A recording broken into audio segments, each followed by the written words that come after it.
were green. That's all. You're blue. Yeah, I remember people that. You're are, blue. like veterans.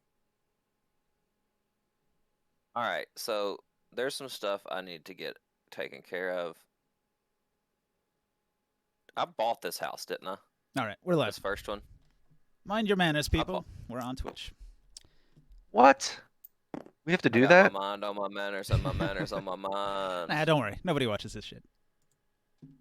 Here, I'll give you I the stream watch link. this shit. Oh, I'm literally watching and I'm offended. Yeah, I watch me. I'm offended. I watch my own channel. How dare I say that about myself? Fuck. Yeah. I'm a current viewer. Oh shit. I probably should put this on the other monitor. Why are we on this map by a boat? I don't remember this at all. Yo, this is That's the warehouse. The warehouse. The dimensions of the warehouse on the big map here are a little peculiar. I mean, it looks like this little our boat. little building here, but Well, inside, Potato stole in the very first episode. yeah, inside your stolen boat. You plucked this off a wizard's robe. It was a magic thing on his robe that turned into a boat when you stole it. Dude, he keeps going up and down. Like, Our warehouse is an actual place now? Like, I'm so excited. Yeah, that was. We don't just have to pile all our pieces on one little square of the map anymore? All right. So last time you met Edenwell Orina, the Mason. He had a quest. His home has been infested by undead, and he seeks help from the House of Bones in controlling the spread of the ghouls. Oh, The flesh-eating that's right. ghouls. So, Are you sure you started your stream? I did. I'm It on says Yeah. you're offline right now.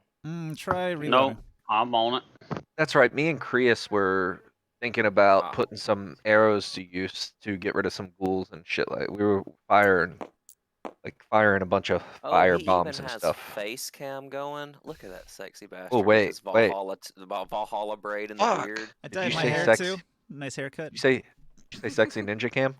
Sexy ninja kid. Oh, no joke, Ninja. I was just telling Shabby, oh, Ninja streams his face for the other D&D group. Why doesn't he stream his face for ours? I made does myself every look once in a pretty while. today, so all right. Here, I'm on stream. Yeah, I worked on some stuff. I got the little Nilbog here. He's invisible, so you don't damn. know he's hanging out. He looks pretty cool though. I worked on some of your NPCs. Tim Tamadan the elf is one of the survivors of the plague you brought in here, so I have him moving some cargo in the corner over here, and over there you got Roger Stonesworn. He's the alchemist apprentice that's helping out. He's set up a little area in the corner to work on some alchemy. I have a couple things I need to do real quick, Ninja. Right on. I need to ask you one question. Yeah. This house over here, did I buy it or rent it? I think I need to promote it also. I think so I you can't rented pay it for for a period of time. The first one, the old house. I know I rented the manor, but the old house, I think we bought this. I don't know if I made a note about that. Hopefully, Thought you rented the house. Hopefully you or did. no, I thought you bought the house and you rented the manor. This one So- rented, I know. I remember Yeah, this okay. one. She said she'll kick you out if she doesn't like you, but for now you'll be allowed to stay there. Yeah, but this one I'm pretty sure I bought at the very beginning for us to have. Yeah. Mm. Well, I thought you bought Ah. that for a secret for just your own. I don't think you That's told anybody this. about that. And I wish I made a note about that somewhere, but I don't know. I'm pretty sure you bought that, Barker, and you didn't Well- tell anybody about it. I would like to sell either my lease, I would like to sublease it out, or sell the house itself. All right. So Sublet. a person comes to the door and says, "Hey, I'd like to rent your house." I tell him I will let him rent it for what I'm paying for it currently. I just need the lease to expire. I've moved places, but I can't get out of the contract. Can I give you an IOU for that? No. But seriously, I'm really good for it. You look like a street urchin, and I will not accept an IOU. No, Money I'm up totally front, not. please. I'm just all my clothing is being washed by my maids. Okay, I'm gonna roll insight. What's his deception here? Nat one. Okay, yeah, I think I would ask him to kindly leave my property, and if I see him again, I will call the guards. Jeez. All right. He dashes into the back alleys and moves away at high speed. Wow.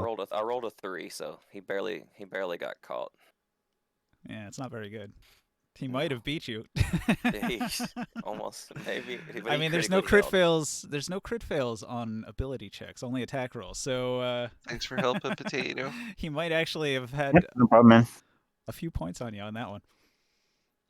But anyway, he didn't have the Nope. money to pay you, so you don't have to rent him the house. I'll have advantage because his Trying to appearance was farm so his armor. disheveled. This is true. He is in fact a street urchin. So The armor's pretty good.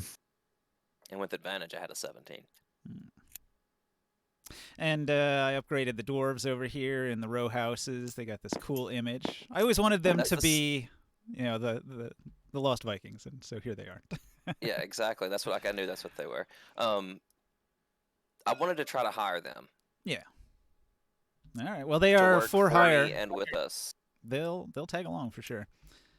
I will tell them that I will offer them as a wage for working a week 10 platinum pieces together Yeah, largest. as the three of them. They're a team. They're almost They're one entity.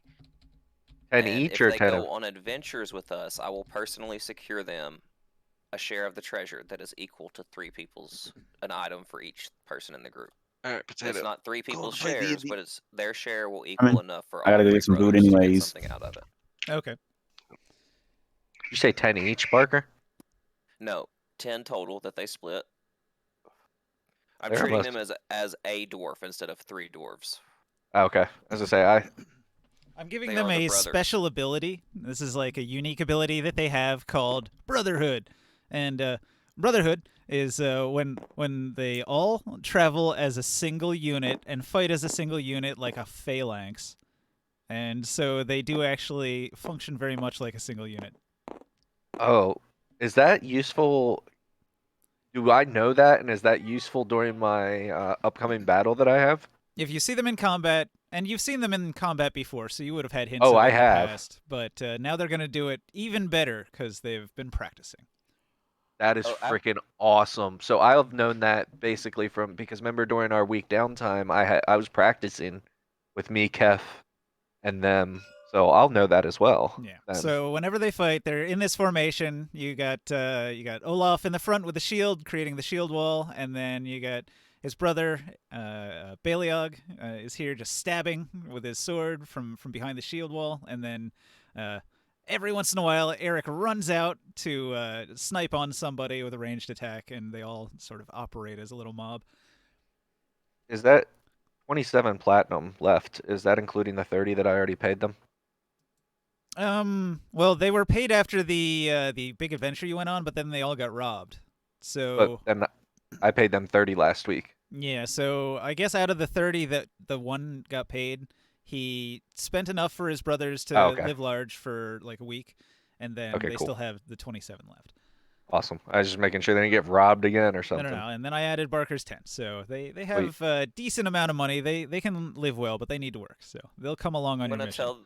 I'm gonna tell them if we don't send a messenger to get them for a mission that we're on, to report to the warehouse and help the people construct it until we get finished. I'll give them better fitting positions at the warehouse and the museum and stuff. But right now we just got to get it finished. All right. Yeah, I improved some other NPCs around town. If you take a close look, you can see I improved Leo Woodleaf, the cleric of Sir Jaren Bladewalker. He's always tagging along, so he's got a unique thing. And then the bailiff is here, and this is Jaren Bladewalker's wife. She's an important character as well. She'll be hanging around in the watchtower area at times. And then I've got a new image for Counselor Archibald that's way more badass. In fact, I liked it so much that I used a variant of it for Archmage Wulgrith as well. I made like the evil purple version of it because it's just so rad.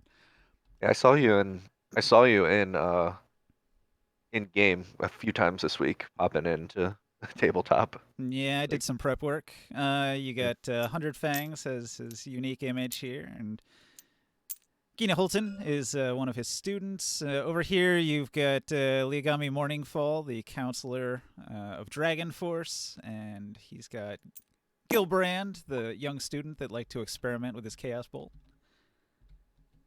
In his description, Gilbrand's way more buff than you'd expect. When he takes his robe off, he's jacked like crazy. Yeah, I was noticing that. I was like, hey, Gilbrand's here. Holy shit, Gilbrand. All right, so... I also noticed that he's friends with Myers the bailiff. Would I have known that from our interactions? He had mentioned that he admires the bailiff a lot, his iron-fisted rule of the town. He thinks he's pretty cool. I'm going to make sure that Kazanlir. Kef's character knows that. Mm. I don't know where he is. He's not here. I Sorry, mentioned I was making a to White Russian. Oh. Back. I mentioned to Doing well, Dr. man. Appsforth. I say, I appreciate you hiring my friends. I hired them as well for a upcoming gladiator contest that me and Kazanlir are involved in. They seem down on their luck, so I'm sure they appreciate the work that you're giving them. So they're going to be here in the warehouse with you guys. And they'll get filled in on the mission that Edenwall has suggested. The dwarves, they're going to say, "Ghouls! Ugh, bad business. One cut, one bite, they can paralyze you. And then they'll feast, brothers. Beware, be wary." I say, I have these arrows though, these bomb arrows I won in the archery contest. One shot of those and boom, fire. It'll keep any ghoul back, I hear. I'm Yeah. sure that we'll be able to keep them far away from us, so we won't have to worry about that. Fire, or if we could get a priest that can turn undead, that would do well. A priest, you say? Maybe we talk to Walter, maybe. Fourth laughs and says, Walter is far from a priest. Maybe not a priest, but he has maybe ventured with the undead quite a bit. Timtamadan He- falls over and curses because his shoes are tied together. Oh god, there's a nilbog.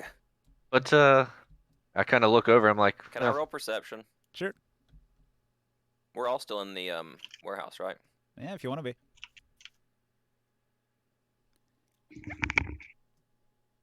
apologize for the child in the background. I'll never catch this dude. Just so you know. Yeah, I know. 13. Okay, Does that get 13 through does not his beat invisibility plus 8 stealth? his stealth of 26 is good enough that you did not detect him. I notice say that I regret ever stepping foot in that tiny room and grabbing that stupid mirror. All you guys notice is that Timtamadan sure is clumsy, and why would anybody be so stupid as to tie their own shoelaces together? But going back to I kind of wonder what Barker's talking about. But back to our previous conversation, Walter seems to talk about the undead and necromancy quite a bit every time I've mentioned to him. Do you not think that he might be able to help out in this adventure, Absworth? I, for one, don't trust the House of Bones or Walter Mornhall. He has helped us with identifying quite a few no. items, though. No, he helped himself, friend. Don't ever get that twisted. Nothing Walter Mornhall did was for us. It was for his master at the House of Bones. I do not trust them. I do not trust their organization. I don't want to work with them. Your call, friend. It's I'm not I have the no leader problem of this following your lead. expedition. This was not in any way my suggestion. Kazanler's the leader of our party. We elected him months ago. He does not trust the undead as well, but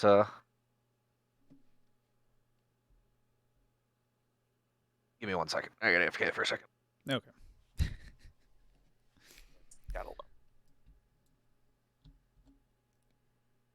I'm gonna mention to Kazanlir that I was doing some thinking on the bailiff and our problem with Joran and his brother, the bailiff. Do you remember when we first got into town and I was testing those magical spells with the student of the D4 school? Well, I'm assuming Kef's listening, but he can't talk right now, or is muted. But I say, well, sorry, what's up? I was talking to you about this guy here. He knows the bailiff and he's fond of him. I was going to mention that you might be able to get some information from the bailiff that's not readily available from a fanboy over here. From Leogami Morningfall? Gilbrand the 17th. Okay. Cool. Thank you very much. I'll speak with him. I remembered hearing him mention it while I was getting magic cast on me by him for money. Ninja, I don't like that. You need to stop. No, That's this is a good ominous. thing. Okay. That's ominous. Eric has a pretty good perception check because his wisdom's very high. He's got great vision that he uses for his ranged attacks. And he spots somebody digging around in Olaf's coin purse. and he gives a shout, and he slaps at it, and you hear a cackling, mirthful laughter, and then the door bursts open.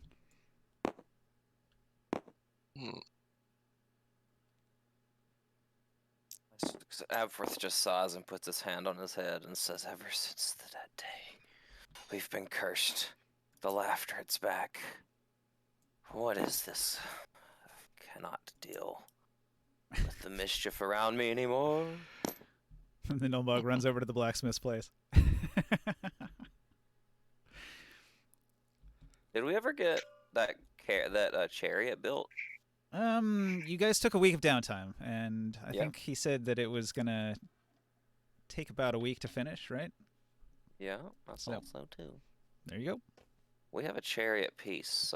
There is a piece of chariot somewhere. I remember. Just gotta find it. Mm. Oh, the doggy chariot. Yeah, I got my rides ready. Yeah. How long would it take my puppy to grow up? Alright, I'm back. I had to some disconnect months. and reconnect real quick. I don't know, 6 months or something? Okay. Sounds good. Let's see, a wagon. Wagon. Maybe this bag?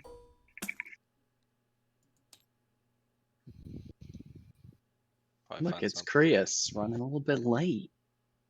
Yeah, what's up, late? He's been busy this week at work, though, right? Yeah. Hello. Welcome. Hello. That's kind of who I was waiting for. I wasn't trying to do too much because me and him were kind of trying to do a few things with our arrows and whatnot, equipment-wise, before we headed out. And tabletop.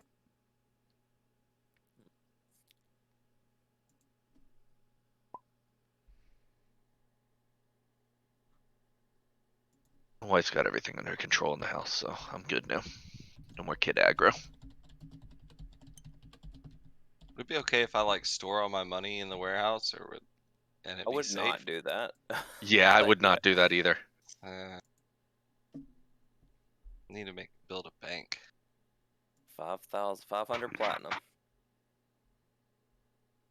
Is that how much it costs? Mm-hmm. Yeah.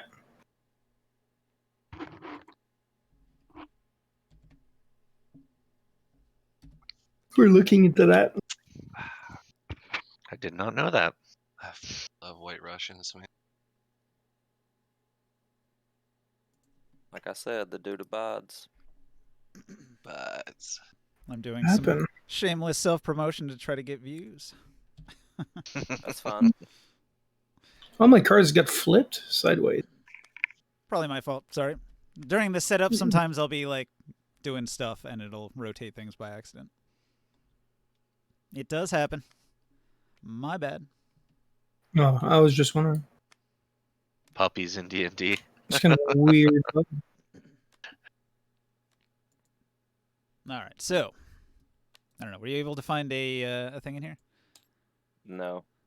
I swear it's got one. I might have put it in the shop stalls bag. It was like a table with like 1,000 props on it, and I was just like, oh, I'll just try to loosely organize these into a few different bags so I don't have to sort of load a bazillion things at once. Like this bag that says shop stalls also includes like cannons. So the organization isn't perfect. But I preloaded everything. What if I just use these gold bars and create one with checkers? Sounds unnecessary. Like, I found a hay cart. That's not quite what you're looking for, though, right? A hay cart would work probably until we could find something better. I'm sure I could search the workshop and find something, you know. I swear one of these bags has the thing. What are you guys looking for? Freaking cool. Where did these come from? I like this. There's a bunch of new stuff. Well, that's almost a chariot, that one there. Oh, chariot. No, yeah, I gotta get my dog sled built. Bro, these chests that have the twirl side animated opening lid, that's ridiculous. This is cool. One of these has to be useful. What do you think? This one's got a bunch of shit in it. I don't know if you want that one. Well, technically, Thought I that will this be one storing looked a pretty bunch cool. of shit in my chariot. This one's minimalist. For a week's work, converting a regular cart into a chariot, this one probably makes sense. If you want to go fancy, that one's pretty cool. Yeah, I think this one's the way to go here. All right. Yeah. I think I would have had it made protected instead of open like that. That doesn't seem safe. Alright. War chariot engaged.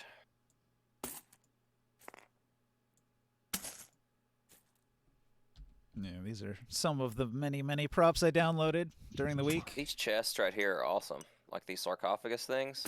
This is cool. I can't find that video of that kid with the PS5. Parker. It's Where'd in you general see it? chat.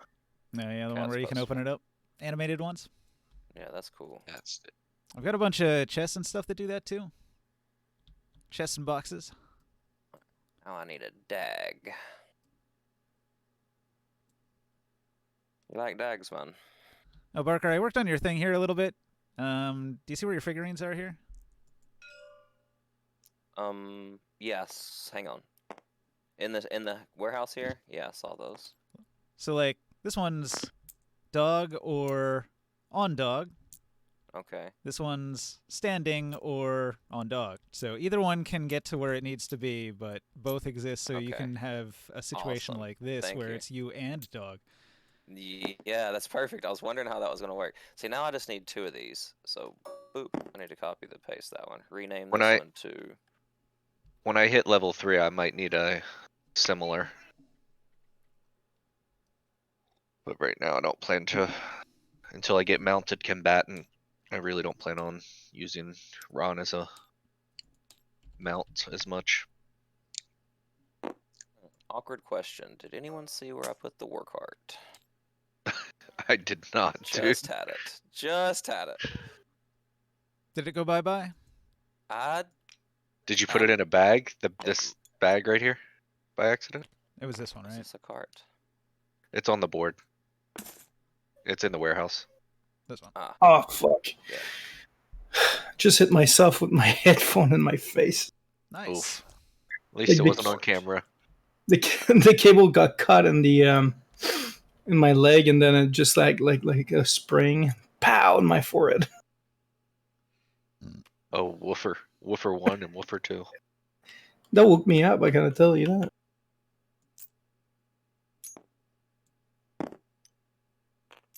Did Walker Texas Ranger not make the cut for the guards? What do you mean?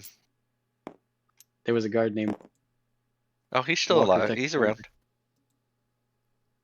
Yeah, maybe I'll... It wasn't Walker Texas Ranger. It was... I got his name here. Hold on. His name is Chuck Texas. Chuck Texas. There you go. Chuck Texas, And and then Dingo like when you H, hovered baby. over it said Ranger Knight. I thought I lost 1 or 2 of them. Dingo H babies. Oh no, I did have him already. All right, he's at the front gate now. He's the front gate guard. So Yeah. he's actually going to play an important role here in a moment. Ah, yeah. Who, Dingo Okay. H baby or Chuck Texas? Chuck Texas, because he's Okay. going to And spot a Dingo H commotion baby's in the outside courthouse. town. Okay, boys, we in there. Oh, that's nice, Barker. Farva Farnsworth and Aw. Dingo H baby are at the courthouse. All right, so what are we doing now? Oh, look at that lady. So I've I done wanted things. to kind of get with Morkan into. So these ghouls. What kind of I have these bomb arrows that I plan on bringing. We have Bailey, Olaf, and Eric that Absforth here have hired to bring with us. We need to make sure that we keep them at a distance. It's where we come in to make sure that they don't get close to us. But I don't want to use all of the arrows. But what kind of ammunition do you plan to bring? Who are you talking to? Oh, Talking to Timmy. Creus, Morgan. Oh, well, my Oh, well. my arrows already make fire damage, but I do have some. I have a few of my alchemist tips that I can use, and I fill them up with oil. Sounds like a plan. The boys here had mentioned that maybe some. No, somebody had mentioned, this is me not speaking in character, but somebody had mentioned a priest. Somebody had mentioned that. A priest said would help that? if you're fighting undead, says the dwarves. Okay. Oh, that's for sure. Okay. So I mentioned that to Morgan. I said, so the dwarves had mentioned a priest, perchance. Do you know any in town that might be able to help? Well, the only priesthood that we know is Lazarus, but we could ask.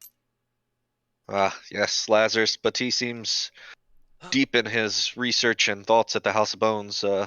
Every time I go in there, he seems to be bothered and hurries back to his studies. So A I lot guess has been these arrows will happening. have to do. A lot has been happening at the House of Bones over the course of the last week, but nobody in the group really spends much time there. So aside from seeing people go in and out of the building a lot lately, you haven't been aware of what's going on there. Do you want to go check maybe, Morcam? We can maybe see if they might have a priest handy. Well, I'll go with you. we can do that, but we might have a better chance at the temple. Let's. I mean, Well, doesn't hurt to check. Actually, where's Casimir? He probably would have be able to help a little bit more with this. Appears that Kaz is might not be in the right state of mind. We could give it a shot, though. I'm doing donuts over here by my house. But Cha dogs, cha! for the sake of RP, let's go find Kaz. Okay. Where are you at right now, Kaz? I really don't know where you're at. Follow the dust The one. back of the wagon. in the cart, man.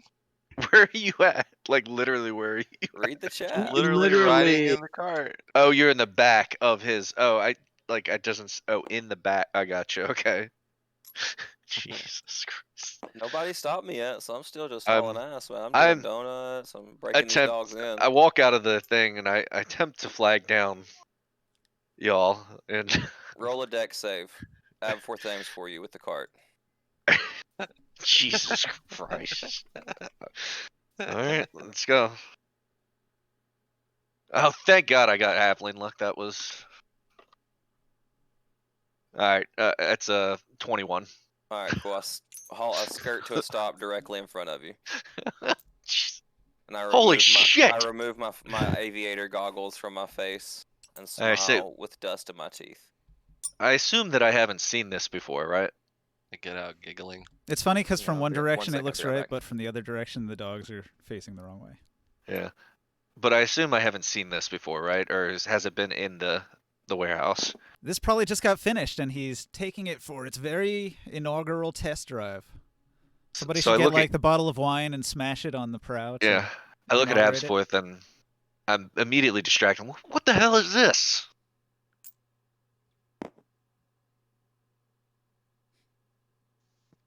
Absforth? He Sorry, stares I at had you to like step away for like just a second. Luigi. Oh. Like Luigi No, I gives you had the to step death away stare. for just a second. I'm sorry. Okay. There So was I'm pizza that I immediately needed to get. distracted from why I flagged you down in the first place because I just had to jump for my life and I said, what the hell is this? It's pretty obvious it's Chariot. It's the chariot. You've never seen one? Well, I have, but not one fashioned with dogs. Most of the time, it's usually horses. I look at Right. me, and then I look at you, and then I look at me, and I said, horses. You mean the giant beasts that kill our kind? Right, okay. True. But well, where's good old Cazenleer? Hey, what's up? Oh God. And I look for Morcan and I say, Okay, hang on. I have a question right now that I just thought of it. Can anybody see Cazenleer's model? no, I No. cannot. I can. I Am the can see only it. one? I can see it on your stream, but not in my game. Yeah. Hmm. Do I need to get a new model?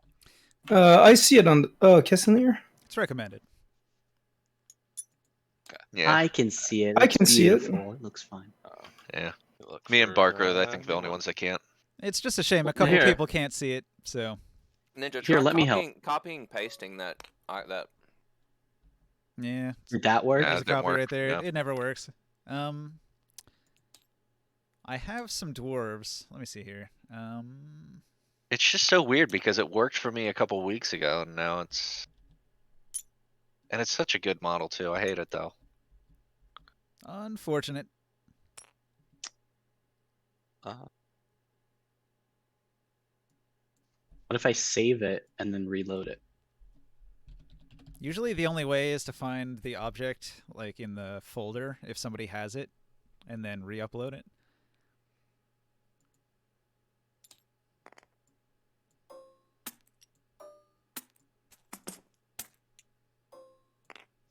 How about that? I don't know. Big dog just keeps- energy. Perhaps one just of these keeps will failing load. to load. Check it out. I got this bag here and this bag here. Maybe one of these will load and look adequate. Isn't it the same? I think this is the same figurine, just without the circle on the bottom. No, it's not. it is, yeah. The circle is what? just a checker. It is. We added the What circle figurine? separately. This guy? Like it's the same figurine, just without the circle. You are correct. Can you see that I one? grabbed it because it looked cool, and then I'm like, of course it looks cool. It's the one I already picked. Can everybody see this one? Nah, it's still a marble. Damn it. I can see it. All Nope, right. Marble So, Mania. for a couple people, that model will never load. That's all right. I'm gonna have to find a new PNG file, I guess, because none of these other ones are like axe and shield. I can give you this guy for now. Very generic, basic bitch dwarf.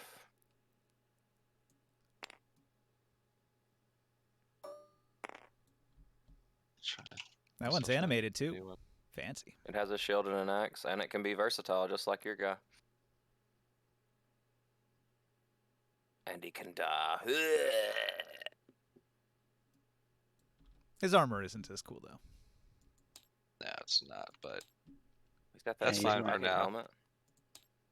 He's it's also fine very until it gets large. up to better.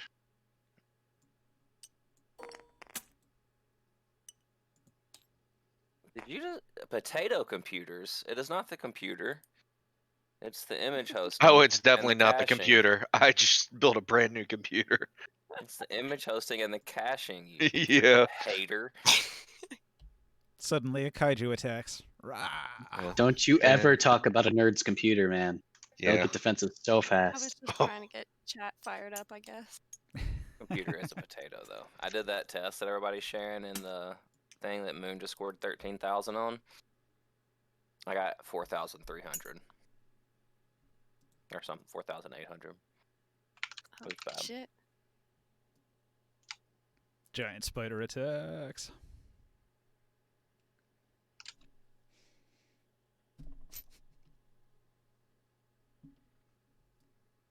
All right, so I hear some commotion at the front gate. Well, Did it hold Wanna on. head that direction? Can I finish my interaction? No.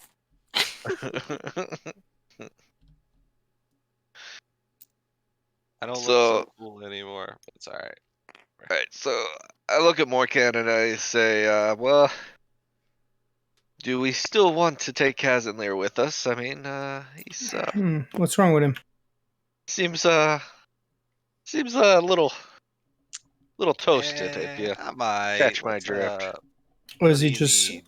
or he just real drunk or what? Seems to be No, just- gotten into a little bit of Absforth stanky danky furry It feet. heightens my senses. Oh, Back Oh, I know down that. from the chariot. I know that stuff. Just give him a couple hours. It'll be fine. Well, I mean, time is of the essence here. We Yeah, need to go let's, find ourselves a. let's good just bring priest. let's just bring him a snack and let him sleep on the way. Well, I You mean, should try we that just. Abperth chariot ride. It is a good time. Yeah. Well, I'm not worried about that part. I'm just talking about us going to talk to find a good priest, maybe. Yeah, cousin Lair, do you know any good priests around? Anyone that There's a priestess at the temple fountain. I know of her. Other Do you than think, that, I know a few paladins, but Do you think she might want to come along with us on this adventure? It could be of great use, maybe if one of the ghouls bit us, or but maybe some holy water could help as well. yes, never I- hurts to I be think- prepared. I know she's really busy at the fountain, so I doubt she'd come with us. But you can ask her for some stuff to help, maybe. Yeah, never hurts to ask. Let's What's this commotion at the front gate, though, at least Razor? on our way out. Hold that thought. Just then, the blacksmith comes running out of his shop. Billowing smoke pours out of several of his windows, and he's cursing. Where's my character, by the way? Oh God. Can I roll perception to see if I hear goblin laughter? There's Sure. so many characters everywhere. It's happening pretty far down the street, though, so It's fine. Have you guys seen my character? if I'm there was rolling it as laughter, well. it was pretty quiet. Probably in the warehouse still. Morkan? I didn't hear any. I rolled as well. 18. Yeah, too far away. Nobody heard it. Yeah. The Nilbog is tiny and quiet. And inside a building down the street. Well, there he is. It's by the boat. So what seems to be the commotion, good sir? Well, he's going to Is your complain blacksmith on that fire? all of his logs were swapped. All the young green wood was swapped for his good dry logs, and so when he tossed them all in there, it was just nothing but smoke. There's been a little trickster playing tricks on us lately. I assume he's probably the culprit. I'll definitely keep an eye out for him, sir, but haven't been able to notice him yet. He's a sneaky little bastard. Well, in a rage, he's going to roar, and he's going to walk off down the street towards the courthouse. Damn Neilbog. Let's go to the temple. And I follow Morkan. Come along, more. Razor if he wants a ride. Kaz in there. Right around the Razor, corner. hop in, man. It's fun. I'm good. I'm hanging out here. All right. Need you to, or do we need him to talk to the priest with us, or?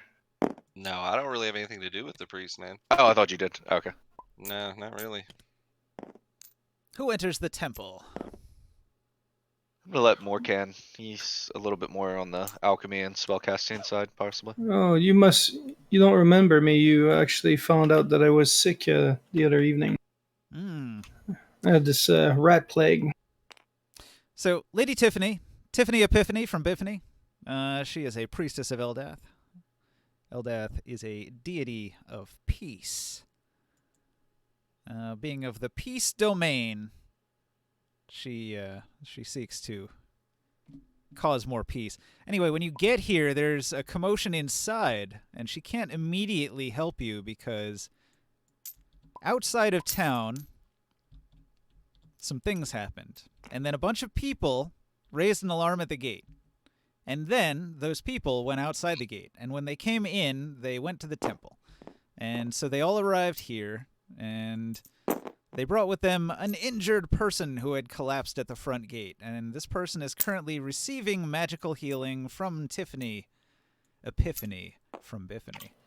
What happened? All right. The person is nearly in a coma. Their body has wounds, darkened patches of necrosis all over it. They appear to be withered and drained and on the verge of death. Does it seem like bites or cuts? No. Hmm. So, the priestess of Eldath is tending to her. She is unconscious. The heroes that brought her in from outside stand about. Tristan Chaucer, he's one of the contestants in Definitely Screwed's tournament. He's got a much cooler image than he used to have, but he's still got the same giant sword, and he still thinks he's going to be the best paladin on Earth. So he's doing a good deed, saving the maiden here. He's got a couple of his friends from the Band of the Hawk, and one of their new recruits, Wolfina Thunderbeast, is a lady you saved. Wolfina. Yeah, she was in the Minotaur maze. Yep. She'll smile at you guys. She recognizes you as those that helped her. So I approach them and I say, "Hi, members of the Tavern Hawk." I say, "Did you see anything? Could you tell us anything of the attack, possibly?" Just this lone traveler came out of the distance and collapsed on the road, and so we went to see what happened. She's been in this state since we brought her inside. Do you know where that person comes from? Everybody looks at her clothing and does sort of like an insight or an investigate, maybe. That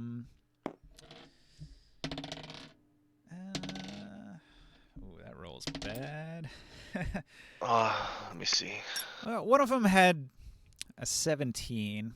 With a 17, they're going to look at this person's clothing and say they appear to be a high elf. They have a holy symbol on them, and this is necrotic damage. Dark necromancy has been done on this person. Let's just say I rolled a 23 if that Hmm. does anything. Yeah, 23 wonder- is even better. You can see that this person is an elf wearing typical elven garb, and their boots have a certain color of mud that you see more to the west. Would it be possible she came from Elvenport?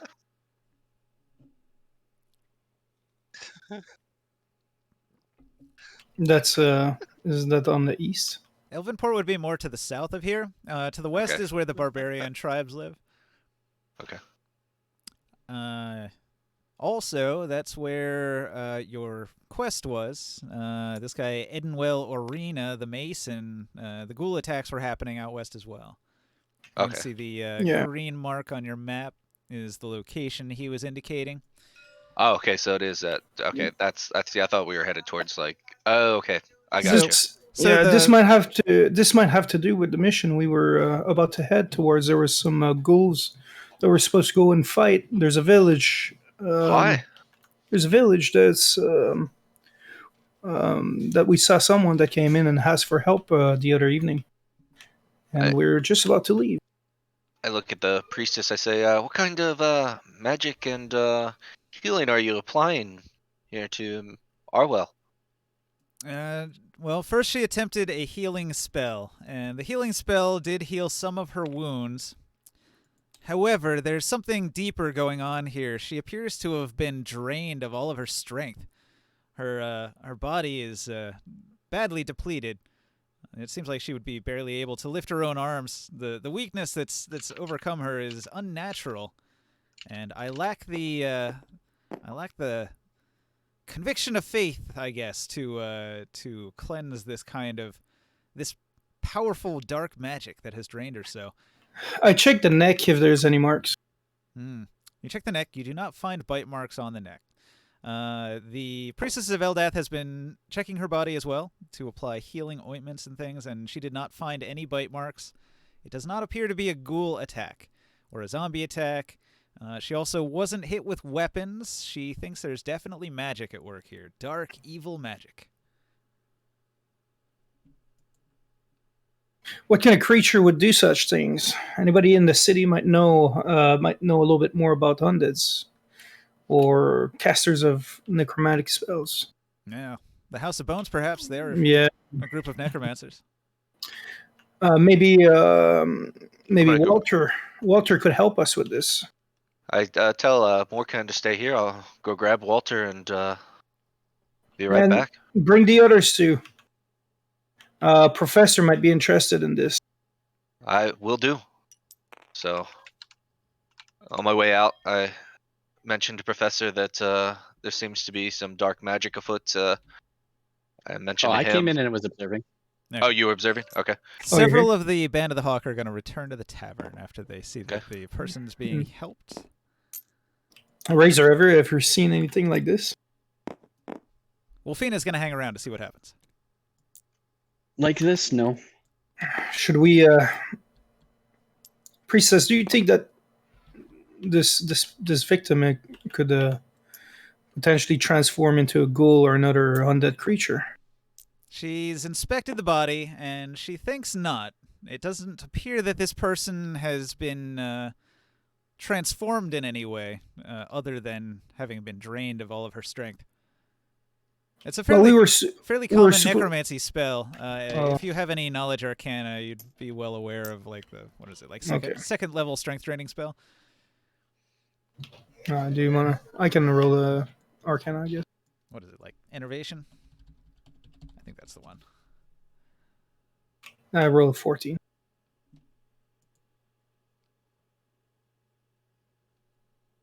Ooh, level 5. Is that the one? Yeah, that's one that does necrotic damage. It wasn't just that, though. Hang on.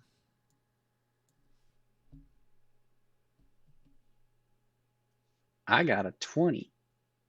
20's pretty good. There you go. Okay, wait, I do remember.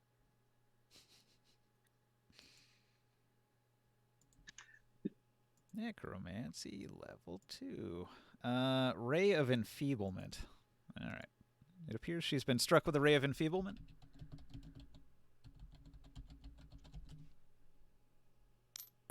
I inform everyone that it looks like the effects of a ray of enfeeblement. Like what a lich would use? This is a Question powerful mark? spell. Or other foul creatures from the Underdark? It is considered a magic spell. So normally this effect would end, but this effect has not ended. Could be a curse. So somebody's drained her of her strength, and it's not coming back. And all the magics she's tried have not replenished her strength. She says, "We must seek out the source of this corruption and prevent it from spreading." Is there any other mark patterns, like a writing, something that can maybe look like a curse on her? No. A mark of a curse? Perhaps when she awakes, she'll be able to tell us something. But for now, she needs her rest. Clearly, her body is at its limit. She might die if not given a chance to rest up a bit. But we were here to ask for some help. We were wondering if there's a priest in the city that could maybe join us on our adventure. We're supposed to go and face the attacks of ghouls and maybe the master of these ghouls. We don't have that many magic casters in our group. We do have some spells and all, but nothing offensive against undeads. She Real says, quick to interrupt. Do we know what Wolfina is? Is she a priest? No. Thought she was a paladin. Thought she was like a barbarian or something. Yeah, I thought when we returned her, she was a young paladin. Well, she could maybe help.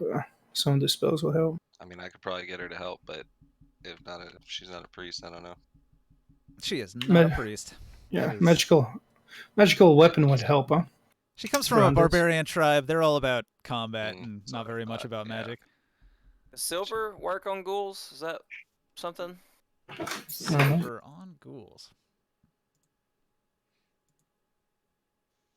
My spear works on ghouls. Have you encountered ghouls in your life? Good question. So, Might want to roll a knowledge check. I have studied several, old ruins and stuff.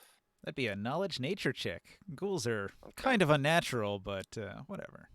Okay. Nature. That's probably not going to be the greatest, but we'll see. A 21. yeah. Hey, It's better than your history check was, that's for sure. that's true. So you think, have I ever encountered a ghoul? No. But what do I know about nature? Well, The ghouls aren't natural, so that's something. you know that ghouls are not vulnerable to silver.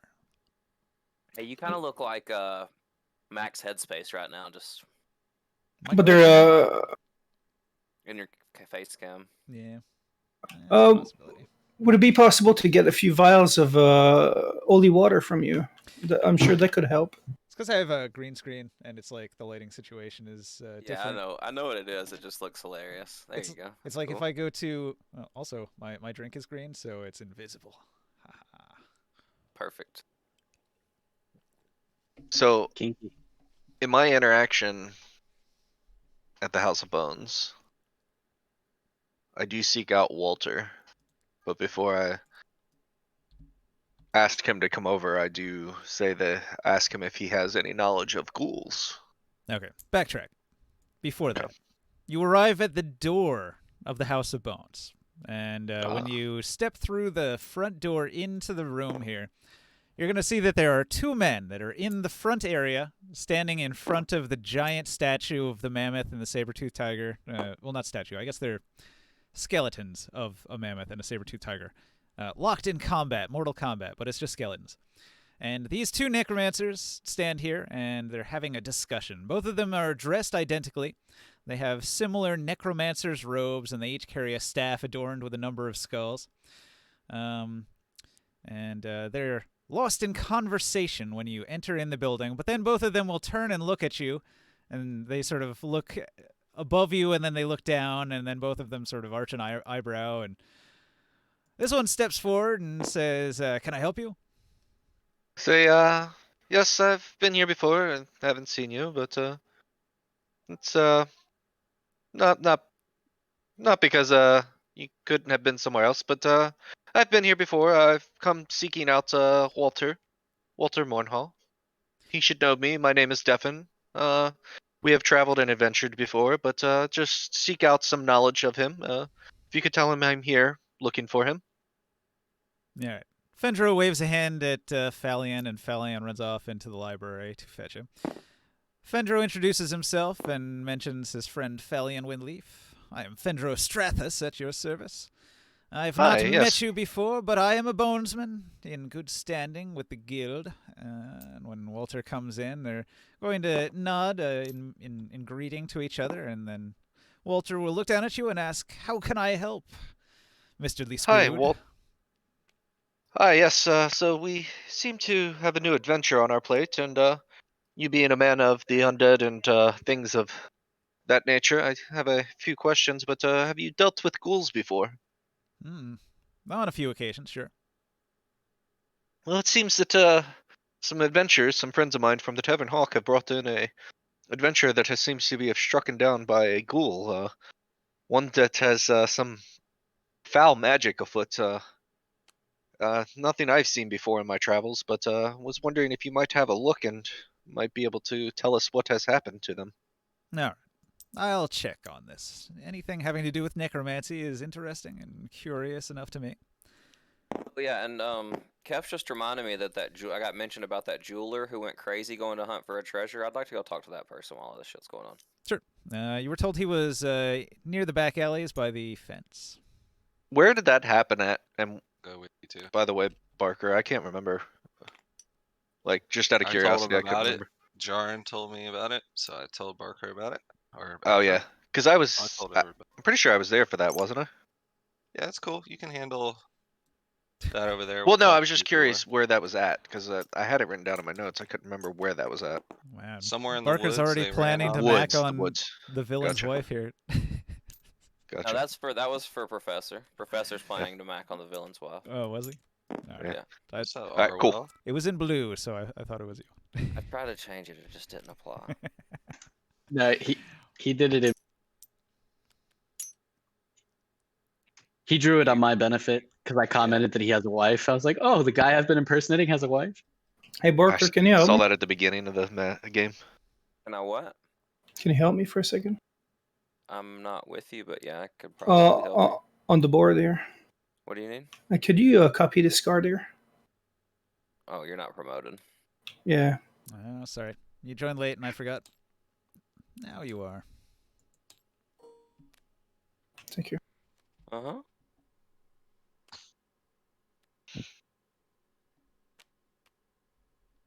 So I Where's told Walter. your Oh, no. area, Professor? Sorry. My area is surrounded by a line. I made a little line in my color around me from here. It's mainly to help me find my area. I know. Here, Use your green box to determine where my area is, if that makes any sense. I give you that card there.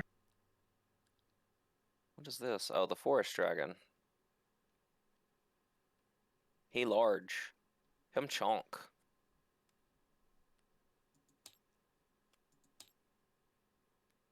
That's right. We finished transcribing that.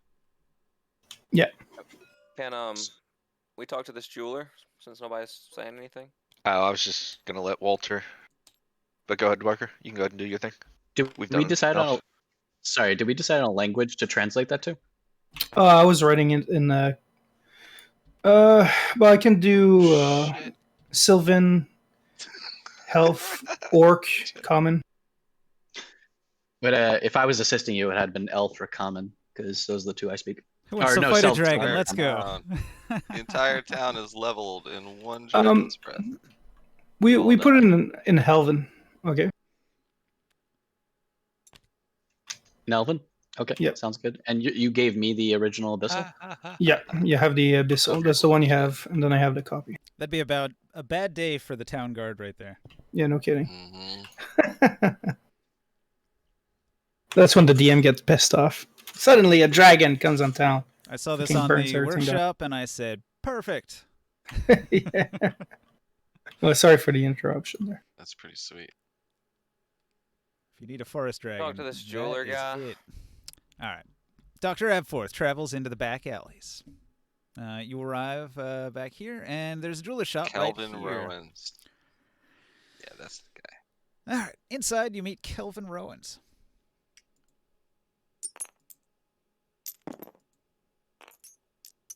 I walk in I'll with introduce Kazan Lear. myself. Hi, I'm Kazan Lear of the City Watch. I'm sure you may have heard of me. I've done a lot of good things for this town lately, but I heard a story about a jeweler that, or someone you know, went rather insane in search of treasure, very adamant that she or he must find this treasure. Can you explain what happened, please? How dare you insult me in such a way? I'm not Is insane. it this guy? No, Oh. he reported of his friend. I going thought this guy insane. reported of a friend doing. Okay, whoops. Like I hear you've ran off looking for some treasure recently. Was wondering if I could help out in any way. You know, do some good for the city here, help out its people. You might have been misinformed. I have been putting the word around that I seek to go into the west, into the deep forest. I seek a lake. I have good reason to believe that a great treasure is found on an island in the center of a lake to the west, deep in the forest. What kind of treasure? I'll step forward when he says this and say, "My name is Sir Abforth Dustbrush, Dr. Abforth Dustbrush, however you'd like to refer to it. I'm a noble here in town and an archaeology expert, and I am the City Watch's archaeology consultant. Can you please describe the location to me, and I can tell you if what I think says what you say is accurate." He's quite the expert.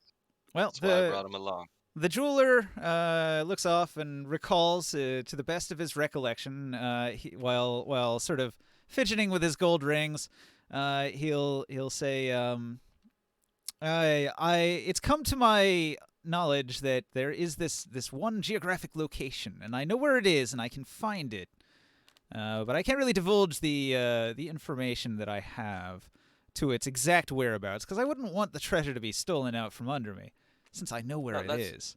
But I believe you, friend. I am afraid to venture into the wilderness on my own. There are elves and there are monsters, and who knows what else could lurk in those woods, and I am but a humble jeweler, and so I've been, putting out the word. I posted a couple flyers. I tried to ask some people in Tavern Hawk. There was a cleric there who was almost interested in going with me, but he was too drunk. I didn't trust him. I'm gonna whisper to Kazan Lear while he's talking and kind of rambling on. I'm gonna whisper to him, what does your instinct say about the truthfulness of that statement about him being just a jeweler? That seems a little off to me. That's like, I know he's not trying to. I don't know if he's trying to persuade you of anything, but I was just seeing if he's telling the truth about his story. 21 on my insight check. He seems to be telling the truth. He appears to be a jeweler. He's dressed like a jeweler. He's got a bunch of jewelry. He's in a jewelry shop. It's got his name on it.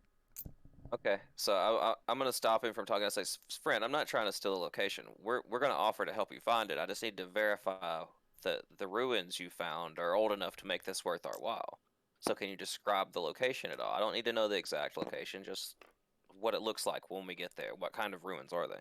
What kind of environment is it? He'll describe in great detail a lake in the forest, and in the center of that lake is an island, and on that island are the ruins of an ancient elven city that has long since fallen into ruin. And in that ruin, he tells you there is a tremendous elven treasure that is hidden away. And he knows the secret location.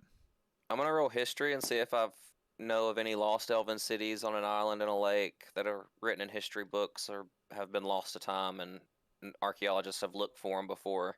You know, if expeditions have been without mounted. even rolling, as a historian, you know the history of the elves is very, very long. It stretches back in history for a very long time, and this is right on the border where they constantly war with the orcs over a period of thousands of years.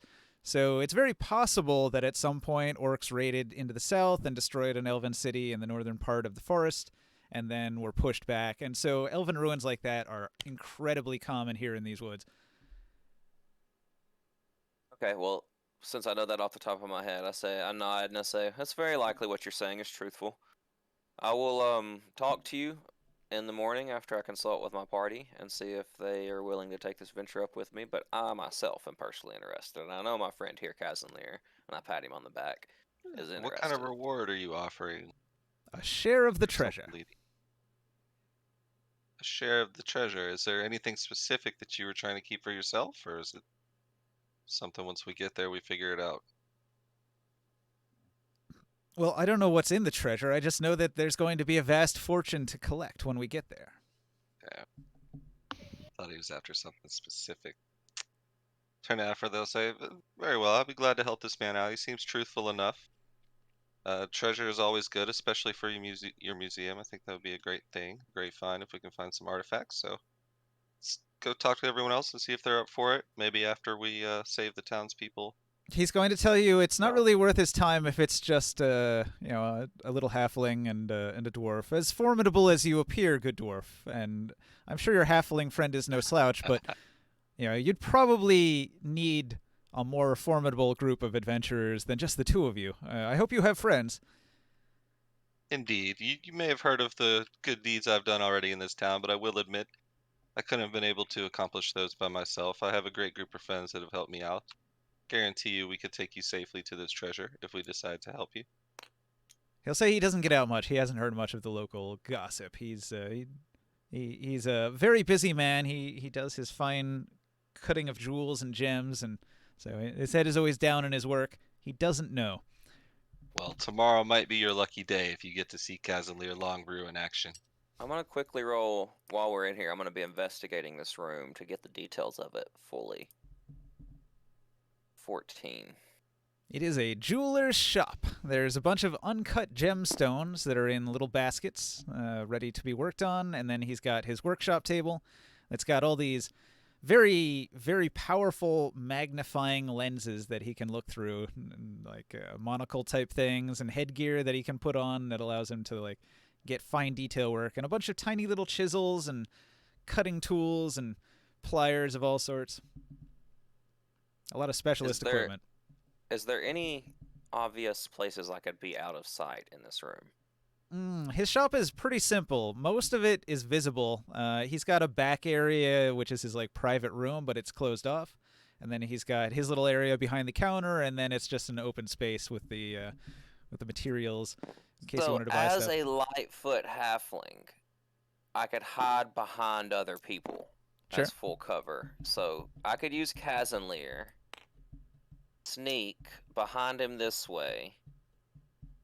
But if he leaves, I'll be exposed, right? If he's not there, I'm just standing in his shop, acting stealthy. So, no, this isn't going to work.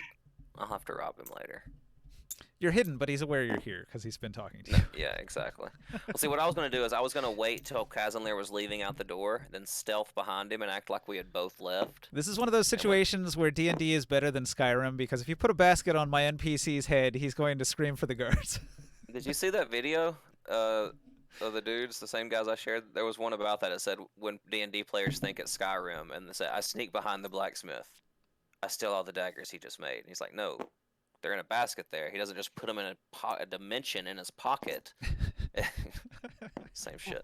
Yes. So, no, okay. I was just seeing if there was an opportunity. I'm not going to take it this time, but I'll case this joint a little bit more. There's a lot of thieves in this town. Most of the shopkeepers are pretty good against shoplifting and stuff.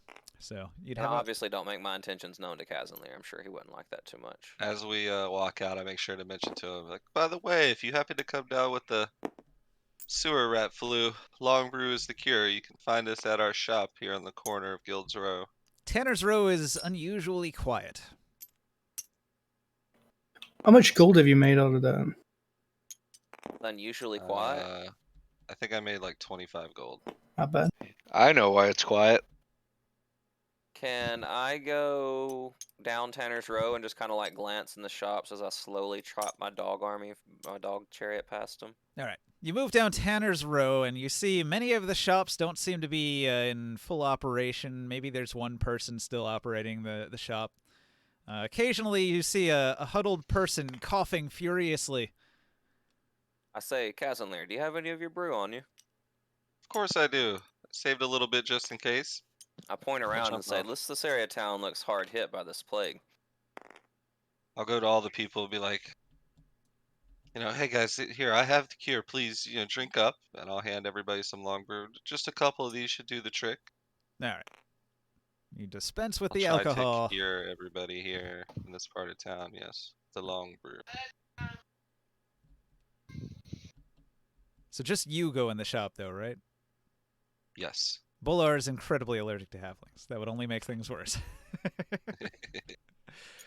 No, I go in each shop one by one, are you feeling okay? I see everybody seems sick, seems to have come down with the sewer rat flu, and I think to myself, like, man, this part of town's been hit pretty hard. A couple of the shops are vacant because everybody inside died. I try my best to save who I can find with all the long brew I had with me. It's a good opportunity I for us. wrap a clean, fresh linen towel around my face and say, I'm not going out without a mask again. Say, don't worry, Abfirth, I have the cure right here. Plus, you'll have a good time. All right. So I'll try to cure Molar and Bolar. You help out the half-orcs in Tanner's Row. That's going to help. And anyone else I see, I had a kind of a keg in the back of the wagon that I had with me. So anyone I see, I'm just kind of handing it out for free. Just saying. Just remember, Kazanlir Longbrew's the name. Glad to help out. Okay. The half-orcs are very thankful, and they are also very drunk. Beautiful. All right. I want to finish up my interaction with Walter. See what he says of Heavy Ink the has a half-elf. master now, too. That's another one that I added.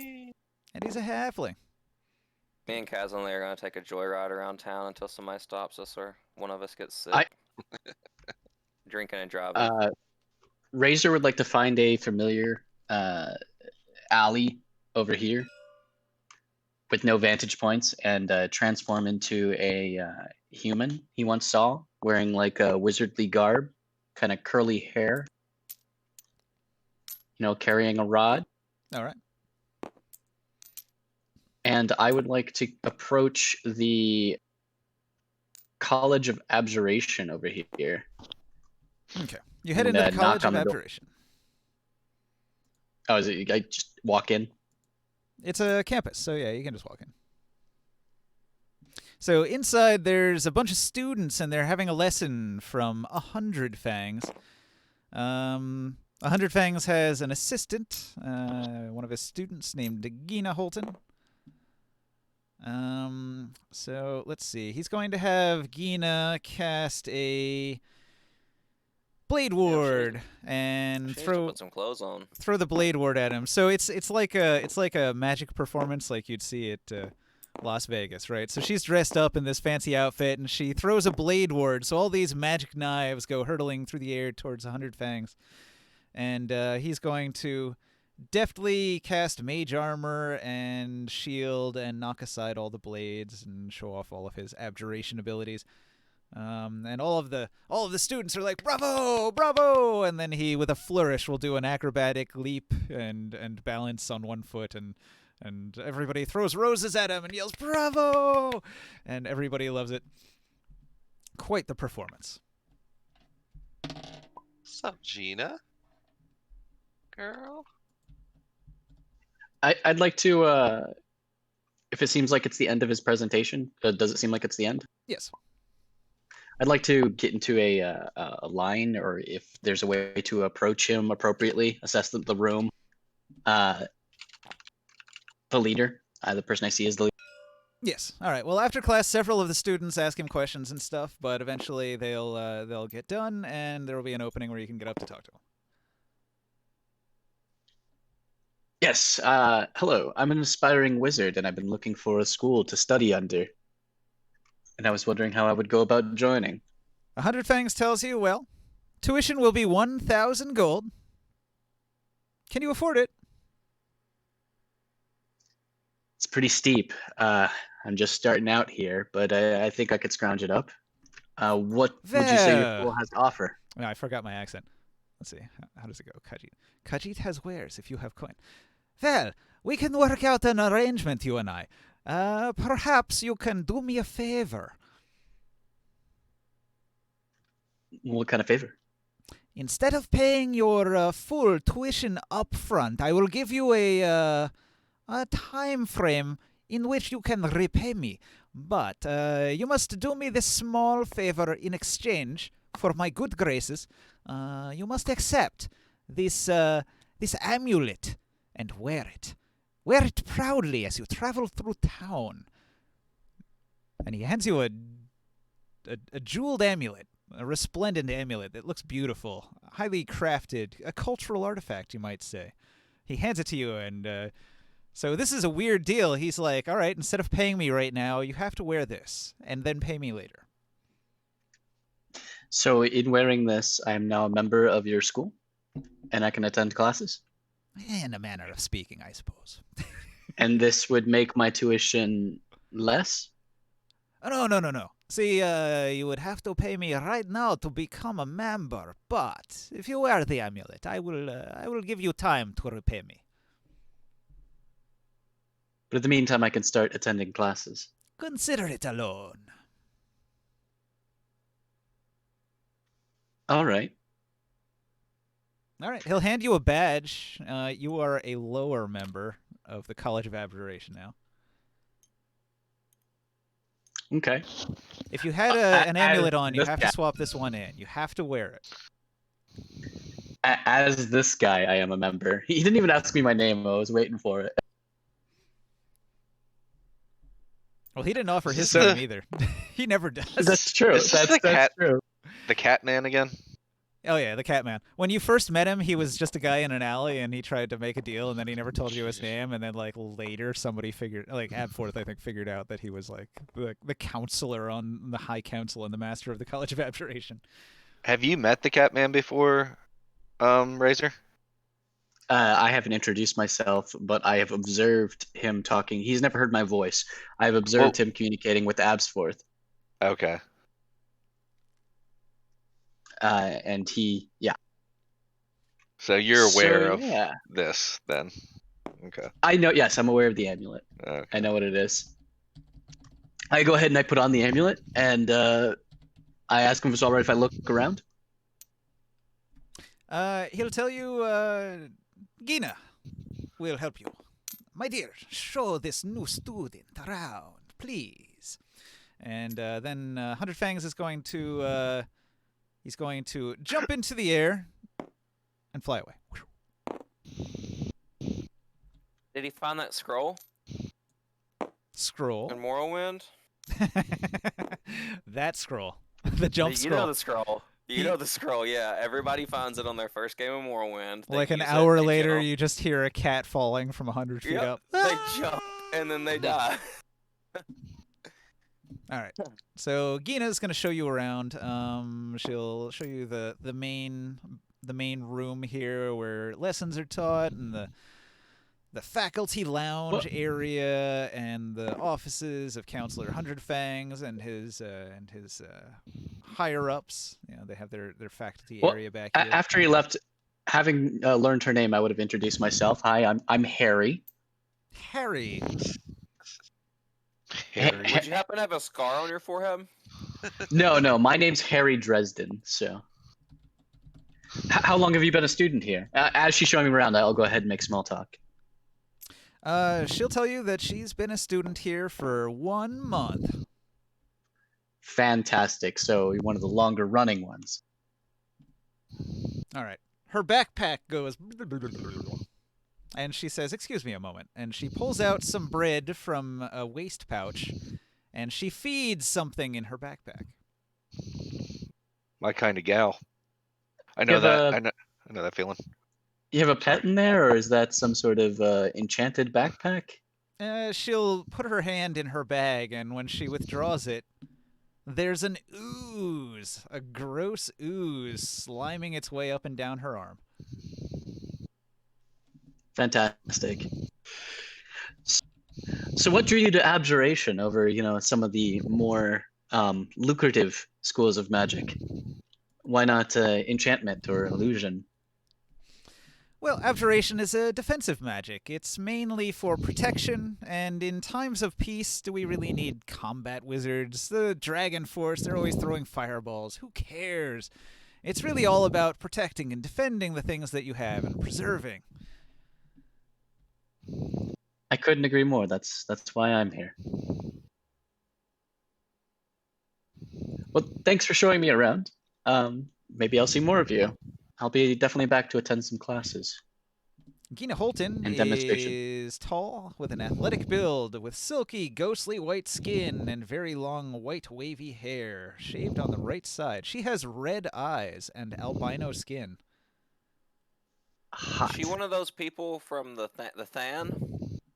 Is that what the Than? Don't they have red eyes? I don't know. She's got a pretty unique look, though. She's probably changed her eye color using some sort of glamour effect. Tell me, are you do you have demon's blood, or is that some sort of magic changing the color of your eyes? She'll explain to her that her entire outfit is glamored to make her more glamorous. Does it change your physical appearance? Do you look differently when you're not wearing that outfit? She shyly and coyly says, "A lady never tells."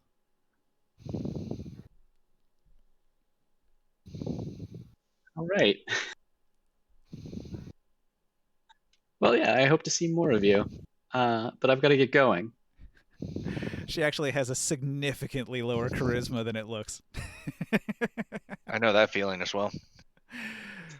I have a significantly higher charisma. She's looking pretty glamorous in this outfit, though, I'll tell you. All right, so you've had the tour, you've met the students. College of Abjuration. They teach the basics of abjuration stuff, and they have a rivalry. The students here are all very much like a college fraternity that has a rivalry with another college fraternity, the D-Force and the COA. Harry will fit in just fine. Bickering and fighting on the campus here all the time. Do they play a weird sport with a ball and some brooms?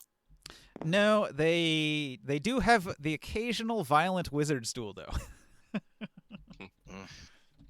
I will go to my alley with no windows viewing it. I will take off the amulet and put it back into my bag, or put it into my bag, I should say, and I'll go ahead and transform back into Ray. Moments later, somebody walks up to you and says, "Hey, mister. Hey, mister. Yes.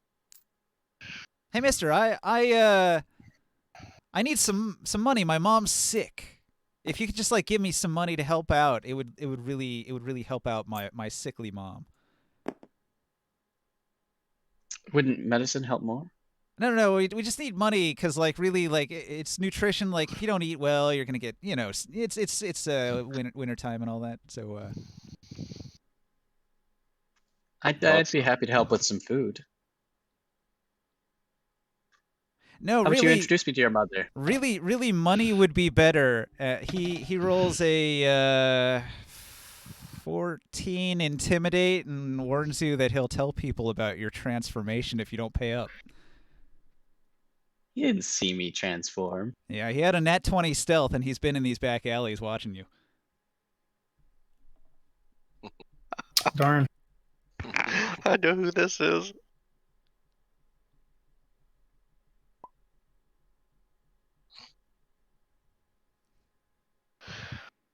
So you're being you're getting the shakedown. He's gonna tell your dirty secrets if you don't pay up. Those times I wish I picked up thaumaturgy. You weren't gonna tell anyone anything. Oh yeah. I'll intimidate him back.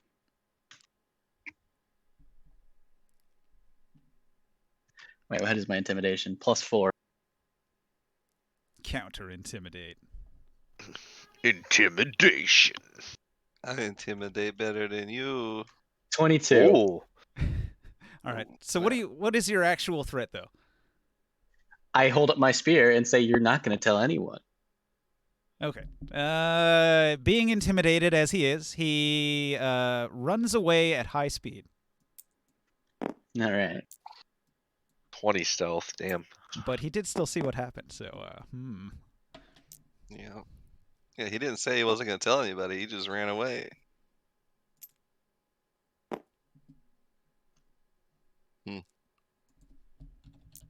Interesting. Park in front of the Elf Tavern as me and Kazanlir leave the jeweler shop, and I say you should get you a keg or so and drop it off at the Orcs village. The Orcs. Good idea, my Tanner's friend. Row. Let's head back to the warehouse, actually. I think I still have a keg or two left from the week of brewing. And I'll help him drop that off, and then we'll go meet up with everybody else. Would Razor be at the warehouse here? a bar patron Probably just getting back. complains. Oh, you aren't taking it all, are you? Who complained? The bar patron. The guy that told whoever he was talking to, Kriya, said he really liked your brew. Yeah. Said no, not at all. Here's a few on the house, and I'll find like a giant mug and fill it up. And I'll take one keg. I don't know how much I would have been able to brew over a week. I'd have to look, but RP purposes, enough. That will yeah, I would say tide him over for a bit. He'll thank you. Say fine. I think a keg would be enough. I'll leave one keg with Endel.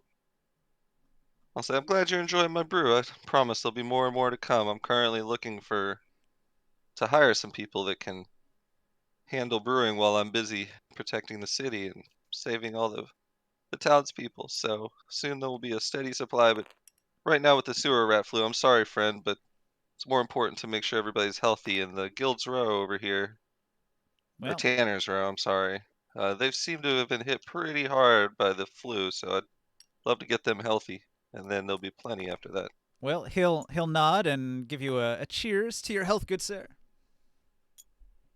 You too. Thanks for drinking the long brew. Happened to mention I'll take it. one You're keg. the one that brewed it. I'll take a keg, drop it off at Tanner's Row, tell him, if you guys run into anybody else or find that your symptoms aren't subsiding, just drink more. And if you need more after this, come see me at my shop here at the corner of Guild's Row. When you get back to Next to the Tanner's Row, Temple Fountain. the healthier orcs are already fighting each other in the street. I'll laugh at Tab for Yeah, that. Looks like it worked like a charm. Everything's back to normal. But I'll drop off a keg with. Oh, I guess while they're fighting, I'll just play, hey guys, leaving a keg of long brew here. If anybody needs it, again, only use it for people that are sick. Once everybody's healthy, help yourself. It's on me. Just remember who gave it to you. All right. And I'll hope that they noticed that while they were fighting. Tanner's Row is saved. Congrats. Nice. So thank you, Abfirth, for the ride and the transportation. Looks like we're done here. Let's head back and meet up with everyone else, yeah?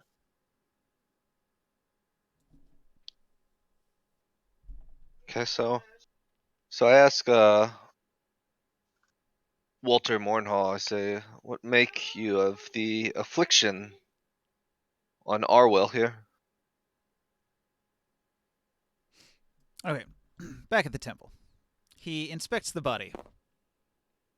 Arwell is starting to become roused from her comatose state and is eating some soup that's being provided by Narder the Bard, who's been staying at the temple to help out in repayment of his aid. So Walter inspects with Detect Magic and does detect a curse. And The priestess of Eldath says, "Well, I could have told you that much. A difficult one to break.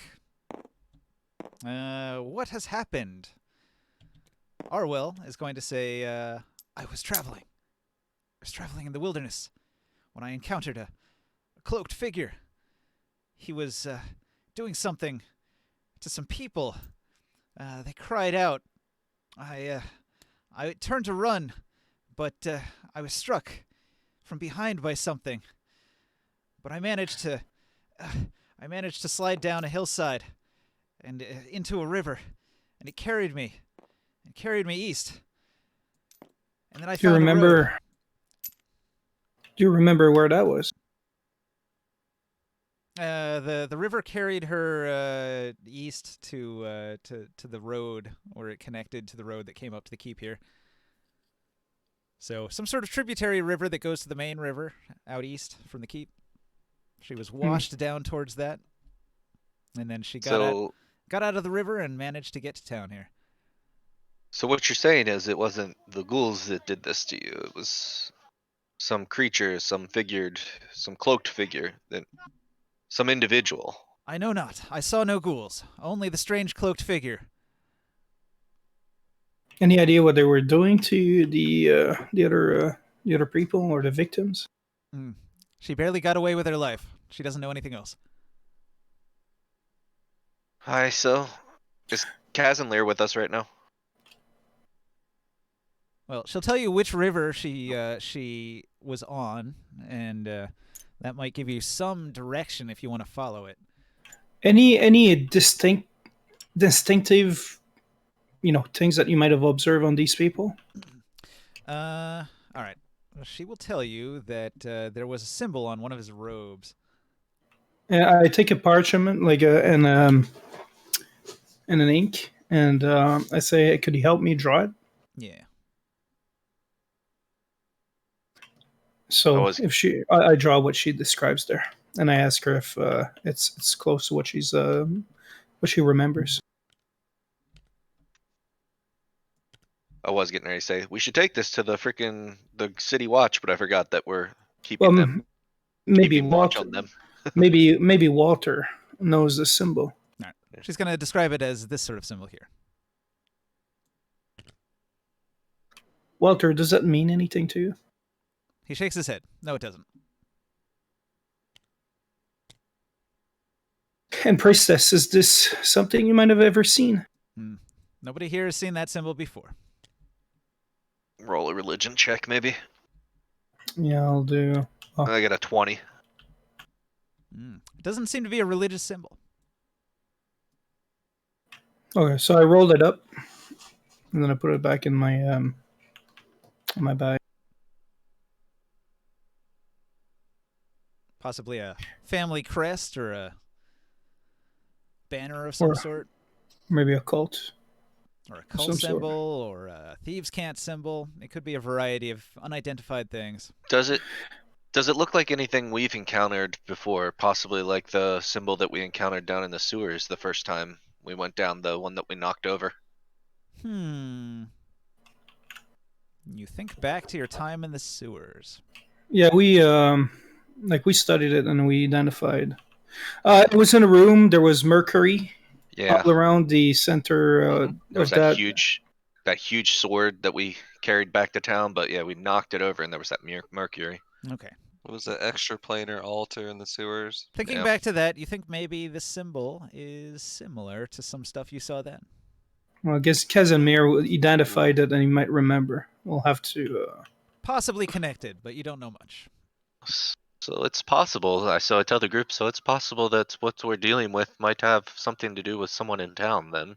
Well, that's something that maybe we could study, but I think we should keep the symbol as mine. And if we notice anyone that might have a tattoo or a mark or a necklace or anything like that, to be aware of them. Possibly unrelated to the ghouls, but something we need to be aware of. Very suspicious. Yes. I wandered in a while ago, and I'll say, I tell you, a masked figure performing some type of experiment or ritual on other creatures or individuals? It sounds very cultist-like to me, and I feel like the symbol looks like something we may have seen down there with that altar. Definitely need to follow up on this. Do you remember, Casimir? You're the one who identified the symbol when we were It, down it there. it looks like it might be something we saw down there or similar, and I can't say for sure. No, we'll keep that in mind. We'll have to look into it. Absolutely. I've been looking for signs of these cultists for weeks now, so. Wolfina's going Any to tell lead you is if good. you're dealing with necromancy, you might want a priest. And she says she knows one, Tavern Yeah. Hawk. That's what we've been looking for. I'm glad you Yeah. spoke up. And do you have by any chance some holy water we could get from you? A few vials, if possible. The priestess of Eldath will sell you one. Yeah. And how much? Oh, that I'll ask priestess. Yes. Wolfina for the name of this priest in Tavern Hawk and if he would be open to helping us out or if I Let's would go. need her to come along and vouch for us. 25. Yeah, is that right? Hang on. Let me check the price. Adventuring gear. Oh, for holy water. It might be 50. I'm not sure. Silver or gold?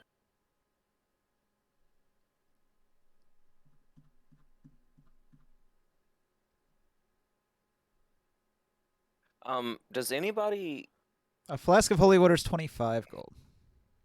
know how to unhide the sidebar that has all the controls on it? I'll buy one. How much is it? Kenji? 25 gold a piece. Yes. I don't. I've hidden my bar that has the tools on it, like F1, F2. Those tools I can't I don't know how to find it again. F11. Yeah, that just hides everything else but that. The bar is just not there anymore. Shift F11? Nah, that's Why would I for have ever pressed that? screenshots. So F11 is supposed to quickly hide the UI. That's the only one that Yeah, does yeah. that as far as I know.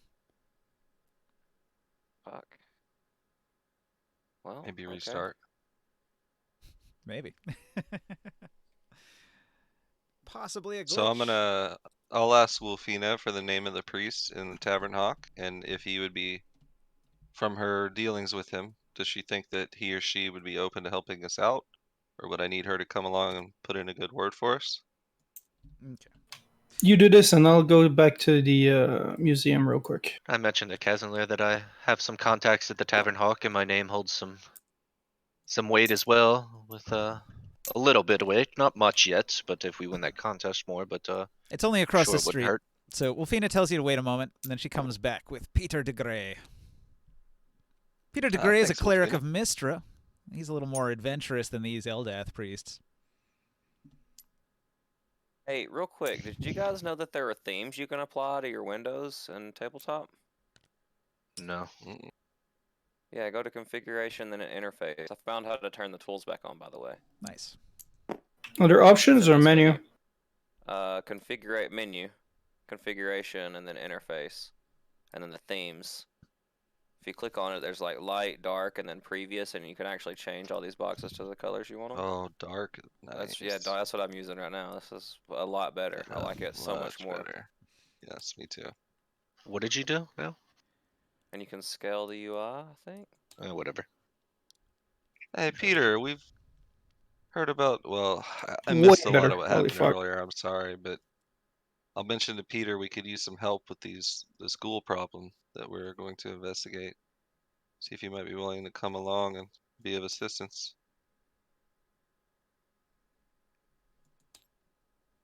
I don't even see it. Where is it at? Is it visual mode? Okay, no, interface, theme, the paintbrush right there. You had it. There's a little Ah, box with a paintbrush, and then you click that, and then you can apply the ones on the right-hand side. You can apply. Dark Or is you can make your 1,000 own. times better. neat. I Yeah, it's didn't way know about better, that. huh? So And what look did you at do this, now? Isn't it crazy how much we've played this game, Ninja, and we're still finding new shit out about it? What did you do now, Barker? Last time I looked in this All menu, right. that did not exist. Menu, configuration, interface, then click the little paintbrush that says themes. Uh, that I like. Okay. Gotcha. Interesting.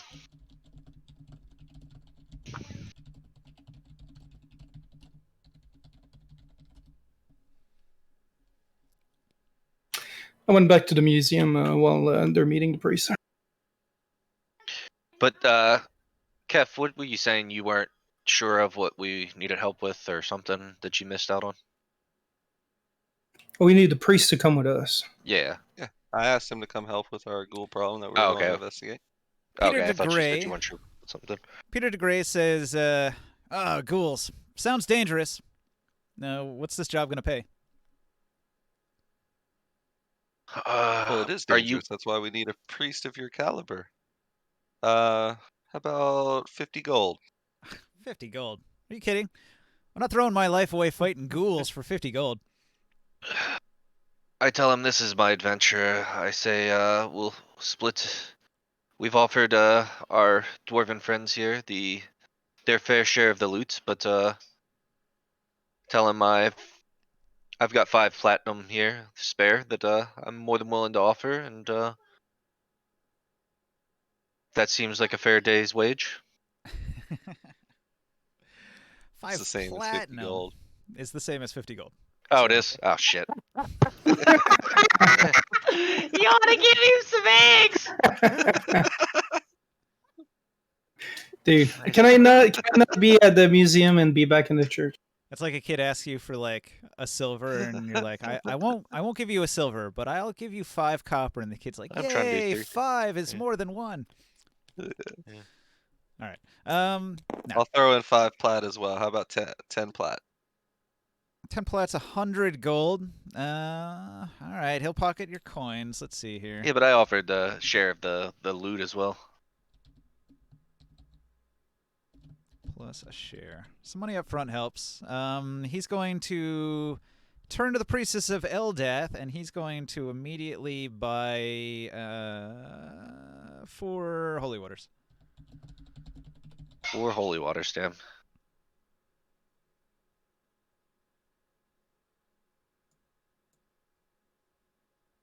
Oh yeah, he's got. Ooh. He doesn't even have turn undead. Oh, those are just town services he offers. Right. Never mind. Sorry, I'm metagaming on your stream right now. You're stream sniping the magic of the cleric, of the priest. What does bless do? Doesn't it give you a plus D4 on your rolls? Yeah. While during the duration. Turn undead wouldn't be in there anyways, even if it was Yeah, listed yeah, as spells. It's not a that's why I spell, was- it's an ability. That's why. Well, okay. Turn That's to even Deafening more Peter. disappointing. I'll say, seems like we got quite the squad. Y'all about ready to head out? I do not like the sound of ghouls anywhere near town. So let's see. The Church of Mystra is all about preserving magics. Pretty sure they're pretty far away though. All right, ghouls. so what he's going to tell you, Peter DeGray will tell you all about the blessed religion of Mystra and how she's all about magic and magical artifacts. And he sounds a lot like Dr. Abforth when he talks about old artifacts and how much he wants to preserve them and put them on display and things like that. So he's going to want as his share probably a magic item. If you're cool with that, he'll go along with you. I look at the rest of the group because I can't speak for them, and I say that I have to. I'll say he speak can with them. get last pick. Party gets priority. Hmm. All right. He'll add the stipulation that it has to be a magic item of a certain value, like 1,000 gold. So he's not going 1,000 to gold. he's not going to take a shitty magic item. So he's got limits, but he'll agree to your terms as long as it's a decent magic item. Okay. Fair enough. You have to figure like even a basic +1 sword is 1,000 gold. So, or maybe more than Looks that even. back at all the adventures he's been on and hasn't found a single magical weapon yet. Right. Agrees.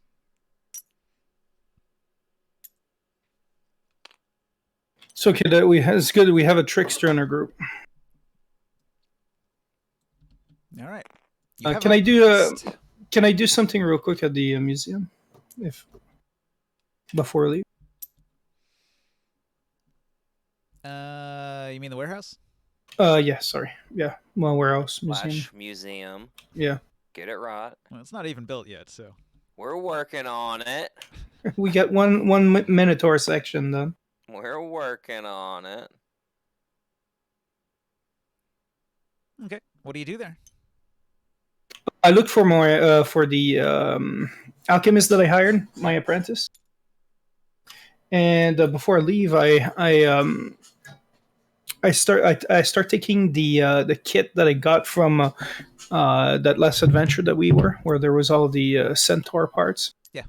And I put it back in the order, and then I tell him, look, I have a sample of this, and I believe it's low grade. This magical potion called Deluge. Have you heard of it? He has not heard of it, but he's interested in any new recipes. So. Yeah, this is the final product, but and I have little samples of the more concentrated version also that you could potentially use, but do not use them on yourself because it's apparently very addictive, and you wouldn't want this to happen to you. Fair warning. So we will need some people that might be interested in trying it, or maybe some people that are using it already to see what we're able to do. But so I take all of the centaur parts and all that I accumulated so far.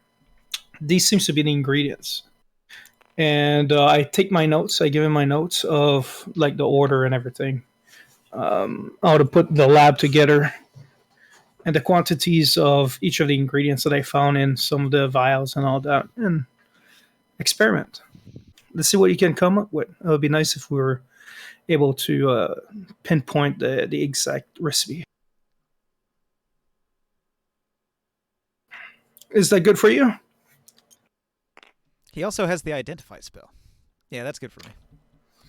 Perfect. Thank you very much. And I'm about to go on an adventure. I'll see you in a few days. So I'll leave and I'll join the rest of the group. All right. So who do we have? We have Peter DeGray. Are the dwarves coming with you on this? Yes. All right, Peter Then Barker DeGray Hyam. and the three dwarves. Yep. Let's go If the we crew. have an adventure, the dwarves come. And I'll get them a share of treasure for the three of them on my behalf. I'll be the one responsible for that because I hired them. Hey, Fart. Don't call me Abfart. Take a look at this symbol, and I show you the drawing. Anything familiar? You think? What symbol? I take my scroll out. That's a symbol. Where's that symbol?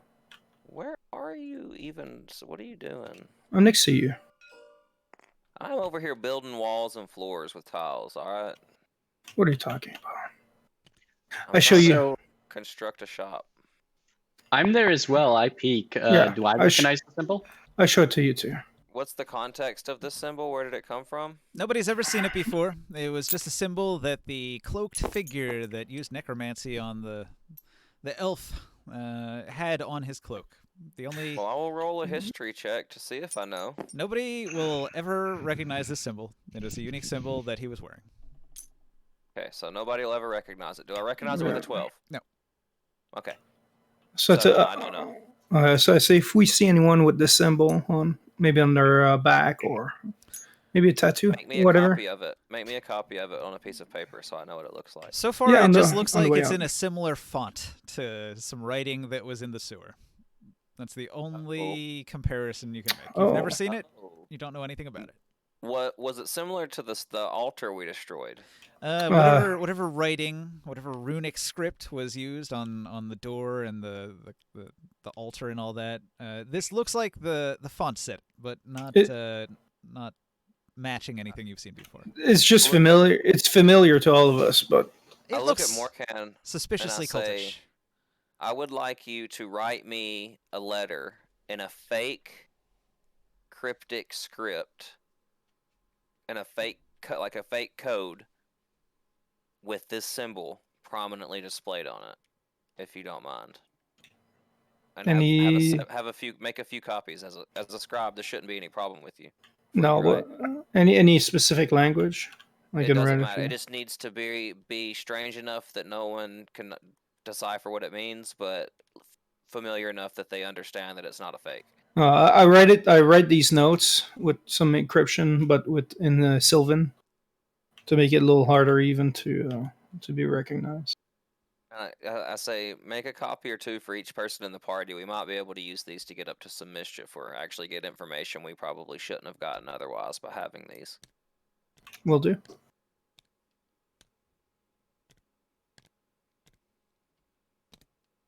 Or get in trouble for possessing them. Who knows? Yeah, but at the same time, it might be something we want to see and know right away when we see it in the future. You know. Suddenly you're framed for necromancy. Yeah, exactly. Oops. And the bailiff hangs you. Game over.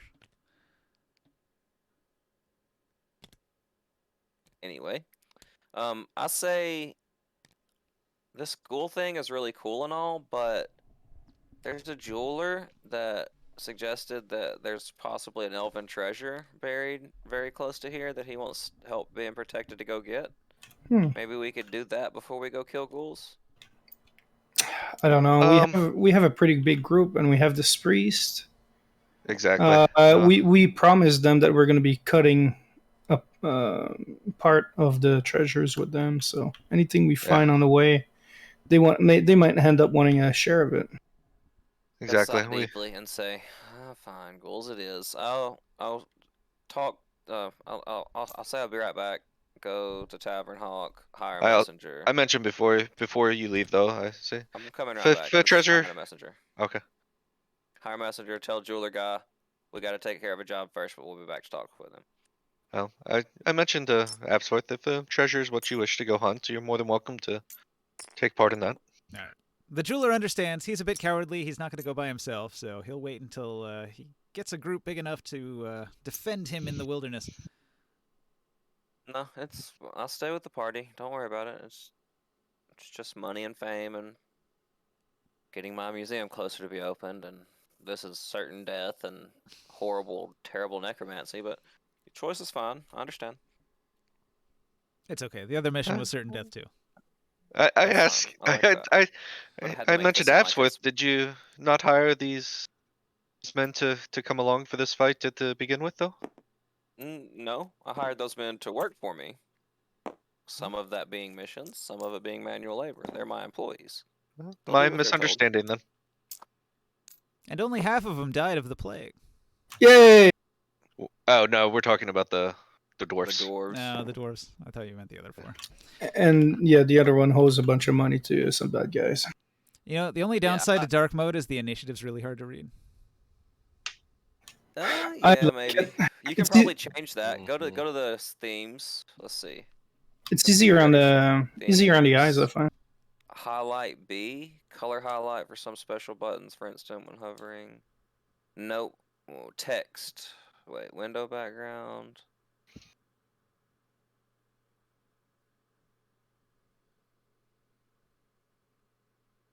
I don't see a black text on here. Where's one that says text that's black?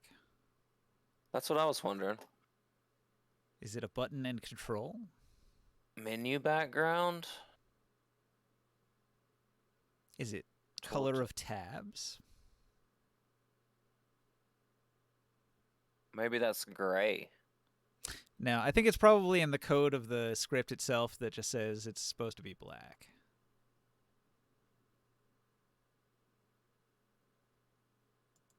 Color of most text. Change text. See if you can.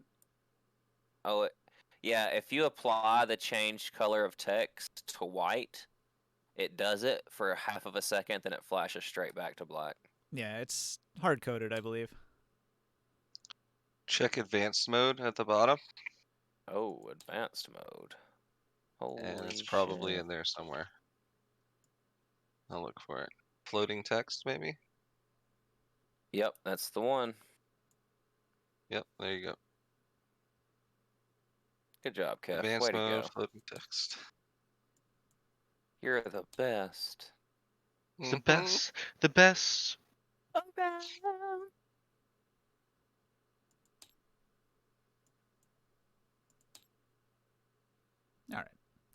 Thank you. Yeah. I didn't think that Now, would work because after I this thought ga- it was hard coded. After this game's over, Ninja's gonna spend like 16 hours making the perfect theme for his Yeah, tabletop he is. simulator. Yeah. He's gonna change every box and see what it does and looks like. No thanks. I waste enough time. I waste enough time on this stuff. Pig needle. That's a pig needle thing. I've been on the workshop and preparing stuff for days, so I spend too Yeah, much I've time seen on him this as it in- is. I've seen him wonder in if there are- Tabletop Simulator so many times this week. I wonder if there are themes on the workshop because it says Yeah, you import. can There's download an 'em. import export button. Before we head out of town, I do want to stop and ask Demia if she can get her hands on any more of those bomb arrows. Just a quick, like, is it possible? Holy shit, If Demi she- is giant. She's so tall. Yeah, I don't think you've had or that is a new Go one. fight some ghouls. Yeah, I just want to ask her real quick. I didn't have a good NPC token before. It's tough finding like darker skinned folks Yeah. in D&D And then NPC immediately I'm running packs. to the door because I really want to fight too, Kef. I really want to fight. We didn't have any combat last week, so. All right. Anyway, sorry. Oh. What was your question? You approached Dimia at the Hunter's Mark. Yeah, I know she's not going to be able to get any right now, but those combat arrows, those bomb arrows, if she can get her hands on any more of those, I will definitely be of interest in those. She'll tell you that she doesn't have any on hand. She lacks the ingredients to make them currently. She could send you on a fetch quest to get the ingredients and then make some for you. I tell her to write them down. I will pick them up when I get back in town. Okay, let me find her notes here. Gives definitely screwed a shopping list. You need sulfur. You need charcoal and saltpeter. I might have some of that. Nice. I know for sure I got a salty Peter. Yeah. So I gotta go for so I gotta go freaking What are you trying to make? bomb arrows for Babies. future. Those arrows are the bomb. Yeah. We need to make some termite. Is that a possibility? Like, can we actually make termite? Because probably not. I don't think you. No, Don't you need plastics for that? no. It's like Hang on. Thinking about this, we're on Twitch. Let's not describe how to build bombs today. Okay, I guess Pulls out Anarchist Handbook. it doesn't take much, anyways. We all know how it's done. Let's not talk about it online. Good point. Here on page 76 of the Communist Manifesto, it says, On an unrelated sure. note, have those dogs been having any bowel Heard about it. movements? Because we might want to collect the poop. Why? So let me remind you, this is medieval times, and people will just take a bucket of shit and throw it out the window into the street. Yeah, it's like everywhere around. Why are we collecting dog shit? There's also horses Fertilizer? that poop It's part in of the his street. new. So there will be people that go around that are just hired to just scoop up all the poop and put it into a wagon and get rid of the poop. But aside from Wait a that, second. it's just everywhere. Wait a second. We've been like in these sewers, and there are actual pipes of shit that falls off the ceilings everywhere. Like they must. It's better than just throwing stuff through the window here. Yeah, well, see, all right, We're there's a differences. victim of that. I'm talking about animals shitting in the street, which is normal. Okay. Okay. But yeah, there's also sewage in the noble houses and some of the shops and stuff here in town. They have Yeah, I got a bucket. I got a bucket on my head the other day. They have an advanced D&D magic sewer system that's more advanced than in real world situations. You know, where it's pretty That's good. medieval, but you know, horses still shit in the street if you ride horses, so that's a thing. They're not going to notice your dog dogs, shit. don't be discriminatory. They won't notice some dog poo when there's horse poo everywhere. Alright, let's There, get this I've been train. doing so many laps around this town at high speed. There's probably horse shit all over every building in town too. Yes. Let's get this train rolling out of town. All right, you guys are All going to right, hit the you road poor then. bum. Huh? You poor bums have to walk. Me and Razor got the cart. Oh, I'm riding. Ron. So I guess we're following the green track, right? I have no idea where my mule went, but Yeah. pretend I'm riding a mule. You got the dwarven boys and the priest. The boys. The dwarven boys. Yeah, the three brothers. Yeah. Well, that's a cool token for him. Oh, lost Vikings. Nice. I like it. All right. So you Me just and keep all Razor your just figurines on the road over here for now. Okay. me and Razor are reclining on a cushion in the bottom of the chariot that I pulled out, eating grapes and drinking wine. Fancy. I would expect nothing less of Dr. Absforth, but I'm a little As long as I get some stanky danky furry feet for the ride. Good. surprised by Razor's snootiness. Razor enjoys the speed of the cart. Well, no, not that. The grape eating. Grapes are delicious. The manner which the grapes are being eaten. Off the end of my spear, because that's the only way I eat grapes. Okay, if you're doing it that way, then that's fine. But I'm just Eating them picturing it. directly off the bunch, sensually. Yeah, that way would be very Yeah, like suggestive. I'm reclined in one corner, he's reclined in the other, and like I'm just like poking the grapes off of his bunch and bringing them over to myself.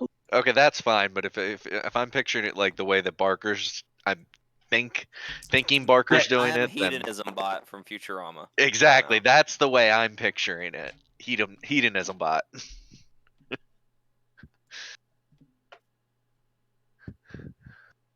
Oh, great! These dice. Don't touch these dice, by the way.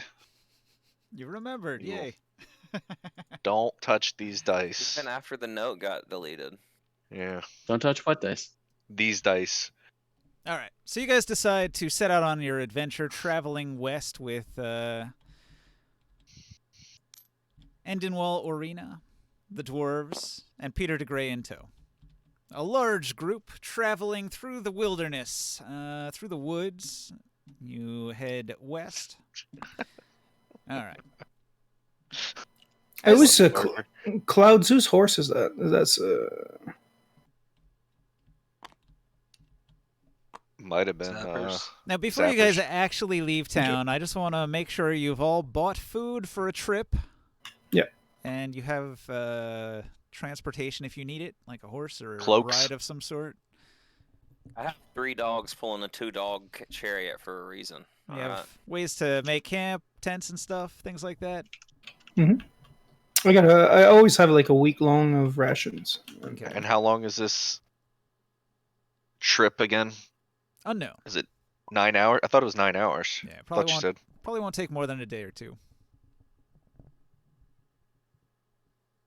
Let me look at my storage.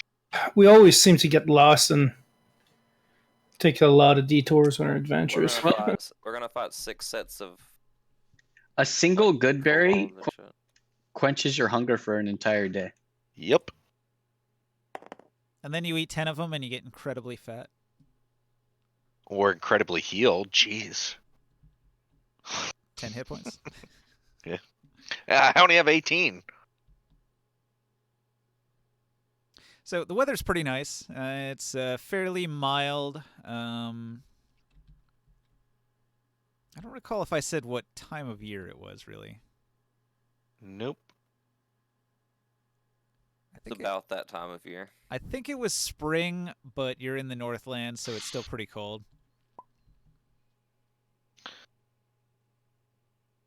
So that means with a 13, you're not getting any blizzards or anything. You're just getting a typical northern chilly weather pattern, some clouds and stuff in the distance.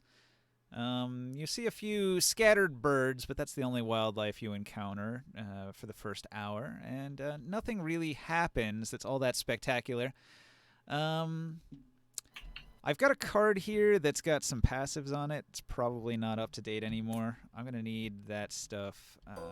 So let's see here. I do have my Helven cover out, okay, and accessible. It's gonna rolled up on the horse and attached to the saddle there. So passive perception, does it get any bonuses at all, or like what do you? I forgot the 10 plus your wisdom. If you have the alert feat, add 5. passive perception is not -2. Alert feat? No, I don't think any of us have a feat yet, do we? If you pick human, you can take a feat at level 1, but usually you don't. Oh.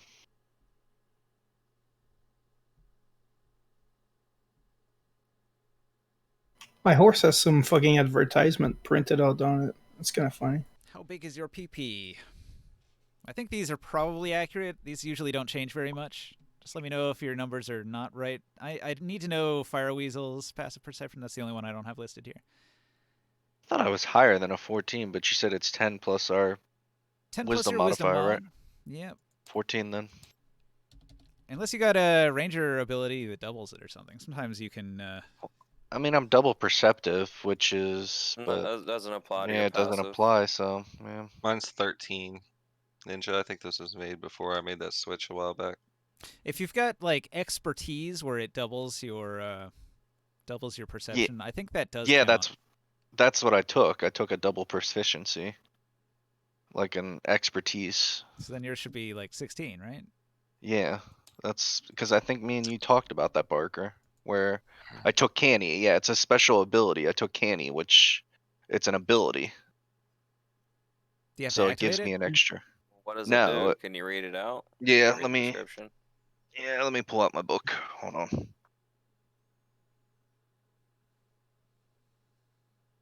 I'll just easier to freaking pull it up. Hold on.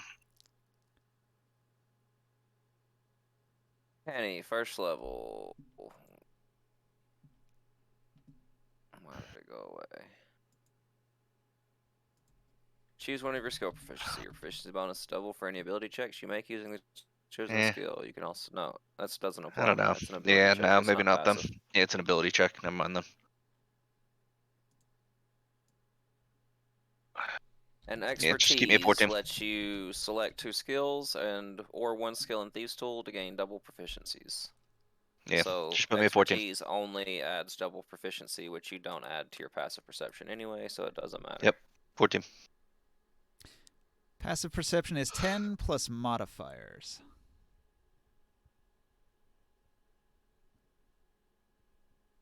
A passive check is a special kind of ability check that doesn't involve any die rolls. Such a check can represent the average result. Passive checks, blah, blah, blah.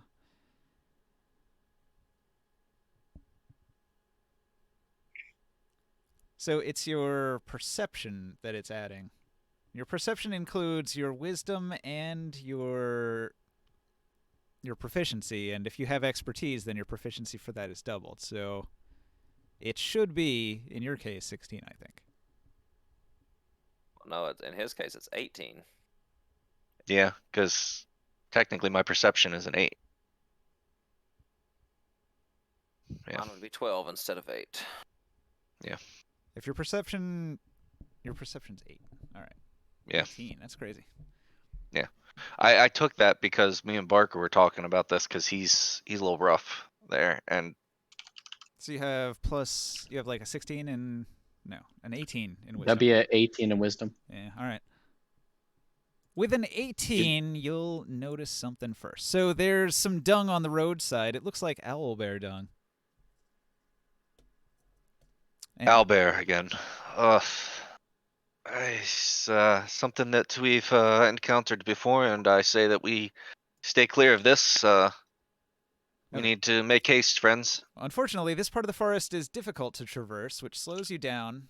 Too many trees grow in around each other, forcing you to squeeze through in several spots. It's going to make it difficult with the wagon. You'll have to actually take axes to things. The dwarves make quick work of a lot of the blockages, but it does slow you down considerably. Whatever we need to do to get out of here. Costing you an extra hour to get through there. An hour's better than death. However, the choice is yours. Do you want to stay the hour and let the dwarves hack their way through? Because you did see owlbear dung here. They might still be in the area. You don't know. So it's a risk. Or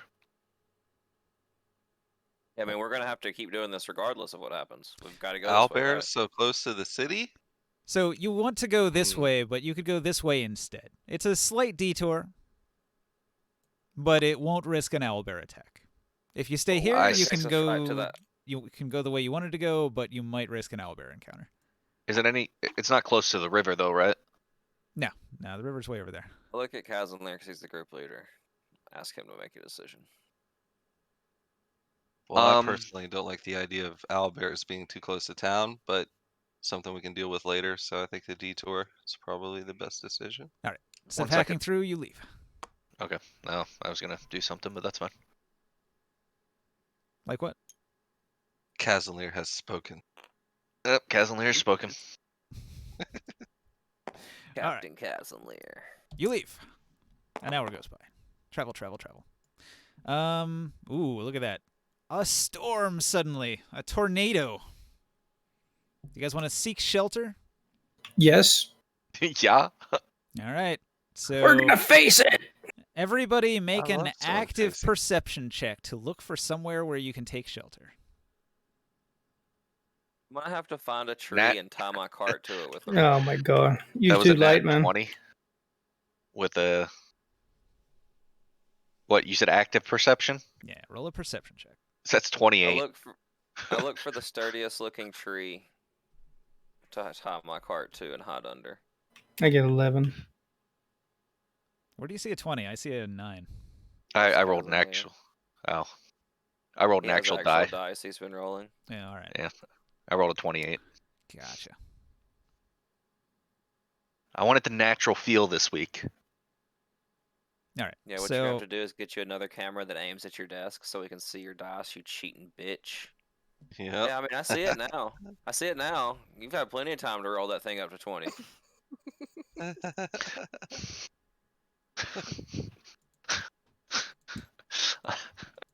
Said it's only cool until somebody calls you out on it. So I called you out already. So start rolling them on the table in game. Fuck it. All right, hold on. Oh, let's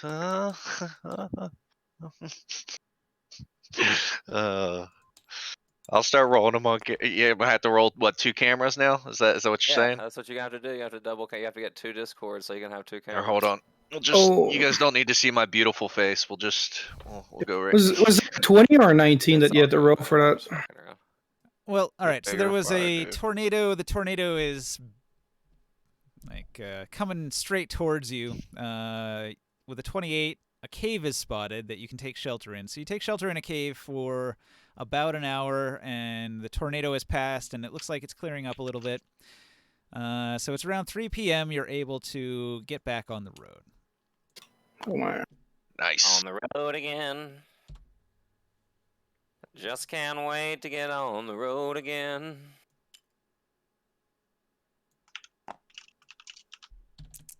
The life I love is making music with my friends. I just can't Weather wait to get considerably on the more road. clear.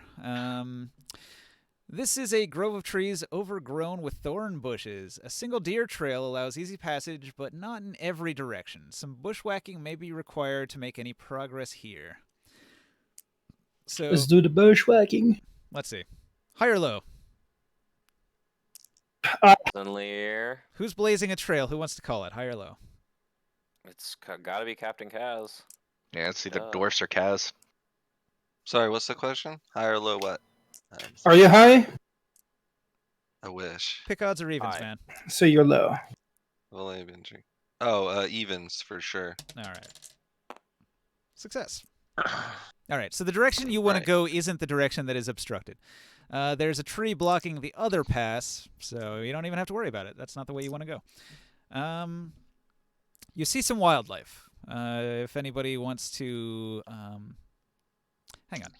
I got a thing Kind I of wanted wildlife. I got a thing I wanted Griffin to use egg? actually. Griffins with eggs? You said? Do you guys remember that Grit and Glory book that I suggest all Yeah. the time? Mm-hmm. Yeah, I Yeah. have it linked still. There's a neat little section about wilderness travel I wanted to touch on. Let me find it here. All right, so on the Grit and Glory book, on like page, I want to say like 80, they got this thing called travel activities, right? So everybody during travel should be able to do a travel activity. So the travel activities that you can do are draw a map, which is useful if you need to remember the way you went and retrace your tracks. Somebody can keep watch, which requires actually a interested wisdom in this. perception check. Keeping watch will reduce the threat of ambushes by enemies. There's navigate. Navigate usually means you're following a map. You don't really have a map, so probably not applicable, but if one of you wanted to navigate, it might help in some way. Somebody could scout. Scouting is a dangerous activity, but it might help you get the drop on enemies rather than them getting the drop on you. You could also take the sneak action, which means you'll move slower, but the party has less chance of being noticed by enemies. There's the tracking skill. It's a wisdom survival, and That would be me. if you want to track, you might be able to find signs of creatures in the area. And then there's one called Trailblaze, where if you're traveling through difficult terrain and one of you does the trailblazing activity, you can make a strength athletics check to negate the terrain penalty. So, I'm a trailblazer. by the way, Ninja, so I keep up a spell. It's called Wild Cunning. While we're doing this, that helps me out with tracking. So that whole tracking thing actually sounds right up my alley. All right. So Is it possible too for me to look for herbs and things that I would recognize from alchemy on the way? I would count that as let's see, what was that one? It was hunt and forage. That's a wisdom survival check. Which Wisdom? one allows me to sit in my carriage and drink and eat and not do anything? Draw a map. Keep watch, maybe. Oh, yeah, there you go. Very watchful. If all you're doing is sitting down looking around, that's keeping watch. But I see, get- I imagine myself like in a this thing is kind of like it looks. It's got like walls, and I'm kind of like in the floor on a pillow. I got a 14 ninja for my roll. Okay. Just tell me what you're doing and what your result is, and I'll tell you what the result is. ooh, I- that was rough. I had an 8. I roll a 15 to sleep. I sleep well. An 8 to track. Was that I a get- con check or? I got a 14 to for ingredients. All right. You're looking for ingredients. I will say this area is in the forest, so it's plentiful. With a 14. All right. You find 3 ingredients.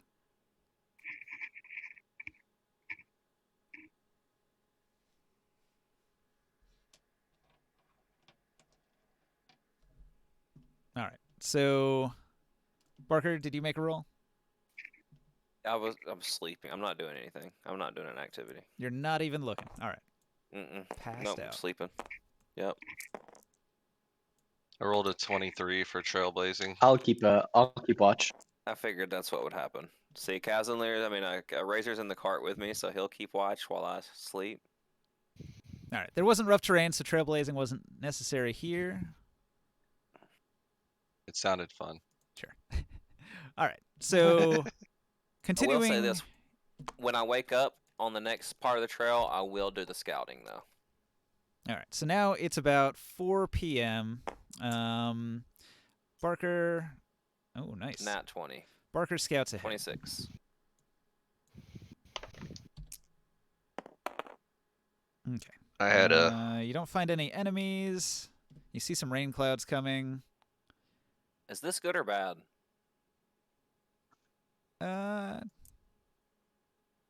Hard to tell, right? That means Like, is a Nat 1 a good that means thing? there's 'Cause it's so low? no event. For an event, it has to be a high number. this is a new What roll. a waste of a Nat 20 scouting check. See, high numbers are bad with weather because this is strength of weather. So if I roll a 20 on this, it's like a hurricane. Yeah. Is and this a then- new roll you need from us? And then this one's like a check. Yes. This one's like a check. Are the monsters in the area looking at you, and then I have a separate thing that says what kind of monster could be in the area. And then Since nothing happened, can I keep my scouting roll? well, your Like, scouting roll literally- was successful, but then there wasn't a creature there. That's what I'm saying. Since literally nothing happened, I wouldn't have been. Or there wouldn't have been a reason I would have been detected and had to roll again, right? Nah, it's not like that. It's Yeah, but you're you making the didn't know roll nothing was to make the gonna check, happen, and you then know? it's done. It's just an event. All right. I had a 24 to track. 24 to Oh, track. we're rolling here. All right. Find any griffin eggs? You do actually Definitely. find some tracks with a 24. There's actually some human tracks here, some boot prints. I keep on doing herbalism too. It looks like 3 humans went in this direction. It's to the north rather than the direction you're going. Do you want to follow them? I look at the rest of the group. I tell them that I know that they're human tracks. There's 3 humans. It's not what we're looking for, but I What do tell you them mean? What do you mean it's not what we're looking for? we're pushing on to the ghouls, my friend. Yeah, you but know this we're isn't related? yeah, we're looking for those people too that have put that curse on, This is true. which very much could be humans. And Yeah. is We it can human? follow them. I'm Are, a very are good you, tracker. Game are, card. are you sure if it's human or could it be? I'm confident that these are humans, my friend. Okay, Well, you can tell that they are boot prints that are medium-sized. so it could be a half elf or it could be a elf as well. I have a spell here. I can track them for a good bit of time, maybe another hour or so if you want me to, and we could follow them that way, or we can continue west. It could be word. Like, is this fresh? They're fresh enough that he found the tracks. Let's follow him. Casimir spoke. Alright. Let's go north then. No. Robot voice in All the right. distance. I rolled a 19 for scouting, by the way. I put it in chat when I rolled it. All right, you're gonna scout to the north. So to the north, there's an encampment that you spot. It's an old camp though, not terribly recent. And you spot some tribal markings. Can I investigate while I'm scouting?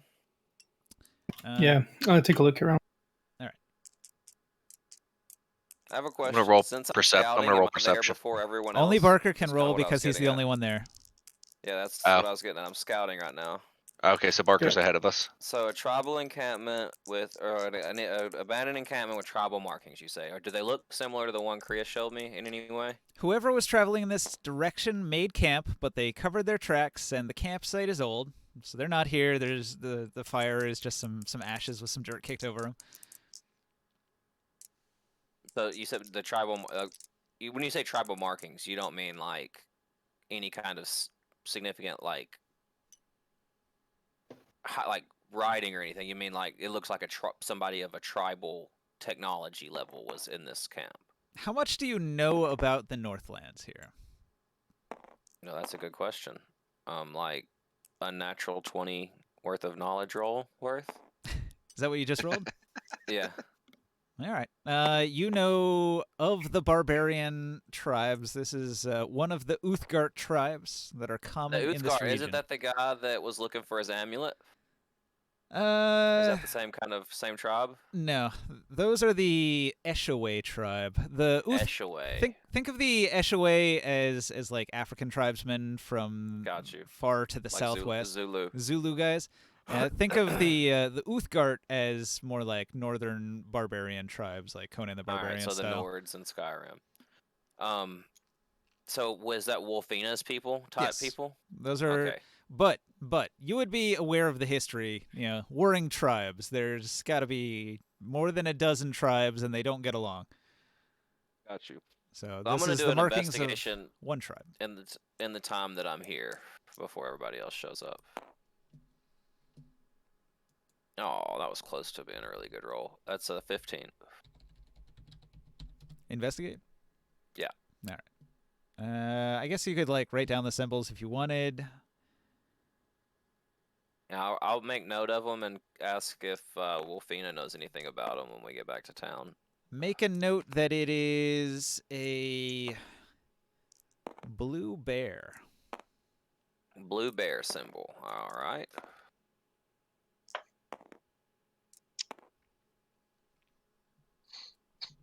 And you believe the blue bear tribe has something to do with Stone Stand. May have something to do with Stone Stand. Is that the town, or is it another town around?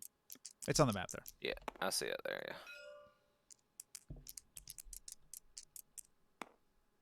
Alright. And is there anything of material wealth laying around that I notice? Creus explodes because he keeps touching the supreme dice of death. Mm. Oh, is he? Oof. Bad. Oh, that's the event one. Sorry. Yeah, use any of these, just not these three.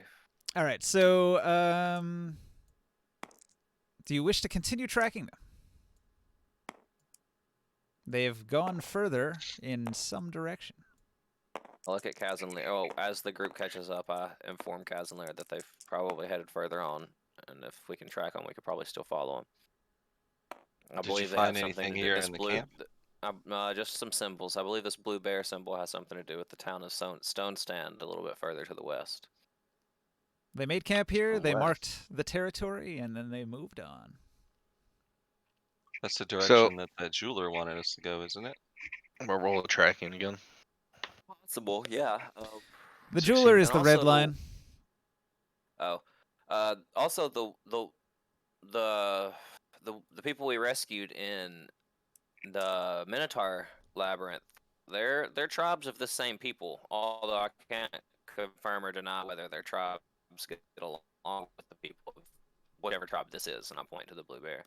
I don't know Well, all that of much those about 'em. people that we rescued seem to be helpful and kind. I'm come this far, we may as well continue for a while. Yeah, it's up to you guys. So Wolfine is from the Yeah. Thunderbeast tribe. They are considered among the most civilized of barbarians. A tribe formed its own settlements of Grunwald, so they actually have trade and an established settlement, whereas many of them are just sort of roving bands of tribal barbarians that travel around. Does this resemble the symbols or some of the things we might have seen on those barbarians that we attacked at that dwarf temple? Nope, this is the first you've seen of the blue bear symbol. Those guys that attacked the barbarian tribes, let's see, what tribe were they? They were... They're from the 13 Monkeys. They believe that their leader actually traveled into the future and prevented humankind from Oh. being wiped out by a plague. Those ones. Huh? but you Was guys it the didn't plague see that anything we that brought back? Their symbol is a red monkey. those were Great Worm tribe. Their Did you guys tribe... see anything that resembled the cultist symbols? Great Worm tribe is in the spine of the world in these mountains to the north.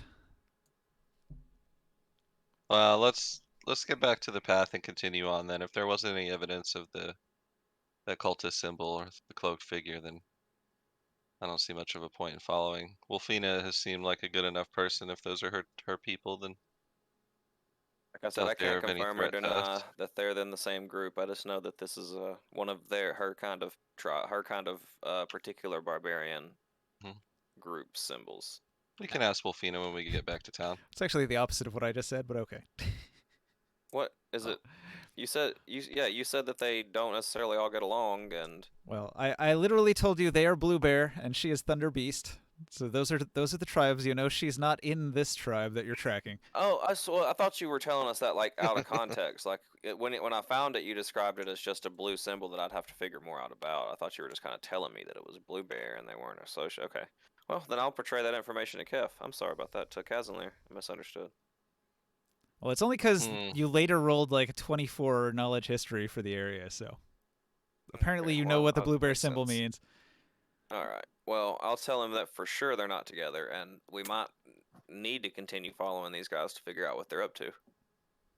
They are I on the agree. path to this ghoul I agree. attack. That so- changes things. I was thinking if they are part of Wolfina's tribe, then I'm not too worried about them. But Different after tribe. knowing that, I'd say we push on. Well, barbarians could be a foe to the town. Okay, Be a so return to the trail or track the unknown travelers. track the unknown travelers. All right, let's get that tracking roll. Casimir has spoken. He rolled a 16. Yeah, 16 to track. 16 to track. Somebody should have taken cartography because They did not leave the forest. The tracks seem to follow the tree line to the northwest, so it's going to be about 5 p.m. when you get over in that direction. can I do more look out for alchemy ingredients? Sure. I got a 14 again. All right. It Rolling starts to snow around 5 p.m. Barker, you see smoke from a camp up ahead. I'm going to investigate. Did I find 16. Are you sneaking? Yeah, I got a 26. This is part of the scouting, right? So that's a stealth roll. I got a 19 plus 6. I got a 25. Okay, so that is your stealth. And then this is to investigate. All right, up ahead there's 3 humanoids.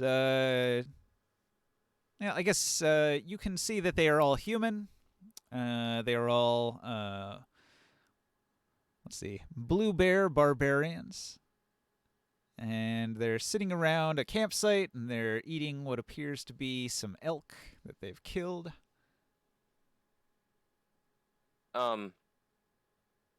Knowing about their tribe, do I know if they are more or less aggressive than normal?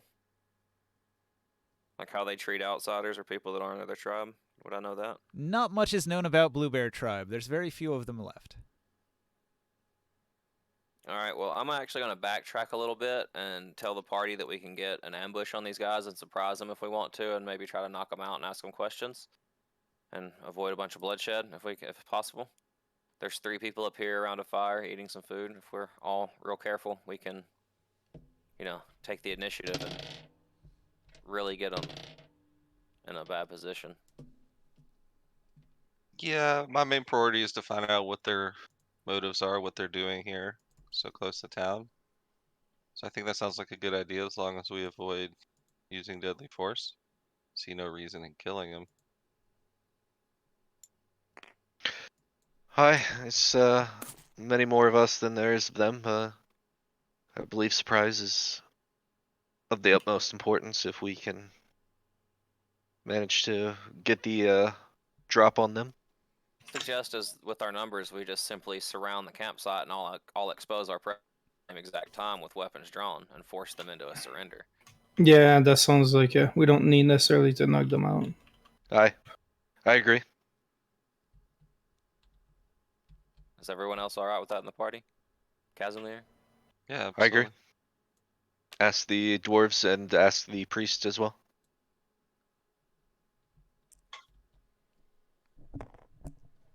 Are y'all gonna sneak up? Yeah. Mm-hmm. Mm-hmm. Some of them are not very good at sneaking. Well, in I'm not very good at rules, sneaking. didn't you say that the group sneak is everyone rolls and then you take The lowest out of all of them. average- Well, you take the average with the lowest bonus applied out of everybody. So you apply the lowest sneak bonus to the average of the rolls. And if that passes the perception, then the group sneak is successful. I'm pretty sure that's how that thing described it as I was reading it the other day when I sent you that thing. So do you want us to do it that way? Or do you want to do it where we all roll and take the lowest and apply an average mod? Nah, I just want everyone to roll. Okay. What is 16. Dex? Stealth. Oh god, the dwarves are so bad at this. What is Oh, it based on jeez. the stealth roll? I'm pretty sure I have disadvantage because I'm wearing heavy armor, right? Yes. No. Yes. Heavy armor gives you a -5. A -5. Okay, I rolled a 8. All right, 3 Sorry, I stealth. thought it was disadvantage. No, Yeah, he depends on the rolled rules you're an- using. He rolled an 8 total. Yeah. So needless to It looks say, like you- they are well aware that there's some people coming when they go clank, clank, clank, clank, clank. Yeah, I got a 14.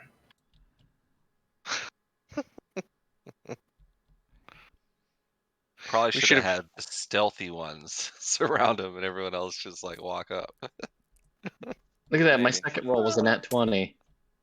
What a waste.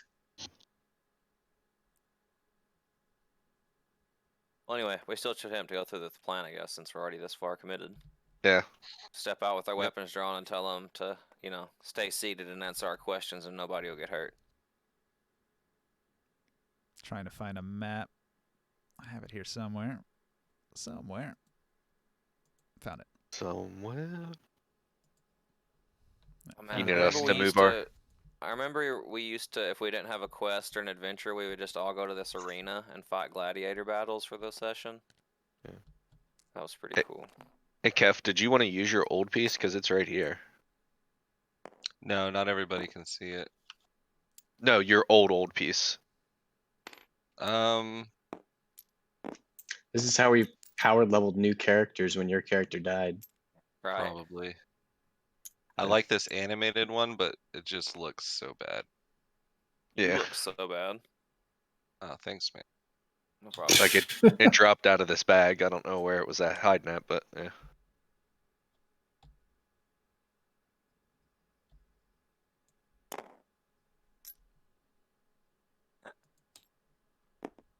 How did you manage to not drop that on? I was to say, how'd you manage to not drop that on anything, Ninja? I always get a little bit scared when I hear Ninja roll dice. So now that I see his face, kind of like Shabby said, smile and dice roll, not ominous at all. Yeah, like totally. Every time I see Ninja grin like mischievously, it's like fuck. Though, you know which one actually I was really worried, which fight is that damn tree when we all fell asleep right under that freaking tree. Yeah, that was bad. Yeah.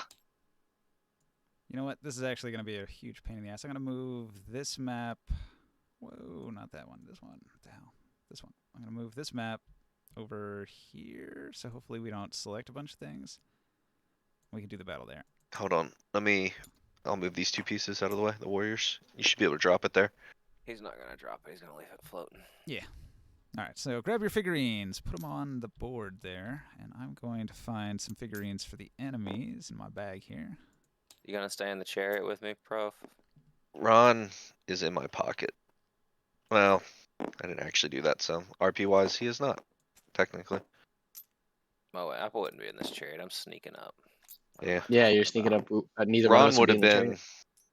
Ron would have been kind of behind a little bit. I would have been But- like, clank, clank, yo, what up? That's pretty much what I did. What up, homies? Actually, Yeah. Ron would have needed to run a stealth check, technically. Hold on. I'm so You roll ready one to be for level Ron. 3. It's not even funny. Oh, What's Ron would have been up? even better than mine. Ron would have been a 25.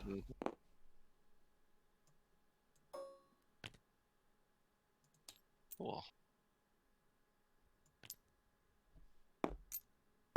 Where did I put Devin? Okay. I would have definitely been opposite of Absworth, though.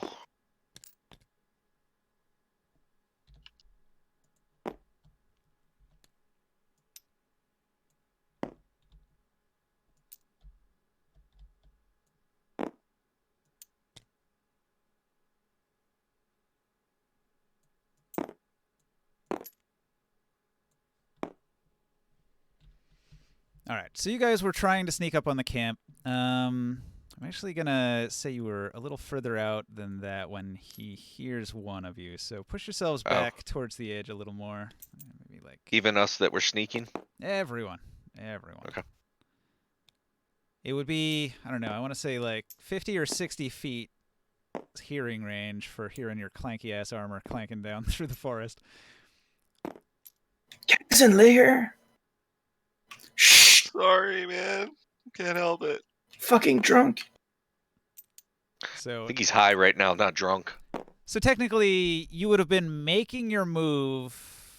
So you'd be like, you get heard when you're another like 10 or 15 feet back, and then you finish your move on the board here. And this guy, he was awake, and he was on guard and listening, and he heard a branch snap or something. And so he hops up, and he grabs his crossbow, and he shouts. And this guy grumbles. The other guy wakes up. So he rolls out of bed and draws both of his short swords out with a swing. Shing, shing. The other guy still snores loudly, and this guy continues to shout. So then I'm going to roll initiative here. Let me set up a roller for them. I guess we're fighting. I guess we're not. Well, it kind of answers our question, man. If we But roll wait, up on wait, somebody wait. and their first instinct is just to attack us, then they probably made the right call. Well, they're on guard. Are they attacking? He's rolling initiative. All right. Roll. Randomness. And all right. Ron is technically in. He's not in my pocket, so you'd have to roll initiative for him.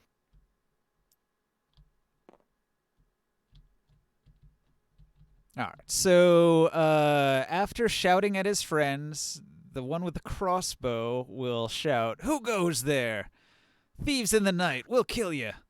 So Kazan, there. It's time for you to raise your voice. Deafin, That's not you're my the turn, man. first to react. Oh. What do you do? Say, we mean no harm unless you want to harm us. We tracked you a while back. Who are you? Make it be known. We are many, we definitely have you outnumbered. We are Blue Bear. We are mighty. You will face our Oh, wrath if you fight us. We know who you are. You have no idea who we are. And, lay down your swords. We just want to talk. Just challenge a barbarian. Yeah, that's gonna go over well. A Who halfling. are you? Hey, who are you? We know who you are. We know who you are. It's Yeah, you So- said that right after asking them who they were. All right. Yeah. Well, they demanded you show yourselves and prove you're not enemies. Morkan, what do you do?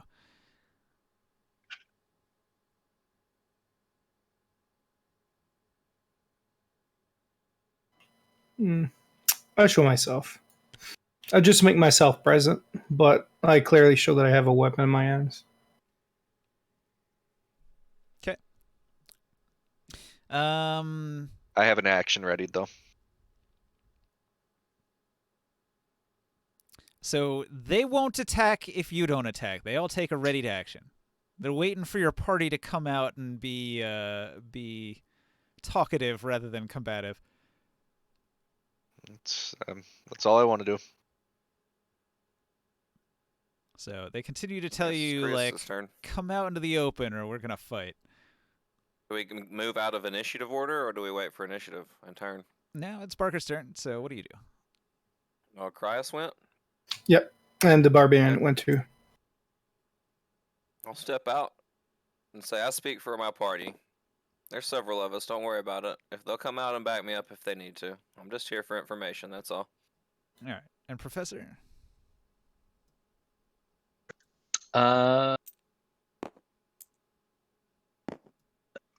I'll stay right there and wait.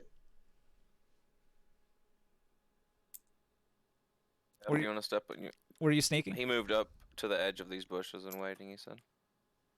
What was your stealth? Let's see. Are we using the same stealth from earlier? If you already rolled one, that was your stealth check. Yeah, I rolled one when we were sneaking up on these people. I guess technically was- by the raw rules, when there's an event like this, you're supposed to reroll. So give me a new roll. All right. We'll see if you can stay hidden since you're not speaking up. I got a natural one. Even better. All right. So you stay hidden, and Kef, what do you do? What does Kazanlir do? Walk up with Abfirth. Say, hey, good folk. We mean you no harm, as my partner Abfirth here said. We've been tracking a ghoul threat east of here, and saw some human tracks in the woods. Just wanted to make sure you guys are okay and that you weren't in any trouble.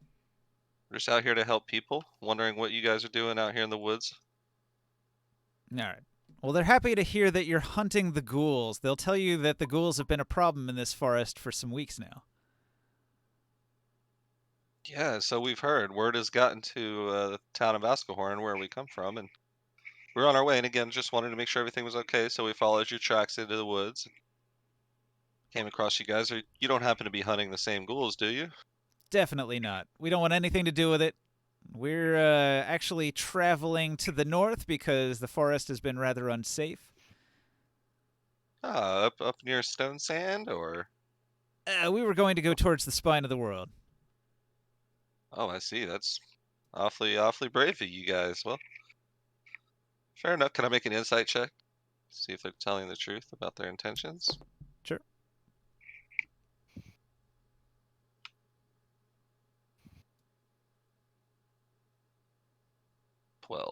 Hmm. They seem stone-faced and hard to read. These gruff Sorry. barbarians of the north aren't incredibly talkative, but they will tell you that the forest is dangerous, that there have been strange cloaked figures gathering in the wilderness at night, and the ghouls... I'm sorry to interrupt. I thought you were done at the strange people gathering. Continue. I apologize. No, that was it. They're talking about the Go ahead, ghouls. Burger. They I want to was get gonna out of here. show him the piece of paper that Krios made, and say, "Have you seen any symbols that are resemble this one?" And point to the big symbol on the top of the piece of paper. They don't recognize it now. Okay. These cloaked figures you speak of, where and when have you seen them? Oh, we didn't see them. We've only heard the rumors. You But say they've been gathering at night out here in the woods, huh? usually when there's reports of the ghouls, there's also reports of strange cloaked figures. They might be behind it. Yeah, that's kind of what we are Very well. thinking as well. These guys are all incredibly superstitious and fearful of magic, you'll find. So whenever there's mention of undead and necromancy and stuff, they're all incredibly fearful of it, and that's why they're getting the hell out of here. I'll say, well, it seems like you guys are, not up to no good, so gladly we'll go about our way, you go about your way. Do be safe on your travels. Watch out for the ghouls, obviously. Hopefully we find them and we can eliminate this threat or find the source of it. Would you Sorry to mind, stumble upon you here in the woods like this, guys. Ninja? It's night time, huh? It is 5 p.m. in the spring, which means it is becoming nighttime. I said a group. What if if we camp nearby? Would you be opposed to that for the evening? We could help look around in case of enemies or creatures that might show up during the nighttime, and we could potentially help each other if something comes by. Maybe not too close. You can camp over there. What do you guys think? It's fine. It's fine by me. That's I find a nice tree I might set up in. Plenty of those to be found here on the edge of the woods. Say very well. We will find our way back the way we came. Again, be safe and good travels. Thank you for the information. And again, sorry if we startled you. We mean no harm. Just out here trying to eliminate the ghouls and any other threats that may come with it. All right. Well, you're a bit off the trail, so I guess to get back to it, you'd want to head southwest from here. We're gonna set up camp nearby, aren't we? Are we gonna stay here for Are the we gonna night? set up camp now? It's getting the evening.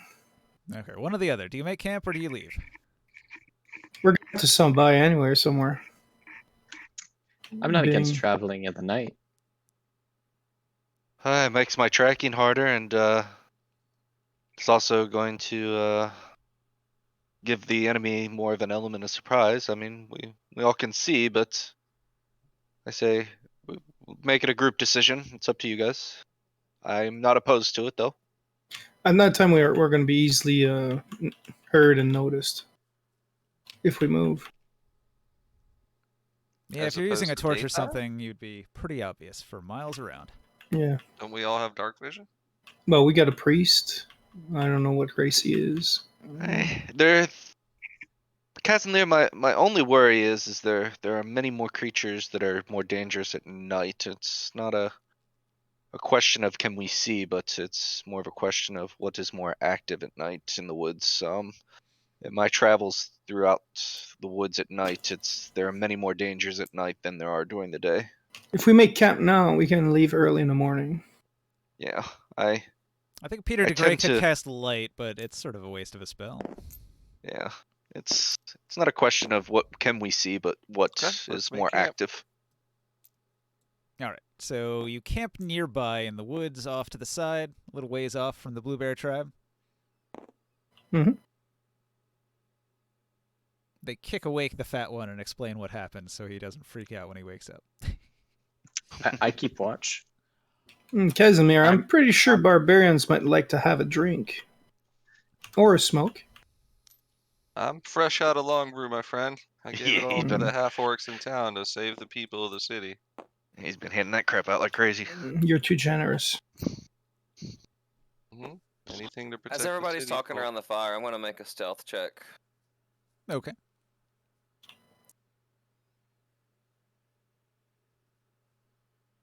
And Yes. in the evening, I cover myself with the elven covers. Camouflage. And I'm gonna say this every time it applies, but since you said I have advantage with these boots on of Elvenkind, the sneaking gives me sneaking advantage. I got a 23, and I'm gonna sneak back around these bushes by the riverside and go spy on the barbarians and listen in on their conversations. Okay. Well, they were getting ready to go to sleep, so before they go back to sleep, they briefly discuss their travel plans, about how they're going to head to the mountains and how much supplies they have for the road. And this guy agrees that he's going to continue to stay on watch when the other two go back to sleep. And he stays awake, poking the fire and looking off into the woods. Maybe he's got like a little fishing line he tugs on once in a while that goes behind the tree there into the river. Can I like go around these bushes and come to the back side of this tent and see if I can poke my head in there and see if anything's in there before they go to sleep? Okay. You sneak into the tent. You find the backpack of one of the travelers, one of the barbarians. What do you do? I'm gonna look through it, see if there's anything interesting. Okay. Do I need to roll something for that, or am I just haven't stolen anything yet? I'm just looking.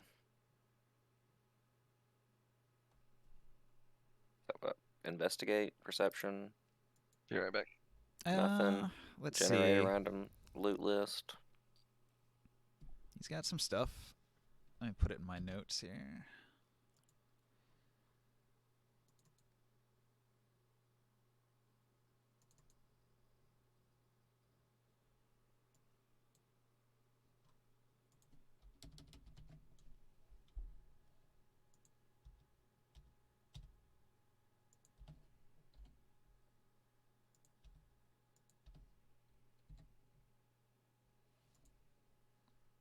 Generating items.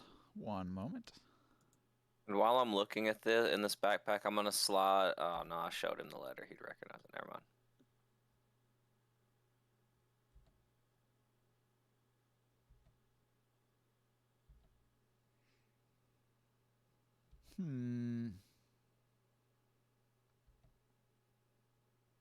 Stuff. Trying to find something that makes sense that they would have. Oh, you mean like a magic +2 whip? Something like that. Or an armor of you can sneak real good? Or what about a potion, an unending potion of you get 2 turns for the rest of the game? Sounds pretty good. Sounds kind of familiar from my other game. Basically what I was getting at.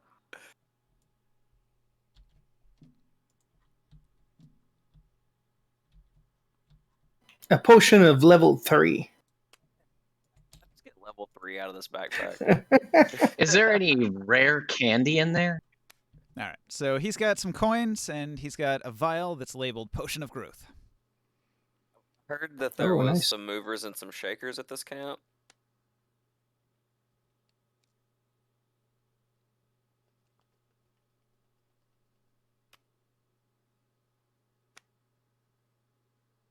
Yeah, I'll take all this. All right. Backpack looted. And I'll replace the coins with 300 copper pieces, or 210 copper pieces. Could have sworn these were gold last time I looked, right? Yes, for sure. Yeah. Replace the potion with that Yeah. oily potion. Yes. Yes. Yeah, and then I'm gonna do that. I'm gonna replace the potion with the potion that the Nilbog gave me. Mm. Yes, that's great. And you said this guy's still keeping watch, right? No. He's asleep. It's this one who's keeping watch. All right.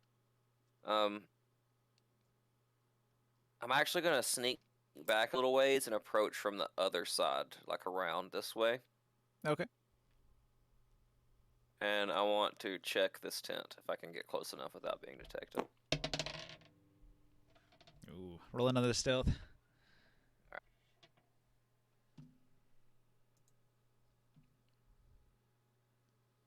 18.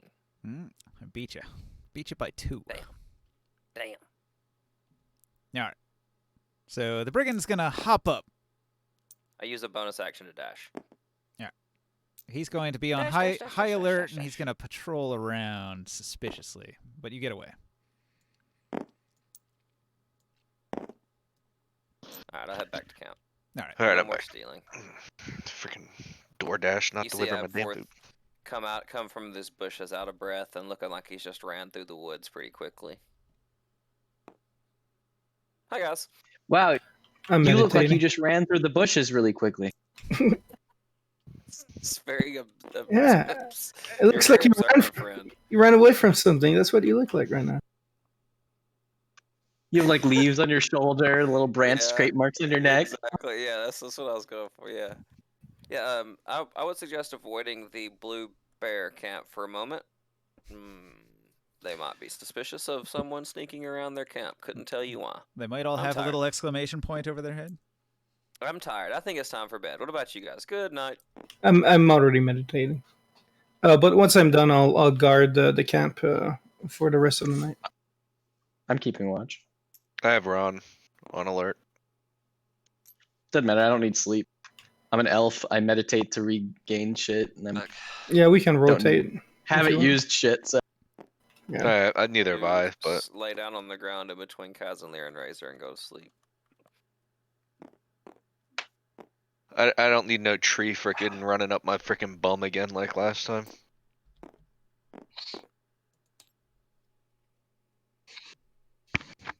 Did you find anything, Abforth? Thing you would know about.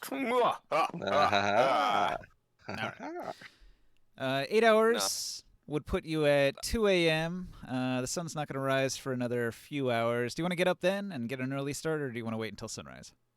I'll tell you that they talked about their travel plans and not much else, and then I came back to the camp after Oh. spying on them for a moment. Well, I'll as- wake up and start making don't little sleep bit of- long, my friend. Let's get on the road early.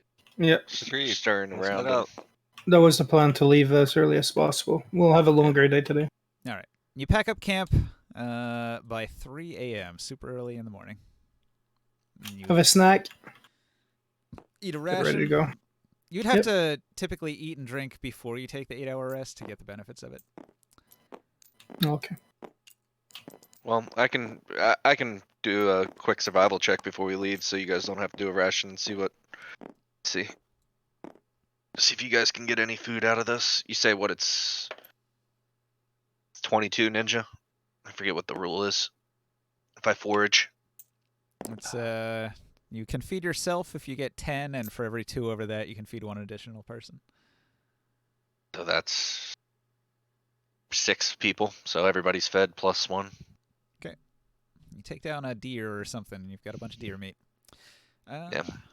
So everybody was pretty much fed. So you save your rations. Ooh, the weather's beautiful today.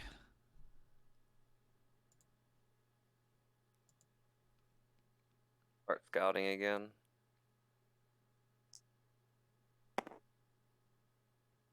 Same thing. Start tracking. 19. You scout with a 19.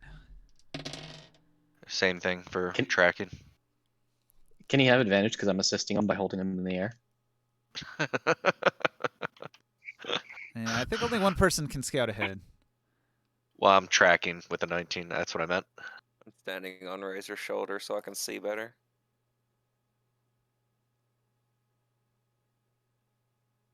Yeah, I don't know if you can assist on tracking. I guess so. If you're both proficient in it. I'm scouting, not tracking.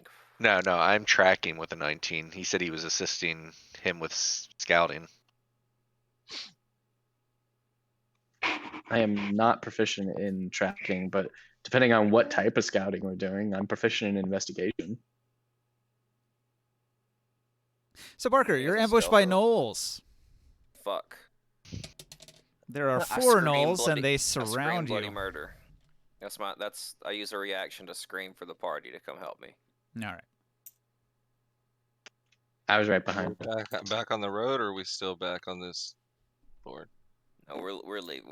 We gone. Is this Defin's other wife that got away?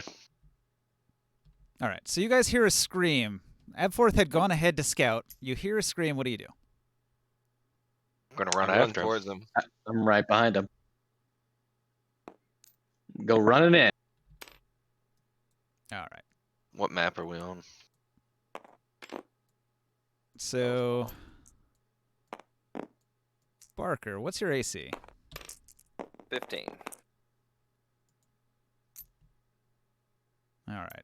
One of them, 4 of them all threw nets at you. One of the nets hit. So you are grappled by the net and restrained. So Barker's in a net and he's screaming, and you guys arrive on the scene. So Where are we at? Over here. Oh. Shit, Oh my hold on. god! I don't want to be queen of the gnolls. Help! I think my wives and my girlfriend's got that under wraps. Now they're gonna make him their queen. This is neat how this does this.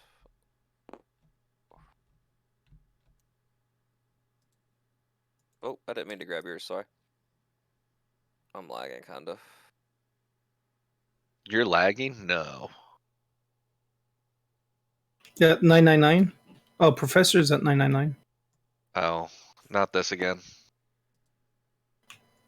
Are you guys doing videos? Yes. And yeah, could that be? No, I don't.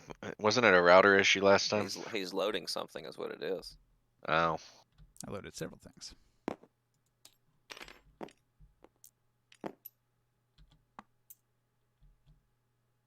He's back to normal. I don't know if I want to use this map. Let me see.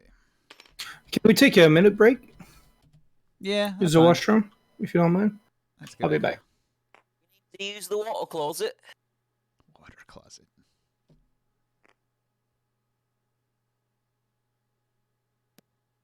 That's not plasma. That's fire. Ooh, this is a pretty cool battle map. I like it.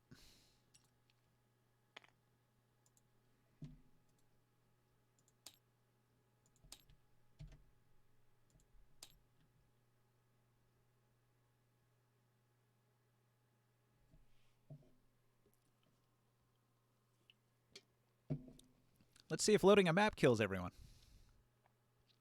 Pretty sure my computer's dead right now. Probably. Yeah, Where are we at on this thing? Didn't boot anybody, so that's good. Why is the large flame jet smaller than the plasma cone?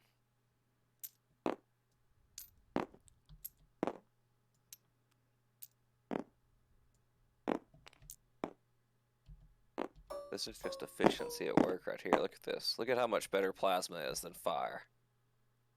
Hey, I'm right here. Jeez. Well, I mean, you need to get good. Look at it. Barker, grab your figurine and put it in between these gnolls here. Yes, sir. Time for the Knoll Rape fantasy to come true at last. Isn't that what you said you wanted for Christmas this year? A bunch of Knoll cock, yeah. And that's exactly how you said it too.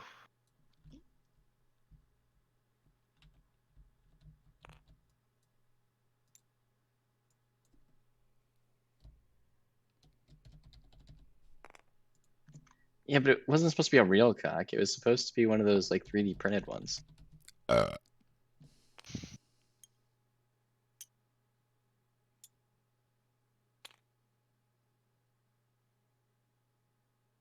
Should we ever figure out how Discord figured out what the background, how it determined your No, and background? don't start this shit right now. We can't use a distraction. We're very busy.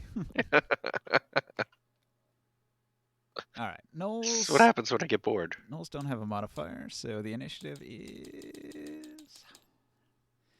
Like so. Ron's not going to be attacking, so you really don't have to worry about adding him. He's All right, so you guys were on the trail.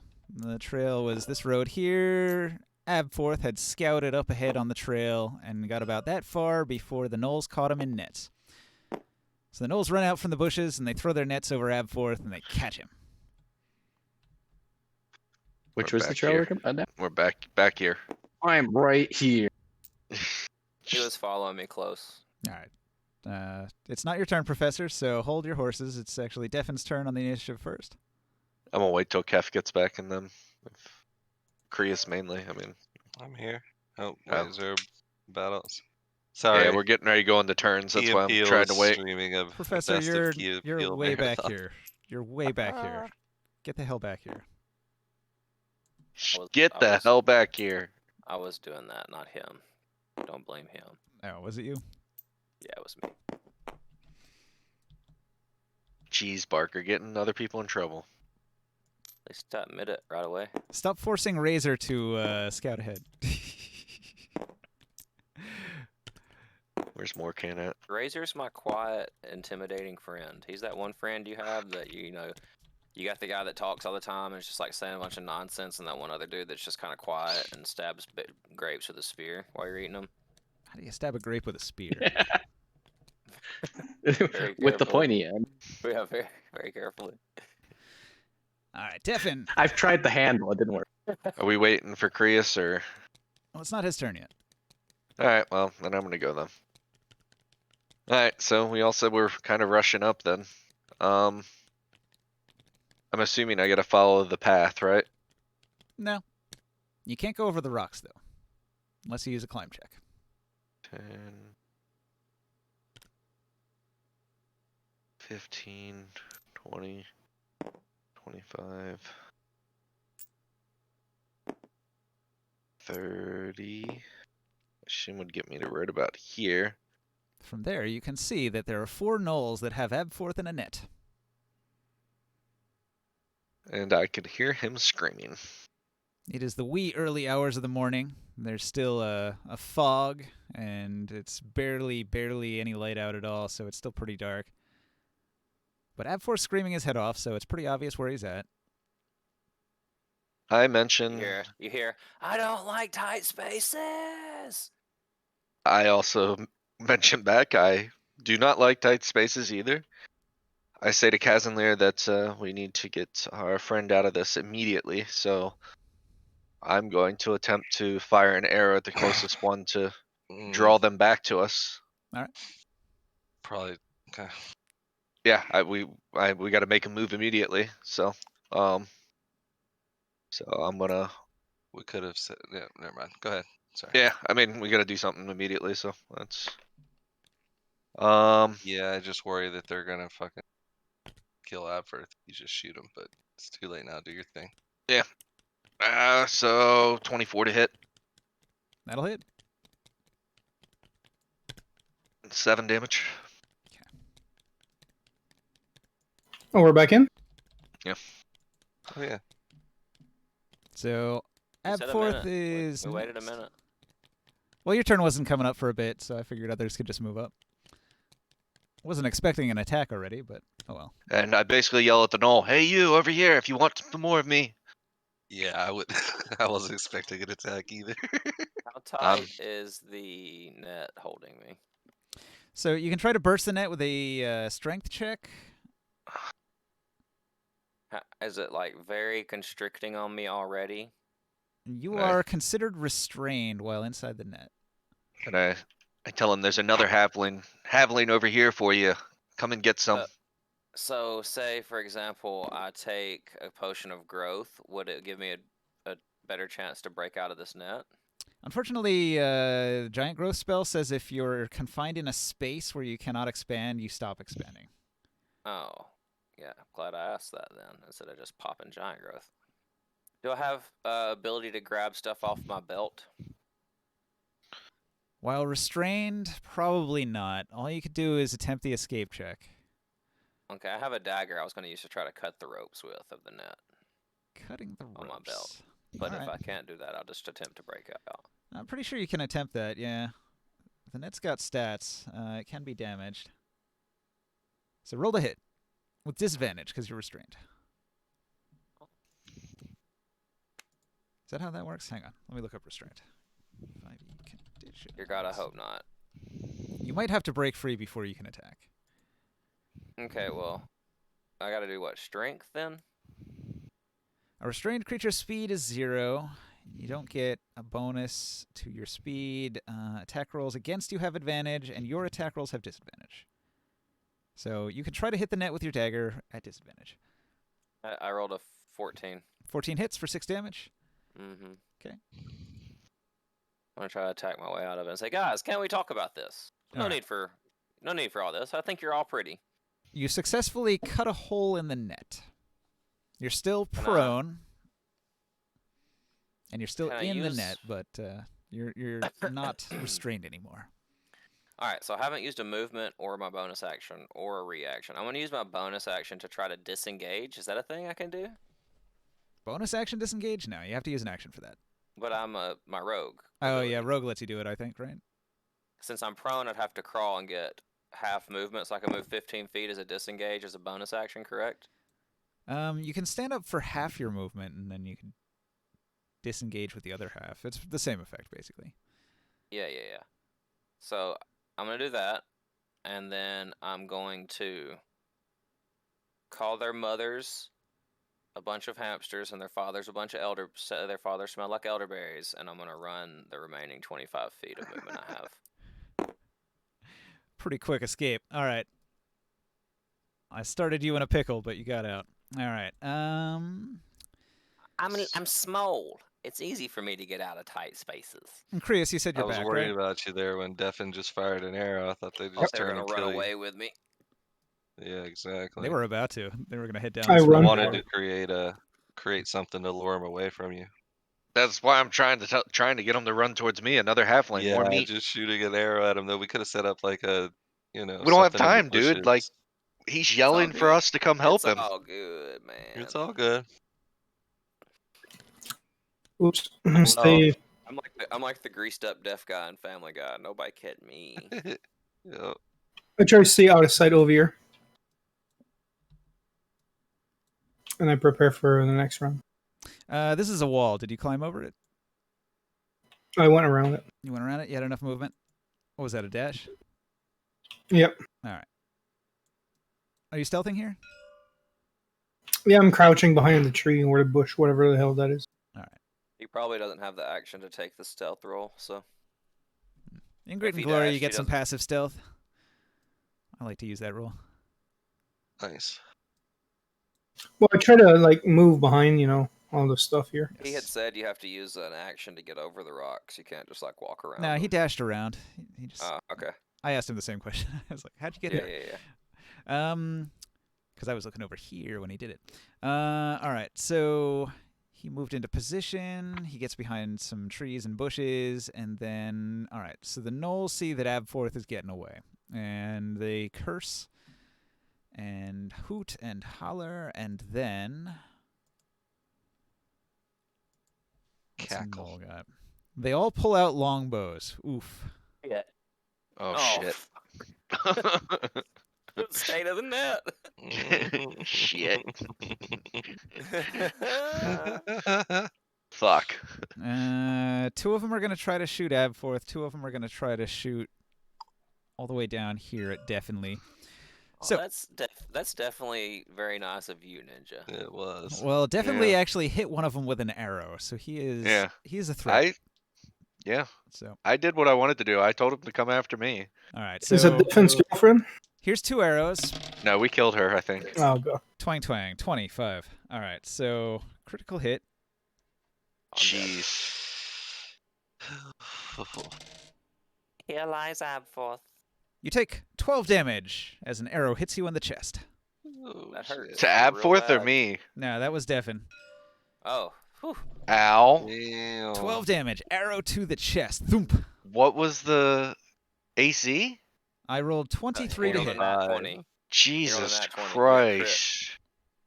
12 damage. I rolled a 20 and a 5. They have a +3, so that was a 23 and an 8. And the 8 misses, but the 23 hits you for that 12 damage, piercing. And then the 2 that shoot at Abforth, I get a 16 and a 21. Guess Both I'm hit. rolling a monk, boys. Did you say both hit? Yep, both hit. Ouch. I dropped my dice. Damn it. Lost my D8. All right, I'll roll this other one. 1 arrow only does 2 damage. Just a grazing flesh damage. wound. The Ooh, other okay. one does 5, though. That was a more solid hit. No, solid hit is 12. Critical hit is 12. As my reaction, I'll say, "Is that all you bitches got?" And I keep running on my turn.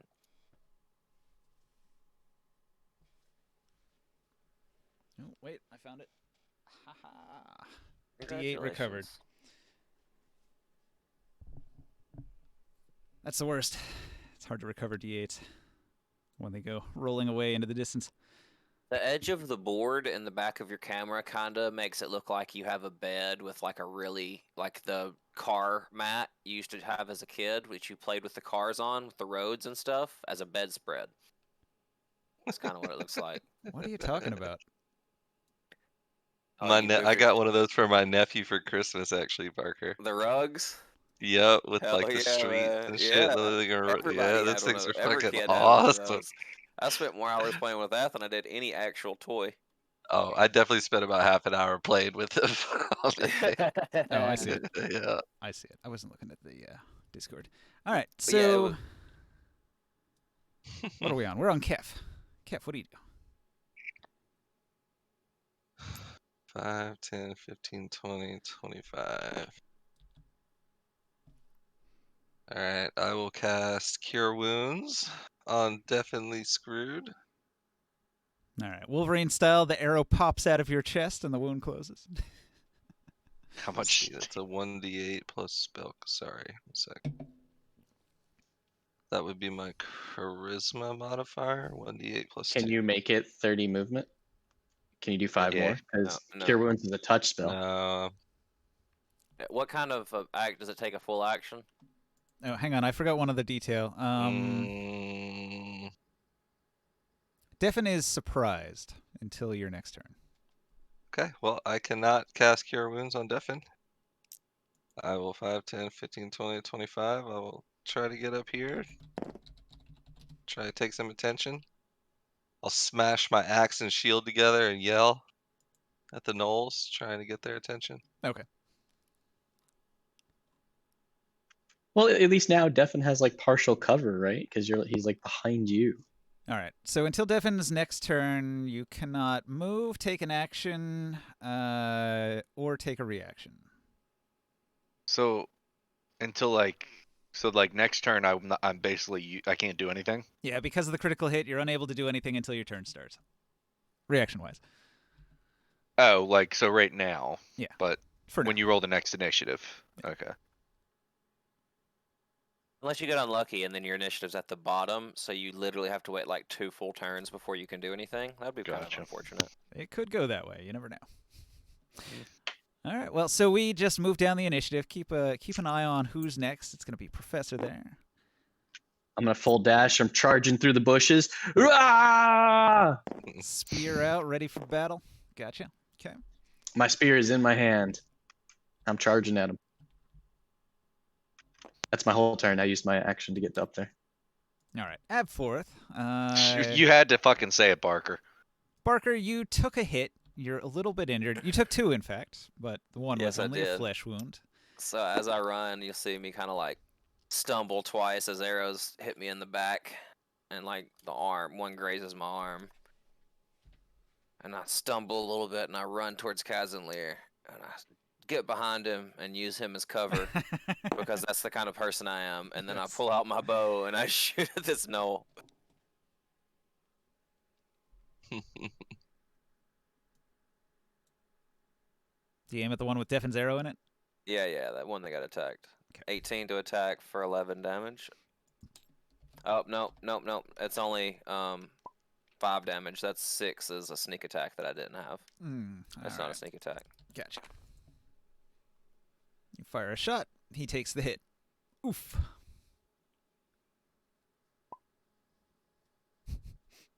All right. Morkan. I say, protect me, please, my friend Kazanlir. I rolled a 4 on my Just get behind me. Shield up. added damage, fire damage. All right. I move slow. I move 15 feet. Stay behind this tree here, covered, and then I shoot on minus 12 guy over here. Right. I don't know if that's his health or whatever. He's taken 12 damage.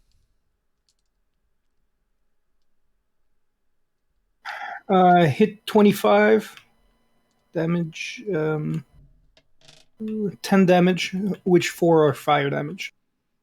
10 damage. All right. He drops, and he's on fire.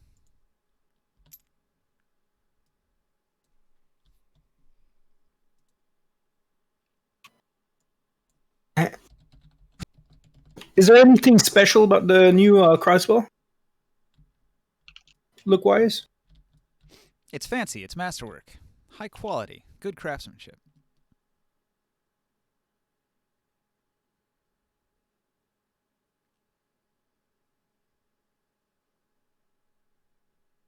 All right. So I assume you're not doing anything else. No, I'm done with my round. I moved and then I shot 2. So, and I had my additional action. Professor. How to get to be my turn? Oh, okay. The initiative The changes order every changed. round. Yeah.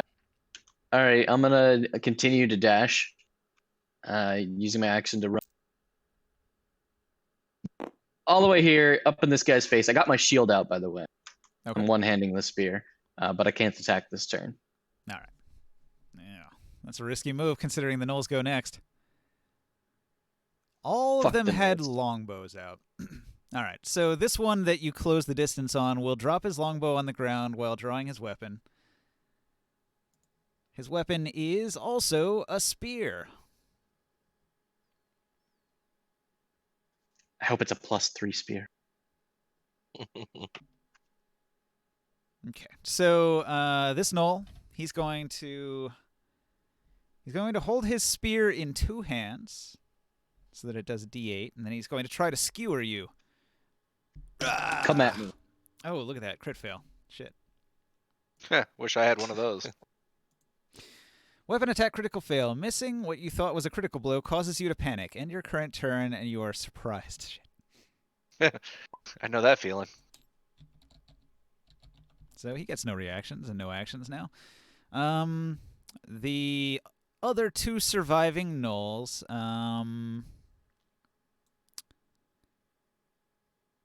Let's see. They're going to relocate 5, 10, 15, 20, 25, 30 to here. So on the run, and then they turn and they will fire 2 arrows this way. Twang, twang, to try to help their friend get out of combat and run away. So here come 2 arrows at Razor. 2 longbow arrows. We've got +3. So that's a 15 and a 19. The 19 hits. 19 hits. So an arrow penetrates your shoulder for a measly 2 damage. I love those ones on D8s. It's Just great. a flesh wound. So they're yapping some stuff at their friend over there, like, come on, waving at him to run.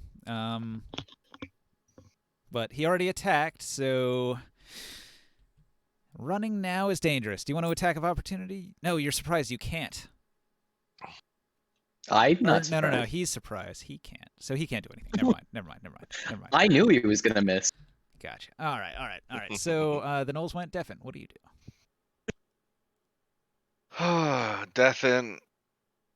Defin's pissed off. Consider a lot of cover between you and them right now. Yeah, but he's also hurting. He sees that his friends kind of have this one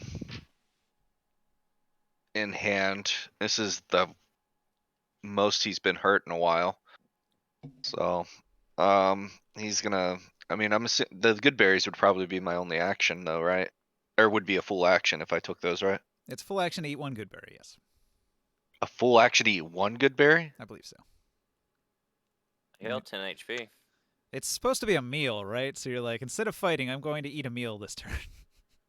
Well, no, it's like small though. It's I Yeah, believe they're it's a bonus small. action to They're eat it. It's a full tiny. action to feed That's it why I'm someone saying, like, else. I'm like eating like 10 of them. They're tiny little berries, I don't even think though they you fill It's you like up. I don't think drinking you a potion. can just eat 10 of Yeah. them.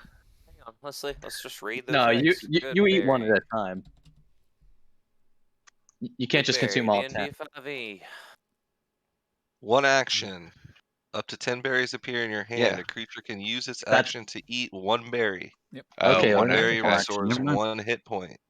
Okay, so it would. I knew you could only eat one per turn. I just thought it You was can a only eat bonus one per turn. Okay, so then I'm not gonna do anything with that And then. it's an action, Um, not a bonus action. Yep, that's where I was mistaken. Are you fleeing? No. Oh my 1, God. 2, 3.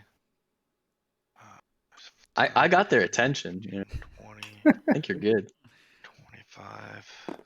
So I'm a little pissed off. So I'm actually gonna fire a bomb arrow at these sons of bitches. Oh. Yep, they're Oh. fleeing. Yep.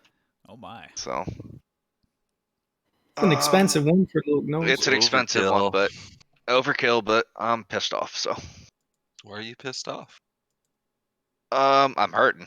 So that's a freaking 25 to hit. That'll hit. And then the initial damage is, whew, it's 12 damage, and then the arrow itself is. Dang. Where are the arrows at? What the This is hell gonna are the damn this is arrows? gonna look like a war scene after this air. 46. Yeah. What's that? 4 d6s, I think. Yeah, 4d6. Yeah. Uh,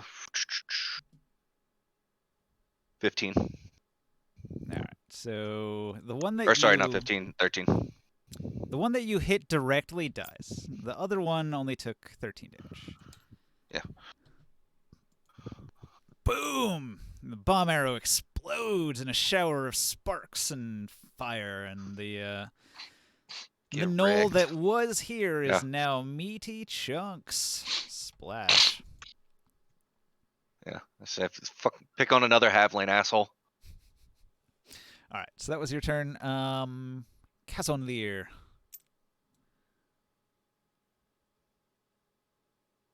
I'm gonna throw a javelin at this one. All right.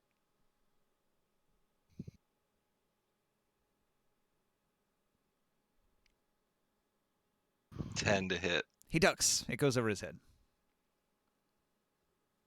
I'm angry. End of my turn. All right. New initiative is that. Barker's first. Bonus action to dash. 15, 20, 25, 5, 10, 20. And as I'm running, I'm going to pull out. That was my bonus action to dash, regular movement, pull out a rapier as I'm moving, and Superman stab this asshole in the face. Okay. Nice. Not just a regular stab, Superman stab. Critical. The 19 hunted damage. becomes the hunter. You did stab him in the face. Look at that. Wait, why did I roll with advantage? I didn't crit that. Yeah. Is there one of? No, I didn't crit. That's a mistake. Yeah, I looks rolled like a 4. miss. Yeah, I rolled a 4. It's a miss. Oh well, you tried. I was so excited. I clicked advantage. Rip. Deafened from your new I mean, vantage point. Superman stab. Like, how's that not advantage? So, Said Superman though. is there any Yeah, like- damage on the one that Morkan, or sorry, Razor's attacking? Not yet. Alright, so they seem to have that one well in hand, so I'm gonna attack the one that Razor's on. That's a 20, or yeah, 26 to hit. Damn. Solid blow right in the face. How much damage? 9. You take out one of his eyes. Thump. So that's disadvantage on his attacks now, right? Purely RP flavor text. Just trying to make it dramatic. That's, I don't have much to do. I'm just trying to pluck these damn bastards off and claiming for the halflings after each turn. I'm just doing work with arrows at this point. Okay. Next.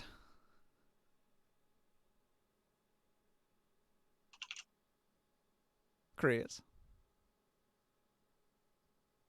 What's Morkan gonna do? Chris. I'm attacking this guy. Yep. Still standing from the same behind the tree there. 13 damage, which 4 or fire.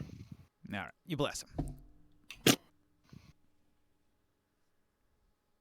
Another knoll bites the dust. Cousin Lear. Oh, look at that. You can just barely make it. No, wait, you're a dwarf. No. Not quite. No. One He's gonna short. cut him off from. He's gonna cut him off from Always. retreating though. Those stubby legs, Always man. I'm gonna throw a javelin from 5 feet away. Sounds Or good. yeah.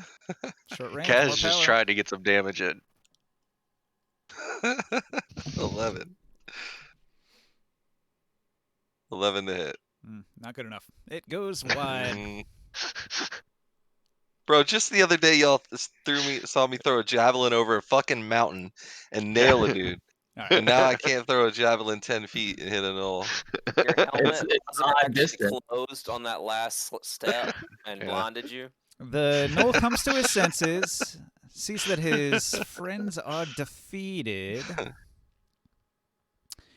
He's going to circle around Attack him up. Razor. Circles Suddenly around, regrets all and his then decisions. he attacks Razor with a 19 to hit with a spear. He hits. Come to his senses. What's this?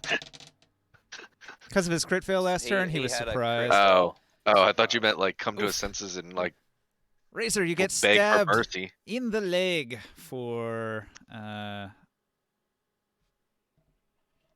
you get stabbed in the leg for 6 damage.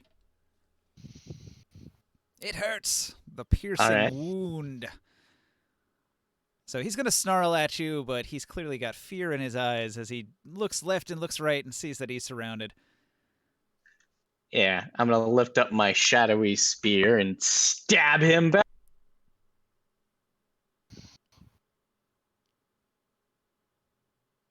Does a 15 hit?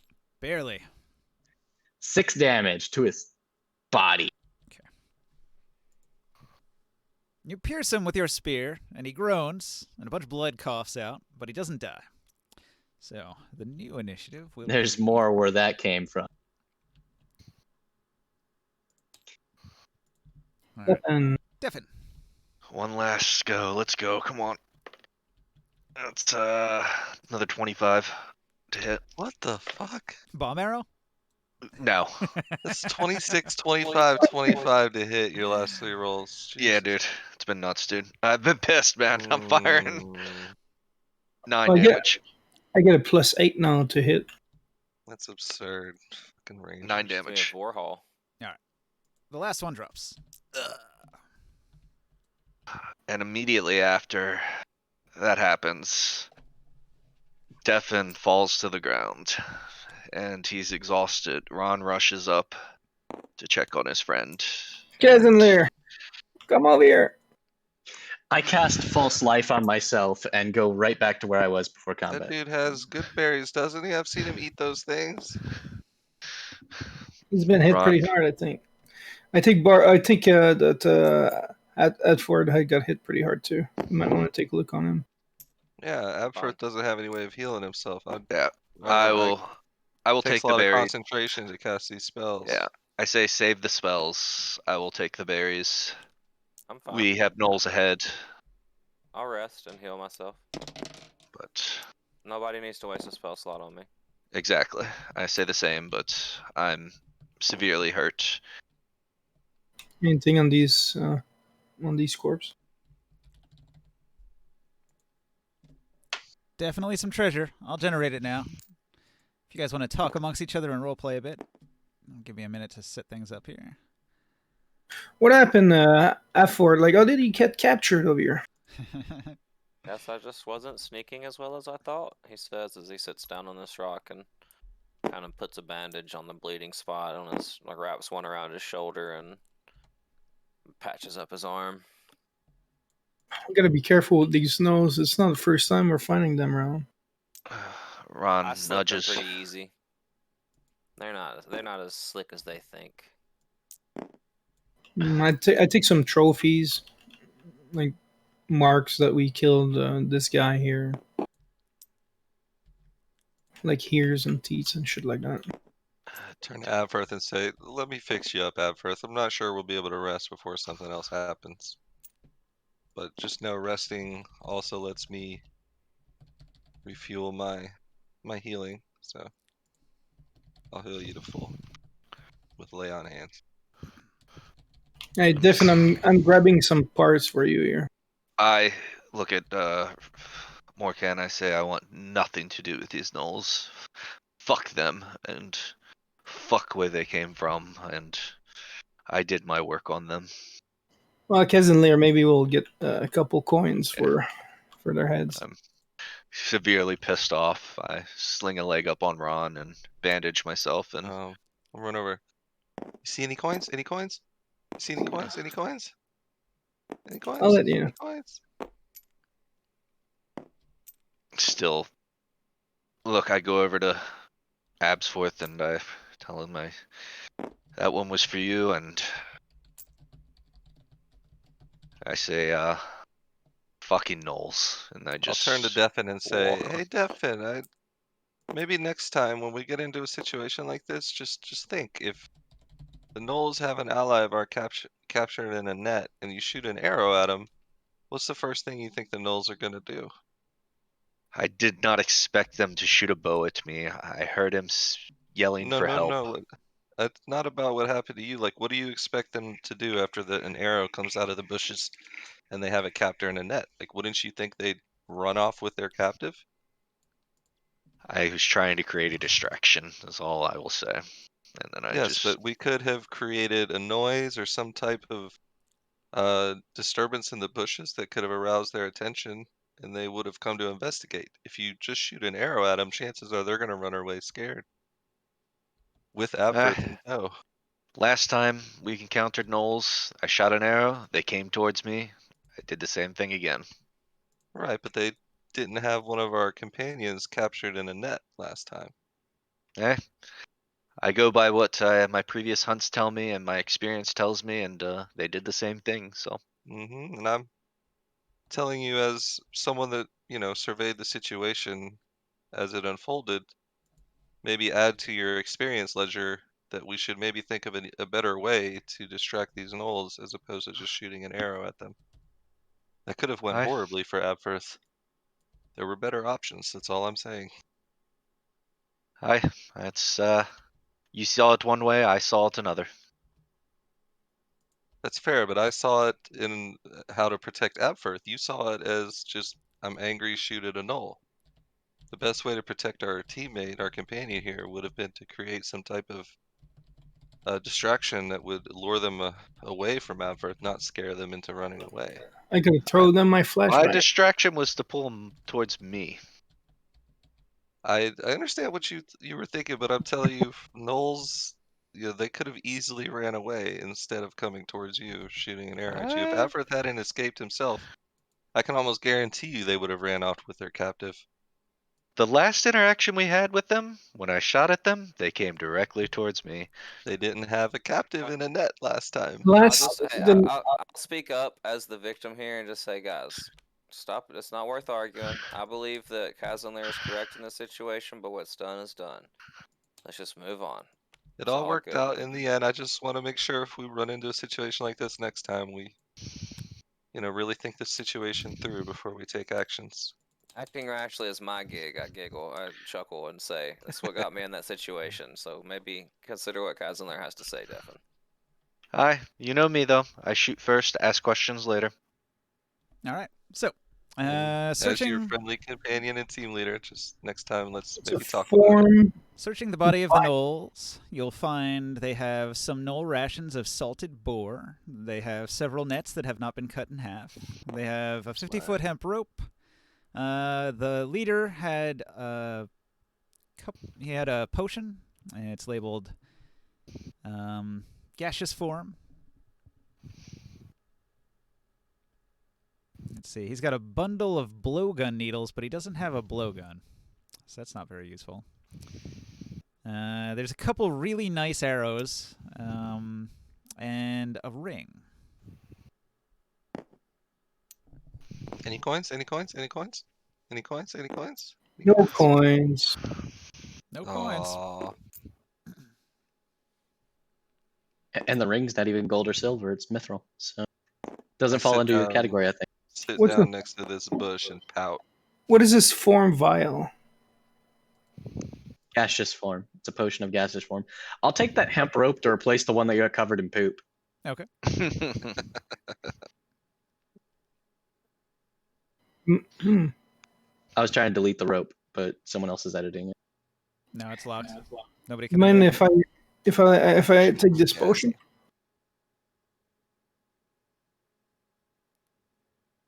Help yourself, my friend. I have no interest in any of the loot. You see this button down here in the corner? I'd like to see if I could learn something. Maybe learn how to make it. Yeah, I see it. So if you need to edit it, you have to unlock first. But that could be really useful, I think, for if we get caught in some tough position, or to be able to go through through something. Those nets could be useful. I mean, hang on, let me see. Yeah. I don't know when I would use a net, but I'm not just gonna leave them here.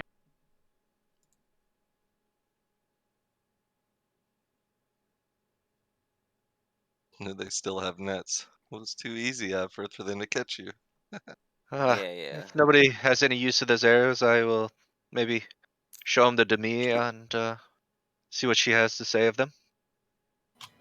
I can't. I think you're the only one that can really use them well.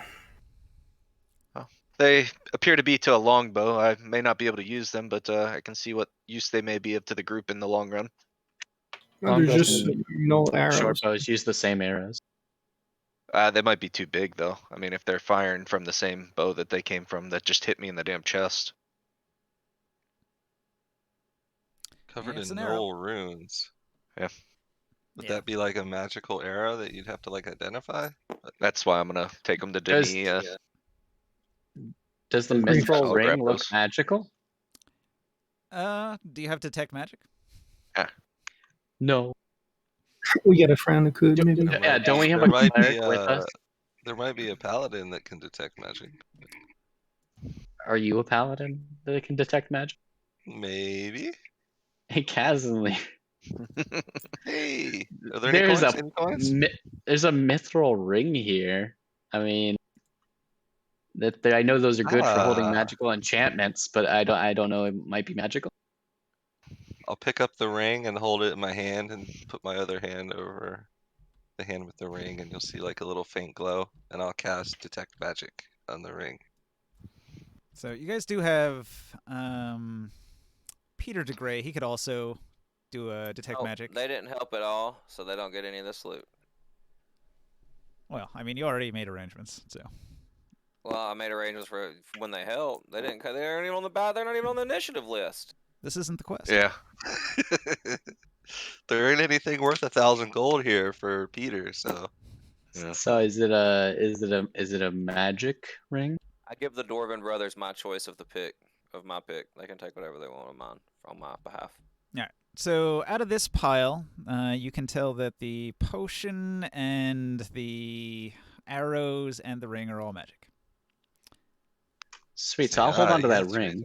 All right. So Very magical indeed. Peter de Grey, being a cleric of Mystra, has the domain spell identified. So if you want him to identify one of your items, he can do that with his domain spell. Now he shows up. Yeah, after the fight. I was just kidding. Yeah. All right. So a large or small creature hit by a net is restrained until it is freed. Net has no effect on creatures that are formless, huge or larger. You have to do 5 damage to the AC 10 net to destroy it. Barker I got did lucky 6. then that I did max damage basically. Yeah, I'll you say, had hey, to do the 5 Morgan. damage. Morcan, I definitely detected traces of magic coming from that potion there. You might want to have somebody take a look at that. Oh, gaseous form. It sounds like it turns you into something that can slip out of nets. Yeah. Yeah, I should have just pickpocketed him and drank it. So I guess, I mean, if no one wants these nets, I'll take them. I don't know. There might be a situation in which I could throw a net. They don't weigh much. I'd like to I see if hold we on to can. them as well. I would like to see Is if there- we can find a way to make more of these potions. Does anyone else Alright. want the nets? Like, seriously, if anyone wants them, you can take them. Otherwise, I'm going to take them just to get them. All the nets, close quarters. I might have a use for them sometime. Yeah, you could take them then. Yeah. Take all 3 Might nets. help you hit one of your javelins a little bit easier. Nets have Right. very, very short range. So you have to Hit be 'em with within the 5 net. feet. You have to be within 5 Yeah. feet to throw a net, or with disadvantage, think you it's could throw 30 it at disadvantage. 15. 15? Oh. Maybe if I can trap him in a net, I can actually hit him with a javelin. So like when those Yeah. gnolls got Barker, they ran up within 5 feet and they all threw the net from right up close. You could just go to your game store and buy you some dice and you'll hit every time then, Kev. I got mine from Amazon. True. Got them weighted dice, Ocean's no. 11 in Mr. the Gray. Another nat 20. Holy shit. Little guy Holy right shit, there. I'm just on fire today, guys. it lands on Little 1 guy and then right there. miraculously flips to 18, Said I'll get a down camera next week so you guys Nah, can see you're each fine, rolling. man. I'm just fucking with you. Shit, So, having a Mr. you have like a DeGray. +9 to hit or something. It's crazy. What it is? I got a couple mods. This ring appears to be magic. Would you be able to identify what it does? Sure. He accepts the ring and he casts the ritual identify for 10 minutes. And he tells you that this is a lucky ring. Oh, cool. So if you wear that- this ring, you can find +1 gold piece on every corpse and in every drawer and in every box and every barrel. Everything you search will have 1 gold coin in it, as long That's as you're wearing fucking this ring. amazing. I heard you say coins? Coins? Yeah, Oh, there you God. go. I believe it would be best for you to hand that to Kazalier. Yeah, actually, that would be a pretty good Yes. idea. This for I is- just him. heard the word coins, so This I is like came the- running up. This is like Time He'll pick the something, he's gonna just jump on the coin. ring of finding pocket Everything else. change. It's like you go digging Yeah. in the couch cushions and you're always going to find a coin as long as you have this ring on. But it's like- Everything you. So yeah, Kazanir, here you go. This is for you. Mithril ring. It fits because you're a dwarf, and they're the ones that discovered Mithril. All right. It lets you find a gold piece in Sure. everything you search. Beautiful. Isn't that That's great? awesome.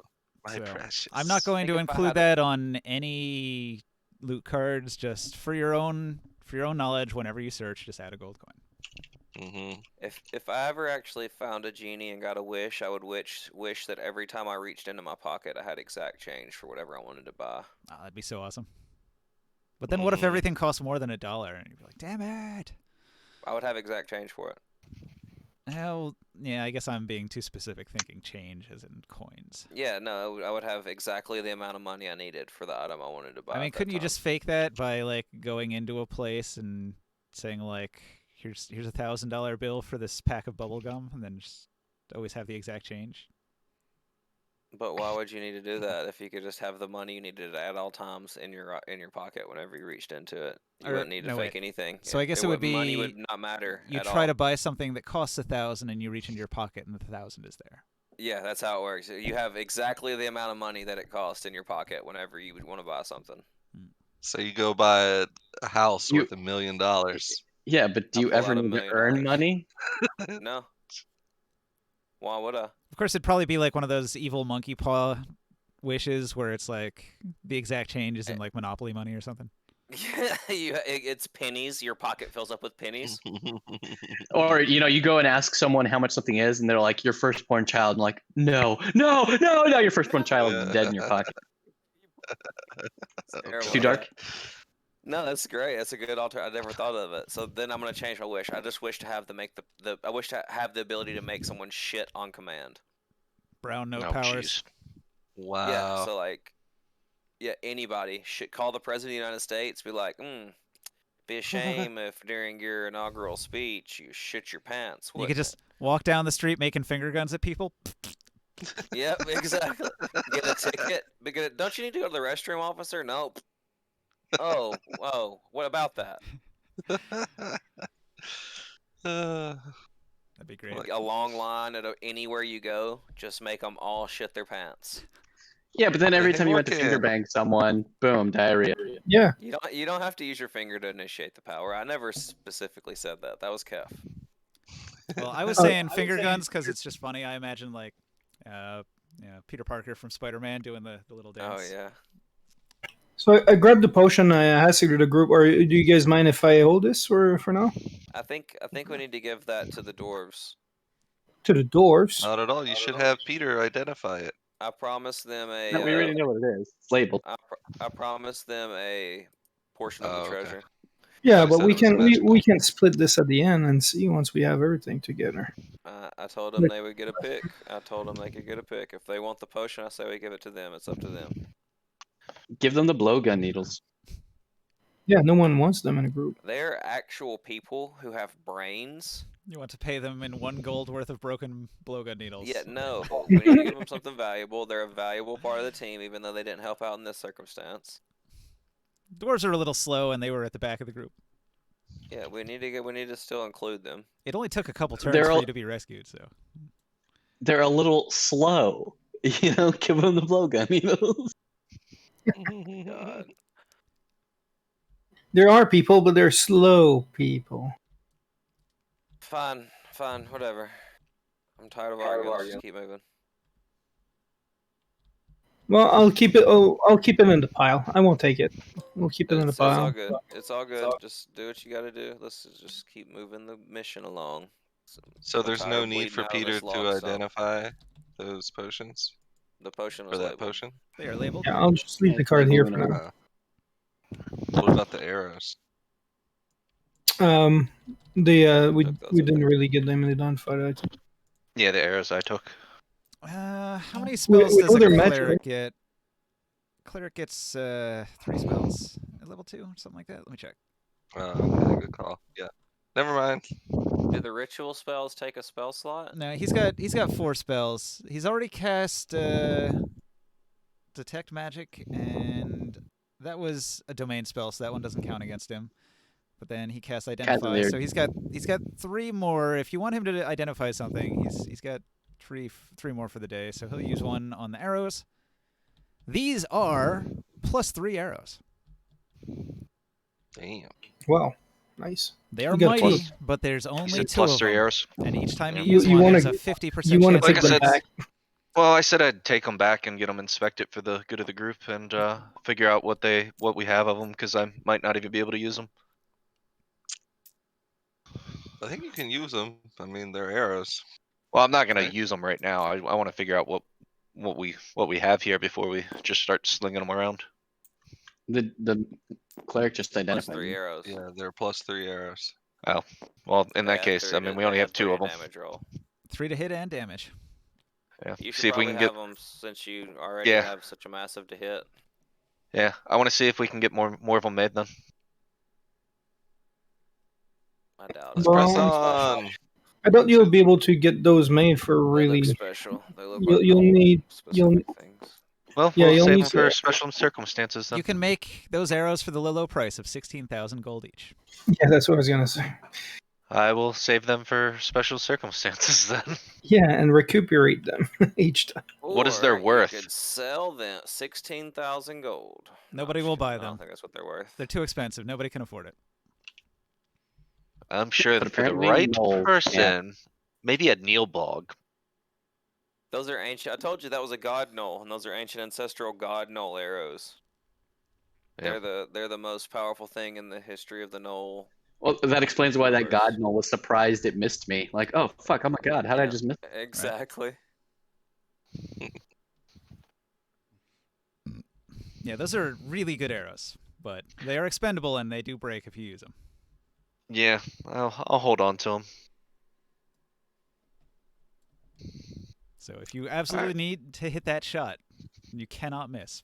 Use that arrow. Yeah. Well, he could still miss. Yeah, you could still miss, Yeah, but the you could chances still are miss. 3 less. I'm out. I'm out. Yeah, let's keep moving. I'm fucking out. All right, so you guys are hitting the road again. You're almost there. On the road again. Thank God. All right, so it's 5 a.m. The sun is up.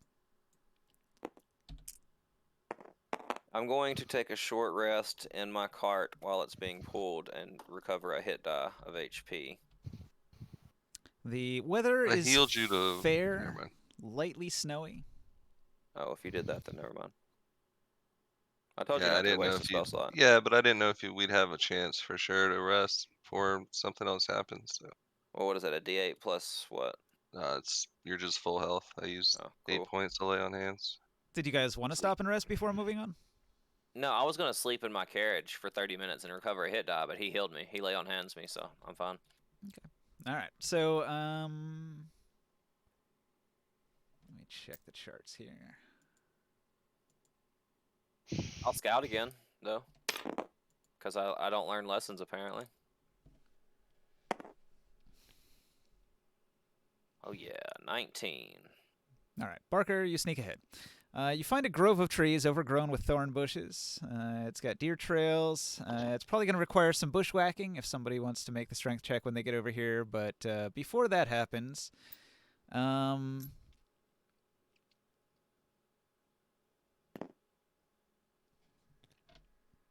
You were hit with a net.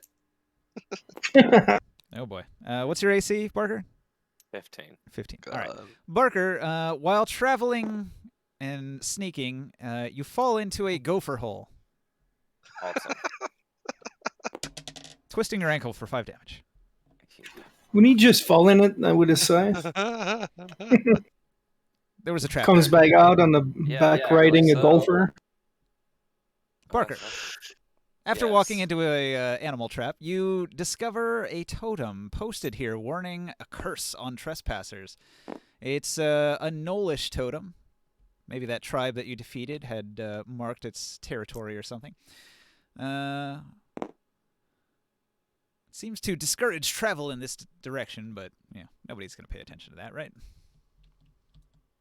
I'll mention it to the party and say it's Kazlinger's call still. But while scouting, you did not encounter any creatures. So, since you know that it's very rough terrain, Kaz, do you want to attempt bushwhacking? Do you want to make that athletics check? Yes. I only had a. What was it?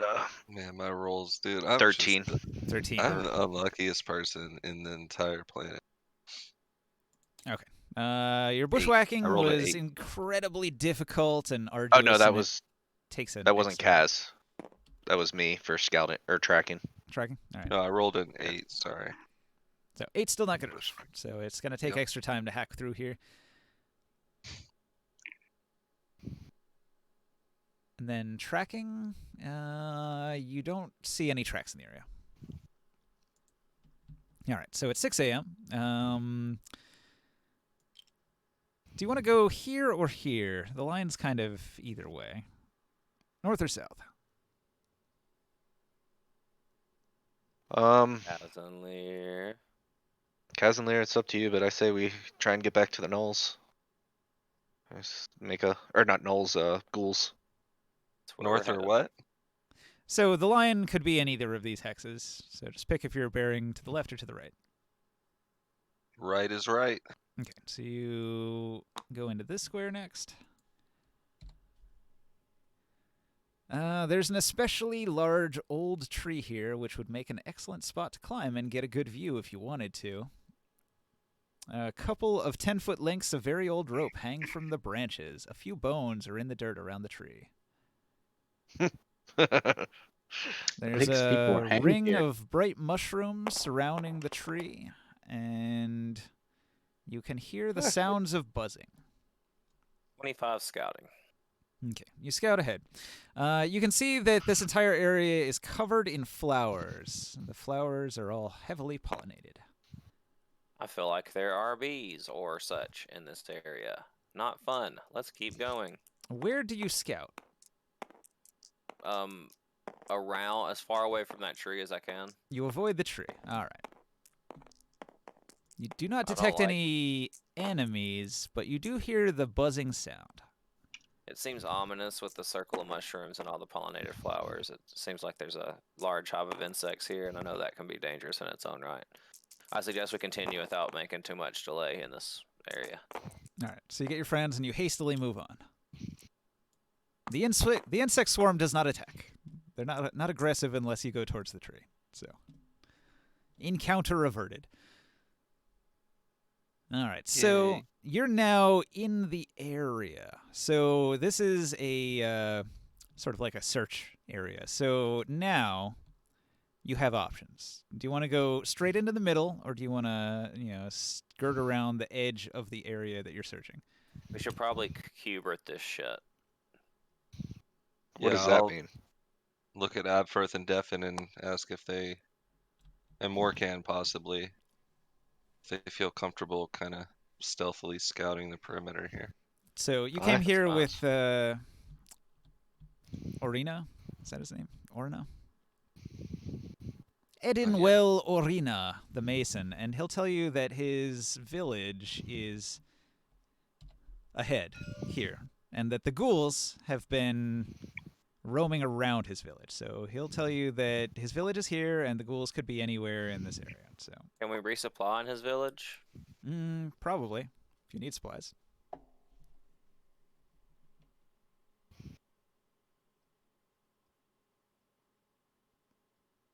I'm down with whatever. Whatever you gotta do, do it. You doing the spiral? Looks like it. Doing the what? Spiral. Barker drew a spiral search pattern. Okay. All right. Let's all take a break. It's like 11 o'clock. Let's take Yeah. 6-minute break. Use the bathroom, get a Yep. drink, all that good stuff. Two of my damn frickin' DoorDash orders got canceled, so I'm trying to frickin' get food. Good luck. All right. I'll be back in a bit.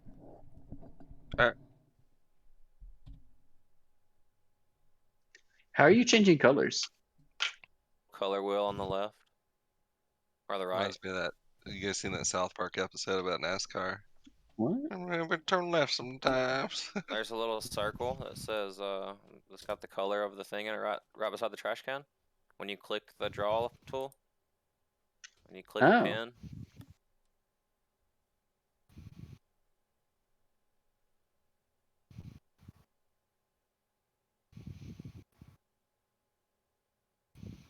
Ring of Elysium is installed, by the way, Barker. Another. What game is that? It's a battle It's royale. a BR. Battle Royale. Yeah, for FPS Battle Royale. It's fun.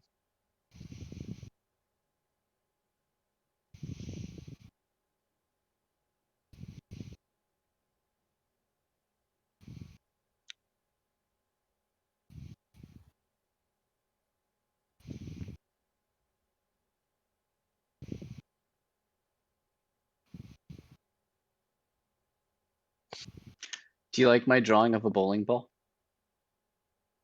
It's beautiful. I'm an artist.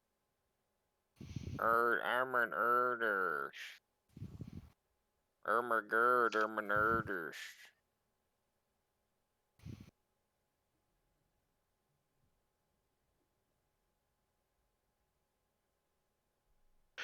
All right, so first order didn't get delivered to the right address. Second order, freaking it closed as soon as it freaking put the Son, order you in. know why you're the greatest alive? Because you came from my balls.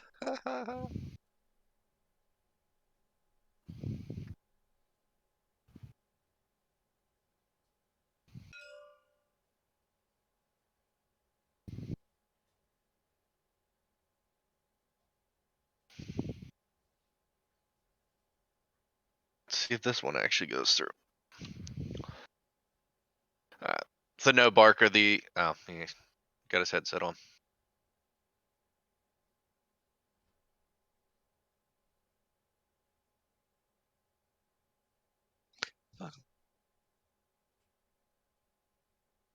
No Barker. No, I got the 5 from the Dex, 2 for my proficiency mod, and then 2 for my archery. So that's 9. Cool. Yeah.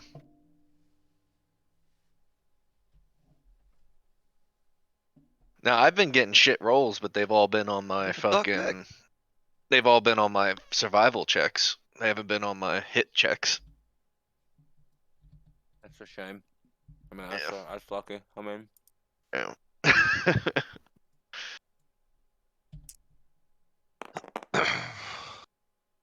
Oh, I saw that. Oh, is that ninja rolling? he has a blindfold on. I don't think he can. No, he took it off. He's back. I'm back. Did you roll those dice? I did. Yeah. I saw your. I thought I saw Barker's hand near him. I was like, oh. All right. So, as you begin searching, a thick fog rolls in this morning. It's like 6 a.m., and there's some sunlight creeping over the horizon, but the dense fog makes visibility very low. Does anybody want to make checks? I'm not good on the forgery skill, so I don't know if I can make checks or not. Mm-hmm. On the what? You make Forgery? a forgery joke. Oh, Like checks, forging checks. wow. I mean, are we like actually in like the area where the ghouls are? All right. So, the guy that gave you the quest tells you that his village is right here in the middle. And his village okay. has been plagued by ghouls, so the ghouls must be somewhere near the village. So that's why you've got a big area to search. Okay. So I'm saying, do you want to make checks? You could make tracking checks to see if you can find ghoul tracks, or you could Yeah, scout if you want let's to go scout. for that first. 21. Well, hang on. So Barker first, because Barker, you're usually the scouter. Did you scout before moving up? Negative ghost. Oh, wait. No, I did not. All right. In that case, Oh then my we God. do move right to the next check, which is the tracking check. I went and got a pork chop instead. Sorry. That's okay. Oh, Can't paladins, like I don't know a lot about holy warriors here, but can't paladins like detect undead or some shit? I do my Hasn't- Hunter's Bane. I can detect evil and good. Well, I do Hunter's Bane, which is you have an advantage on Wisdom Survival check to track a fee, find or undead, as well as an Intelligent ability check to recall I- information about them. I can works. detect undead within 30 feet of me, but I only have one spell slot left. Like I only have one spell. So I don't know if I 15? want to use that. But yes, I can. You got a 15 to track undead, huh? Yep. All right. You see some footprints, but they're very old. You don't think that they've been here in a while.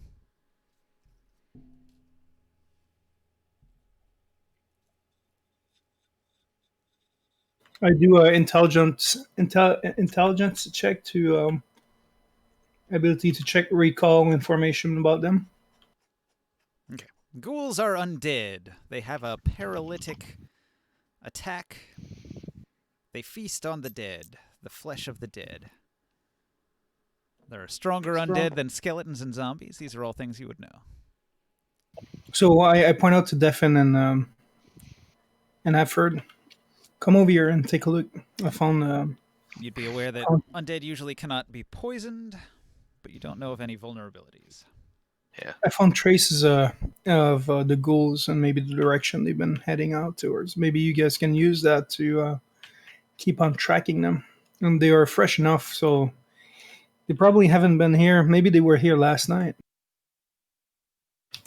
What about sunlight and daylight? How does it affect them? I don't know, man. It's. I mean, I think we should just keep searching. It's possible that they were here, but Yeah. I don't think daylight affects them all that much. Like I said, I rolled a 21 for tracking, but I put Ron in my pocket before I start looking around. They do have dark vision, so I would assume they're nocturnal, but daylight doesn't destroy them or anything like that. Yeah, they don't get set on fire or anything like that.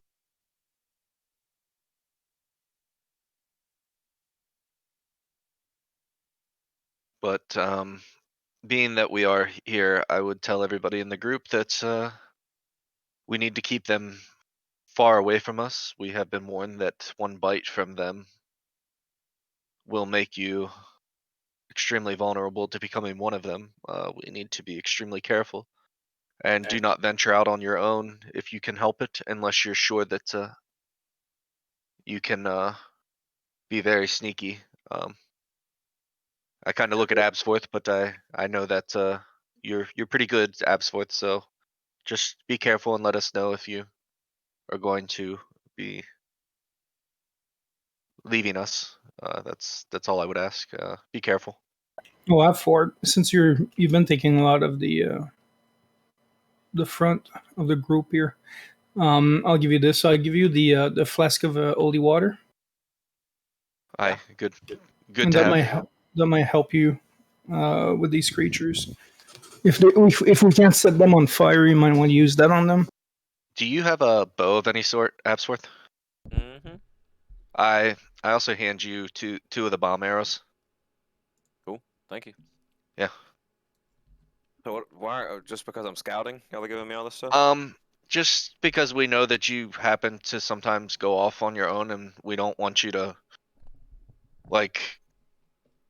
You're scouting, and like you're usually in the front, so sometimes, and yeah. Well, I have some powers in a weapon that I can use to protect myself and attack them. Yeah, most of us tend to stay as part of the group, and sometimes we send you off on your own to sneak around. So better to prepare you, my friend.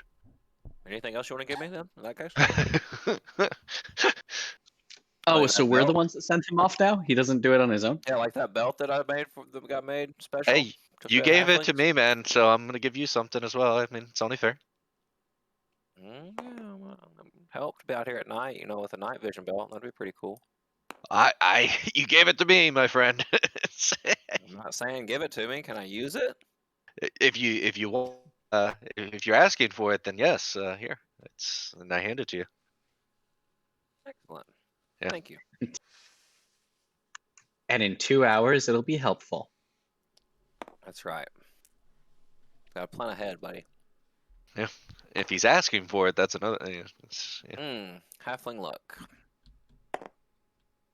All right, guys. So I said 20 on the scouting.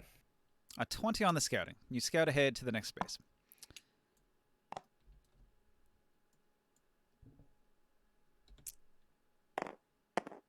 Ooh, look at that. You found the ghouls.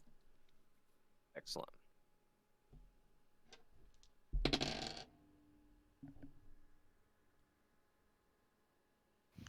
They detect you. All right. So there's only 2 ghouls, and both of the ghouls are loping to the south. Motion to the party to be quiet. I go back to the party, motion them forward to tell them to be quiet, and I say we follow them. They'll take us to the source of it for sure. You want to follow them to their lair? That's just exactly what I said. I mentioned that the bomb arrows make quite a big noise. Maybe the holy water is a better play. I think we should follow them to where they live, and whoever casts it looks like they're heading in a certain direction. They've either been ordered or they're returning to their master from an order. Let's follow them. Oh yes, Yeah. yes, Yes, of course. agreed. I'm just saying I'm not going to be firing any arrows. Is what I'm getting at. Oh, good. That's for the best. We're trying to be silent. Yes. I think we should sneakily follow these people. I Wait, think bomb bomb arrow? arrows You are want a me to bad shoot a idea. bomb arrow? Yes, that's I think exactly we what I'm set them saying, on Casimir. fire. They'll be easier to track from a distance. Maybe That's if we blow up exactly. the square to the right of them, it'll make us be able to see them better. Yeah. I'm No, just it's fine. assuring you We'll that follow them and figure out what's going on. I'm not going to do anything dumb. All right, guys. Edinwall Orina, the mason, has a worried look on his face, and he says, "Oh no, they're headed towards the town." So he rushes on at high Good speed. for him. Nice zeal. Mm-hmm. All right. If you guys want to put yourself on the map at number 1 here, this is the town that he's from. Oh, the dude is with us. Nest.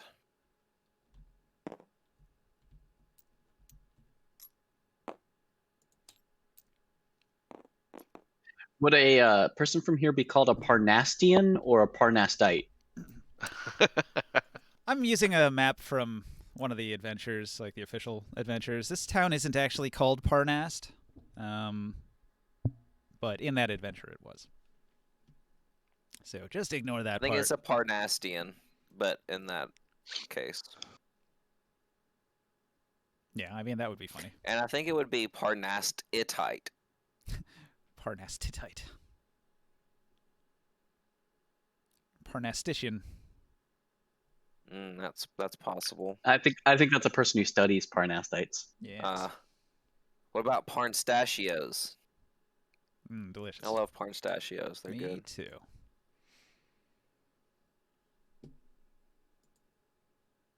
Carol would have laughed at that joke if she was here. Looking for my stats for my NPCs here. Peter DeGray's got a -1 initiative. Fuck yeah. It's me. Where the Nice, ghosts right like now? me. Do we have an image? Okay. Clerics like to go last so they can heal damage. What are we doing?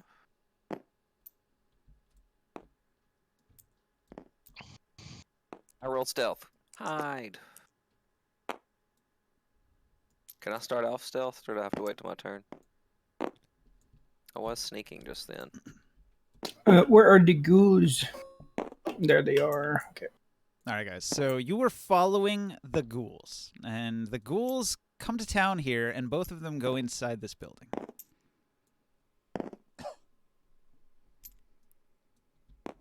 Are we on turn initiative? Are we on initiative? All right. Well, There's the one there. combat hasn't technically started yet. So let me give you some description, right? So like I said, I rolled a 20 for this creepy fog to roll in. So it is an eerie early morning, a gray early morning in the far north. Very little light, just touching the rooftops, the treetops. So the darkness and the fog makes this place very difficult to see anything. There may or may not be forms moving in the mist out in the distance. You couldn't quite tell. You know the ghouls were up ahead, and they seem to have gone into a building on the left. So here you stand on the main road into this small village here. Peter DeGray says, "I've got a bad feeling about this," and he hangs back here behind Razor. Can I run my my Hunter's Bane again and see if there's more than just these two now that we're in the town?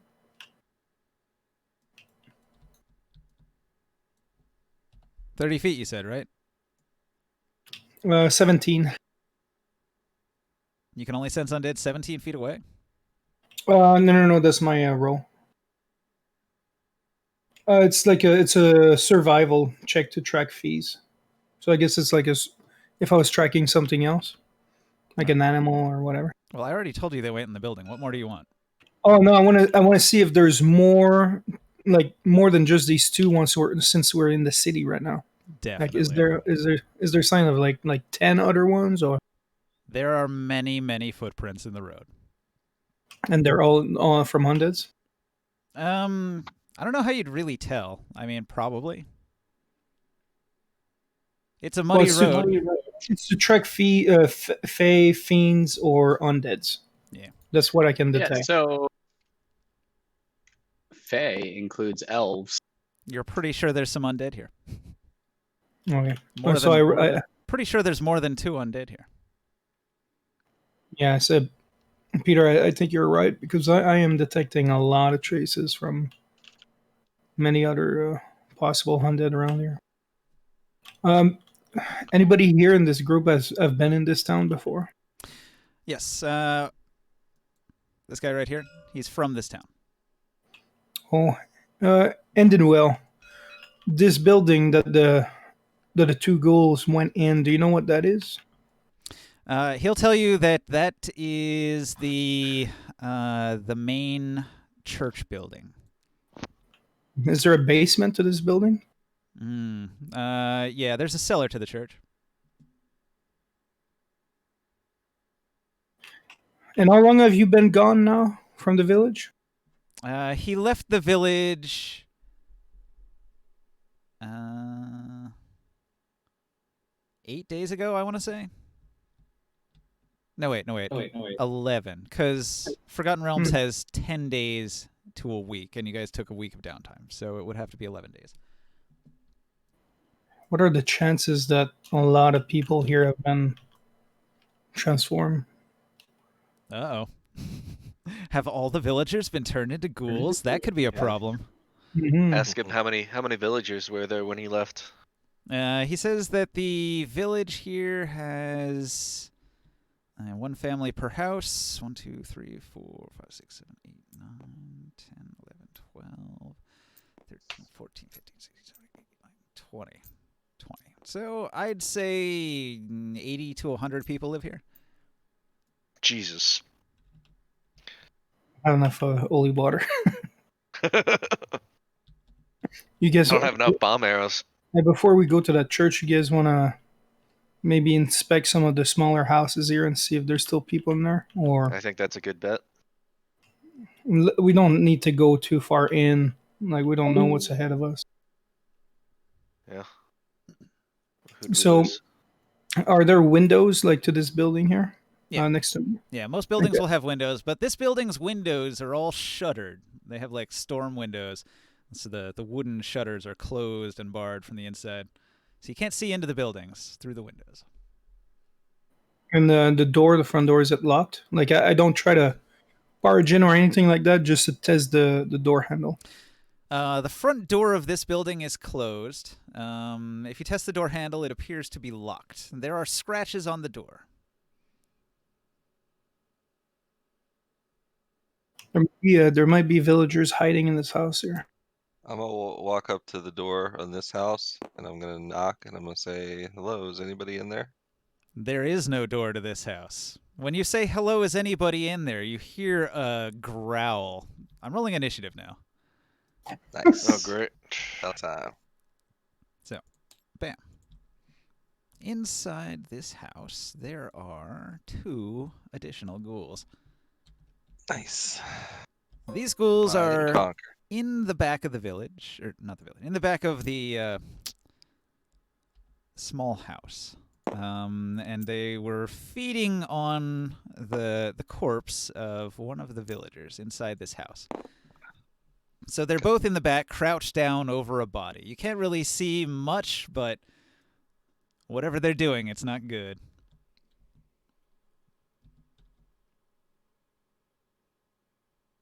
And we're on initiative now, so it'd be fire first. Well, that's the initiative there. So there's no back door. It's just Nah, no back door. all right. So Hate it when I'm she says aware of what just happened though. Kaz and Lear told us what happened before. I motioned to you guys like, yo, some fucking ghouls in here, get ready. Step back. Okay. Step back. It's not my turn. All right, No, so but- Kaz is aware of ghouls. Do you say anything to your party? I don't say anything necessarily because I'd probably have to kind of yell. All right, so So, then Can they see me so through the then- fog here? barely. You're a silhouette. All right, so everybody, like, for your first action, you're gonna have to play like you don't know anything is going on. So, Defin, you are just doing your thing. So nothing has happened yet. Nobody has made a sound. Everybody is very cautiously moving into town. This is what I wanted to do to begin with, but I'm going to roll stealth because that's kind of what I wanted to do anyways, going into town with this fog. So. Okay. 24. 24. So, I was gonna do that, and I was just gonna kind of sit tight and wait to see what had happened after Kaz had kind of moved up. All right. Chris, you were checking this house. So what are you going to do over here at this house? Like I knock, not very hard, and I try to be like, Psst, "Is there anybody in there?" Hmm.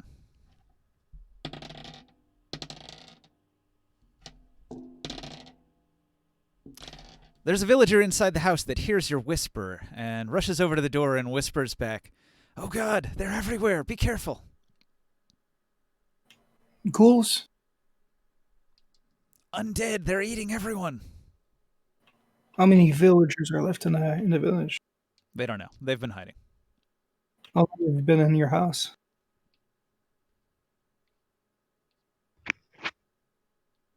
They've been in there for 3 days.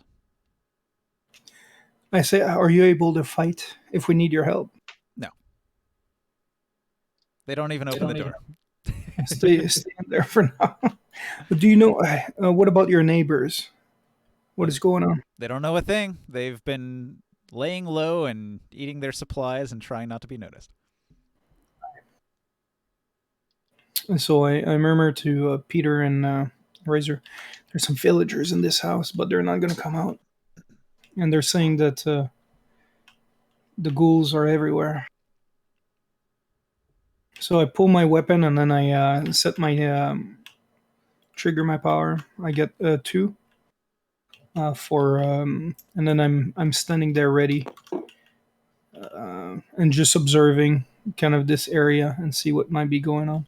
All right. So in the fog, you can make out that there's another house further up ahead down the road. You can almost see Kazanlir across the street. Casimir, do you see anything? I can't hear you. Is it my turn? Looks like it. Or... All right, so it looks like these squares are each 10 feet. Is that right? Nah. Let's use them like Yeah, 5 feet Okay, squares. 5 feet. Okay, so Bad idea. Each one of these is like a little 10 by 10 hut for a villager to live in.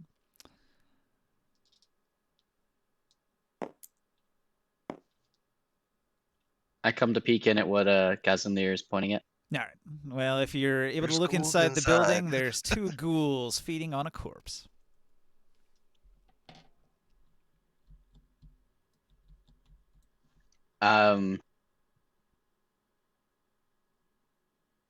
I'm going to cast Hex on one.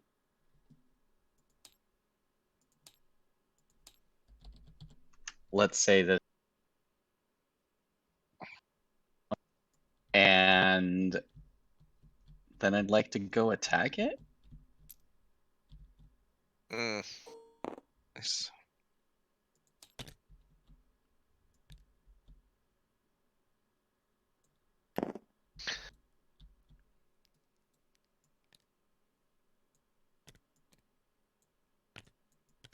I have to look up right quick what Hex does again.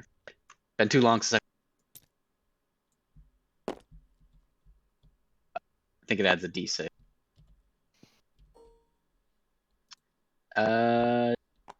Bonus action. Extra D6 necrotic damage. Oh, necrotic damage. That might not be helpful.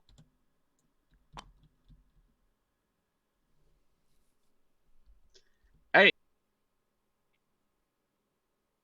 What's going on there? Oh, God.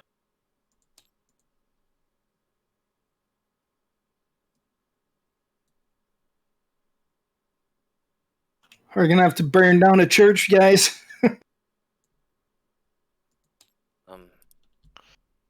Maybe. cleric's turn, right? Oh, I'm gonna attack this ghoul. What's your attack roll? It is a 24. That's a hit. 12 damage? It's 5 piercing and that's 3 necrotic. I don't know if the necrotic is like ineffective or anything to him, but Works fine. He lives. works fine. Okay, 12 damage total. You slice off one of his arms. He's going to roar, and he's got like a mouthful of broken, pointy teeth. Delightful. That's the end of my turn. So it's now the cleric's. Hang on a second while I find something.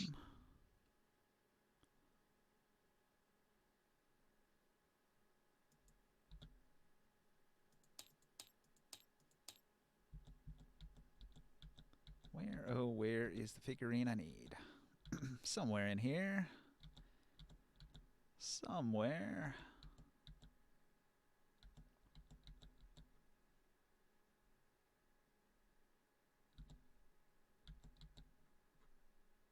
Maybe.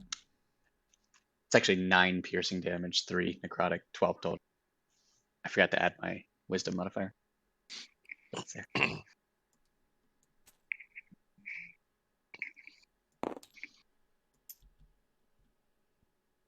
No camera tonight, Krius?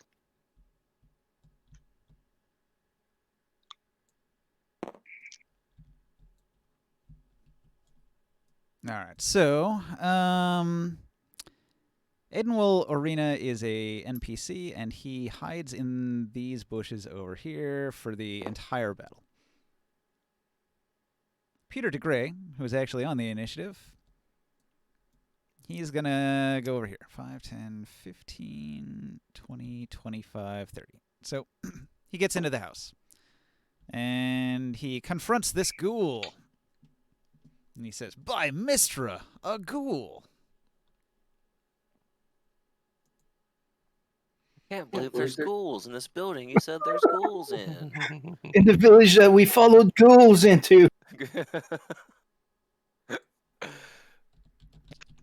So surprising.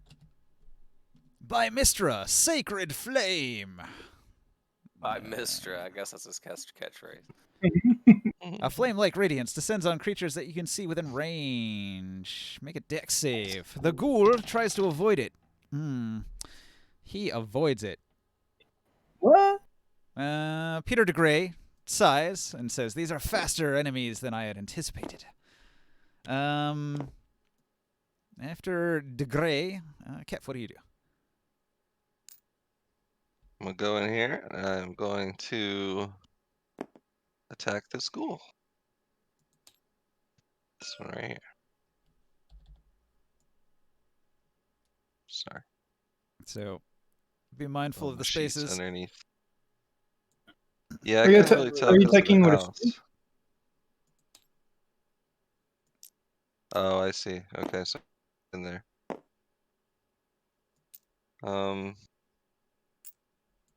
Well, Might have to step in the guts. no, there's only I 4 mean, spaces in the house. it's a 2x2 space and there's 4 people in here.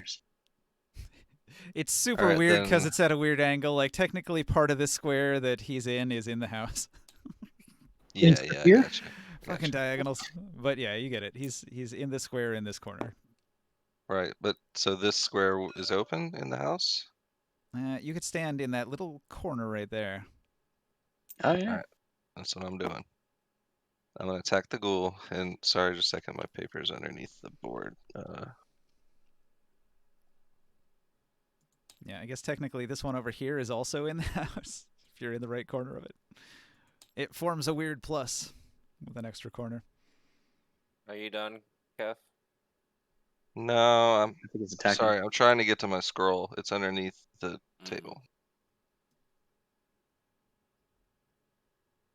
What do you mean by scroll? To click his I, roller. I covered it up. Oh.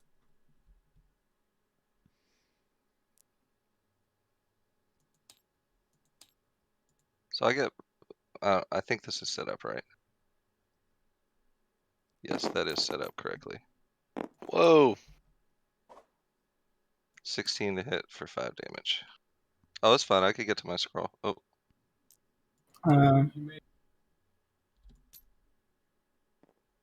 Some people went for whee. a flight. Hopefully, Just nobody went off the board. move your pieces back into place. Well, now I think some went off the board.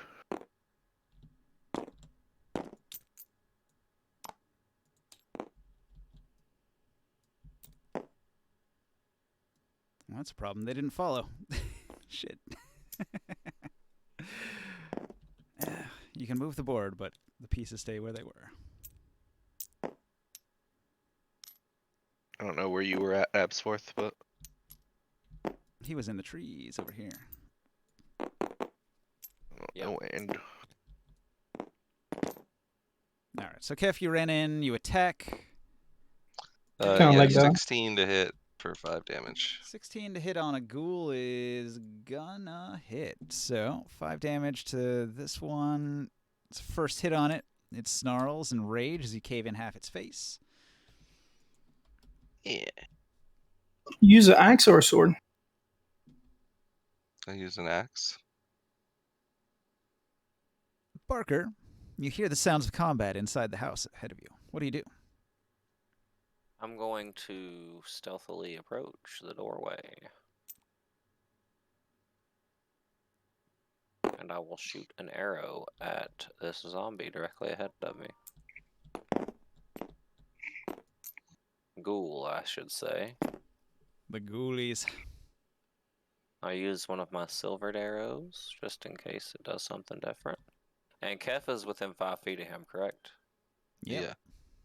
This sneak attack goes off then. 14 to hit for 7 damage. All right. A solid blow. The ghoul reels. And I'll chill there for now. It's the end of my All turn. right. Kazanlir, the ghoul ahead of you, swings its arm in an attempt to claw at your face through your helmet. Ooh, I Savage. roll 17 plus 4 is a 21. does not hit. Does not hit. Pretty close, though, huh? Yep. 22. Okay. It's my AC. Razor, this ghoul, lurches at you and attempts to claw you in much the same way. I only have a 15 to hit against Razor. Doesn't hit. Does not hit. All right. Both of the ghouls let out a wail, which sparks other wails further out.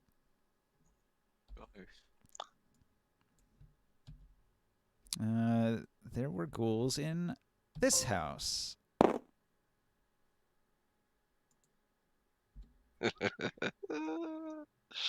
So I'll put one in this space and one in this space, and those ghouls oh, woke up. boys. There'll be a lot of ghouls coming. Okay. Double. And in addition, this thing goes 5, 10, 15, 20, 25, 30 to right here. We better learn how to make holy water real quick here. Okay. Ghoulie ghouls went. The dwarf bros are like, to battle, brothers! 5, 10, 15, 20, 25. And Eric makes a ranged attack against the injured ghoul with 12 damage. And he misses. It hits the back wall, smashes a window. He's a little bit bashful. Olaf holds his shield up in a dodge action, and Eric draws his blade, ready to fight anything that comes his way, in case some ghouls come out of these doorways here or over here. He has a readied action to attack one when it gets close enough. So that's the dwarves. New initiative's gonna be that. Damn, ghouls Ooh, getting a. Ghouls right at the top. with the nat 8. Okay, so this ghoul that's going after Razor barks at the other ghoul, and let's see. That ghoul's gonna step. Well, he's already adjacent, so he doesn't really need to move. He's going to just get closer to Razor. And he's going to dive for Razor's legs and attempt to grapple him. He misses. At the same time that the one is trying to grapple your legs, the other one swings for your throat with a claw. 21. I'm going to use my reaction to cast Shield, giving me +5 for the round. All right. So the claw rakes across your shield with all of the nasty filth under those fingernails that could give you paralyzed status. So your shield deflects it at the last moment, saving you from the ghoul attack. These ghouls move. So let's see. 5, 10, 15, 20, 25, 30. This ghoul gets to here and sees that there's enemies, and they rush towards the enemies. This ghoul, he goes 5, 10, 15, 20, 25, 30. Same deal. 5, 10, 15, 20. He rushes at the dwarves. The dwarves had a ready action, so one of them swings a sword and hits a ghoul for 7 damage. Chop. Nice. And then both the ghouls dashed, so they don't get an attack. In this building here, there's a flash, and some booming magical words are spoken. Okay. Stefan, what do you do? I see my Baleog and them seem to be under attack. I do motion to Morkan that probably need to start helping them, but I cast my Hunter's Mark on the first ghoul that I see. So, see, you got -7 health already? Yep. Okay. So, I'm gonna go ahead and aim for that one then. He took an attack of opportunity, or like a ready to attack slash. Gotcha. It was a Is the 26 to fog hit. gonna affect any of our attacks or anything? So far you've all been attacking within the visibility range. If you try to make long-range attacks with ranged weapons, it's gonna probably not work at all. So that was a 26 to hit on that. All right, how much damage? Fucking measly 3. Oh. Jeez. All right, you hit the ghoul in the face, but it only goes through his cheek.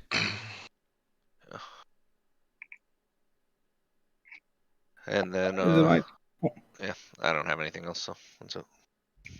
You shot this one here? The one closest to us, yeah. Yeah, I shoot that one too.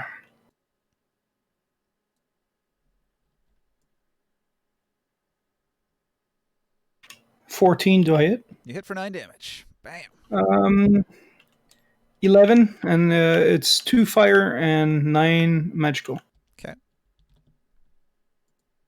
You set the ghoul on fire, and it burns to death.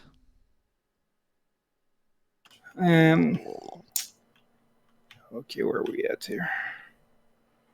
I'm okay for now. I don't move for the time being.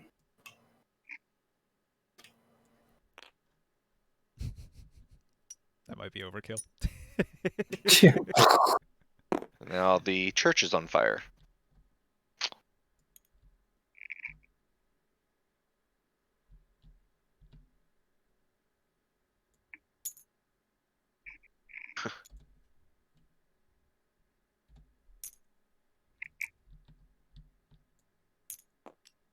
Oh well. Gave up.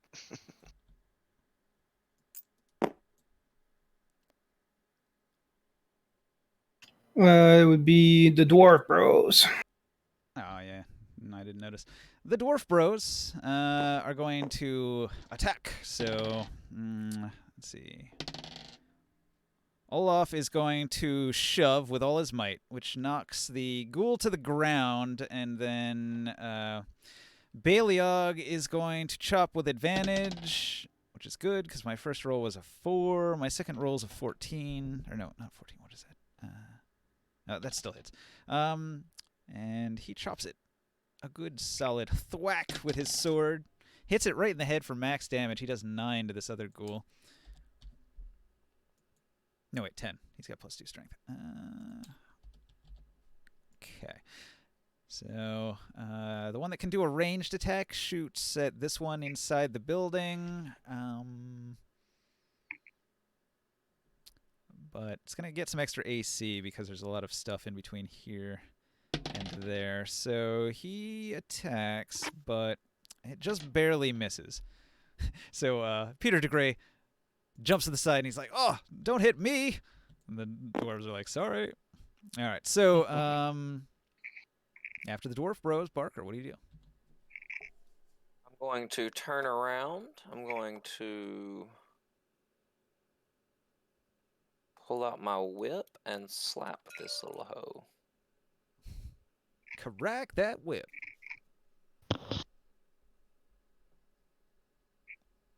Eight damage. Reach back and I slapped the hoe. That shouldn't be with And advantage, his but it would father have been stood the up same. and he started to shout. Yeah, 8 damage. All right. You whip it I'm good. going. So I threw I'm her going to across. ready my bonus action dash to get away if any of the ghouls charge me and get into start trying to put me into a corner. I mean, this And is that's my turn. kind of lame, but I don't think you can ready a bonus action. Oh, okay. So you should probably just dash away if you want to. No, I want to stay here. All right. You can ready an action and then dash as your reaction No, it's all good. instead of an action. It's fun. You wouldn't want to do that. So after Barker, Peter DeGray in here is going to Sacred Flame once again. And the ghoul wasn't able to dance around fast enough to avoid it this time, and he burns for 5 damage. 5 radiant damage. So with a flash and all of his flesh being singed off, the ghoul's going to let out a shriek. Pretty noisy, but there's not a whole lot of other ghouls right nearby to hear it, so nobody else hears it and reacts. Professor, what do you do? I attack this one in front.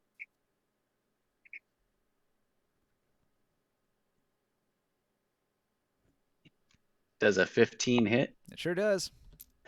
11 damage. I assume you take its head off. I'll use my bonus action to move my hex to the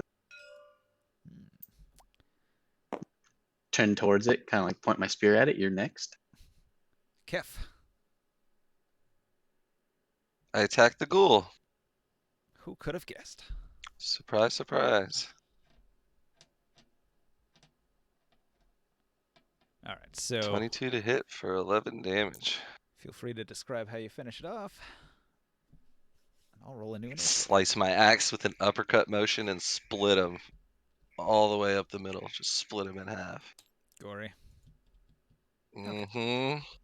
I don't like undead.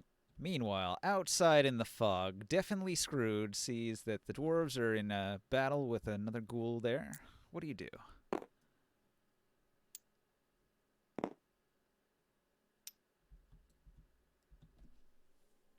Fire Weasel. I just got back to my desk. It's your But turn. I heard everything. So okay, so he's still got 18 damage on him. I reeled back. So has anything else gone on in the warehouse over here? Or the church? There was a spell cast inside. And all the ghouls are dead over here. You don't have good line of sight. You'd notice if you moved up further. I'm gonna stealth and I'm gonna move up and see if I can't tell what's going on in. No, that's not in my character. I'm gonna take a shot at the last ghoul. Okay. Yeah, I wanted to do that, but that's not something my character would do. 17. 17 hits. You thread the needle, getting in between the 3 dwarves and hitting the ghoul. 6 damage. 6 damage. He already had 18, so that shot's gonna finish him off. Blech! So-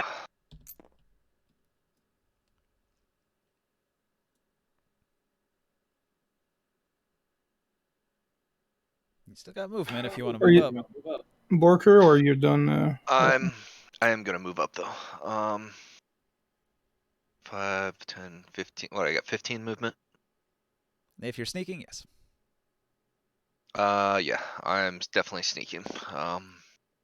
I tell the group that if we're done with combat, I'm gonna try and get a peek into the warehouse. We're not done. Oh, we're not? Well, I'm still sneaking, but I am letting you know, whoever's close to me, that I'm going to try and get a look in the warehouse. It's a bit meta. You think combat's over. Oh, I is do. it? He does. Oh no, but I was saying that because you said that we saw lights and we were hearing like magical stuff going on from there. Morgan, I'm Seeing a physically flash letting doesn't you know. necessarily mean anything. All right. Yeah. Step in the room with Kaz and Razor.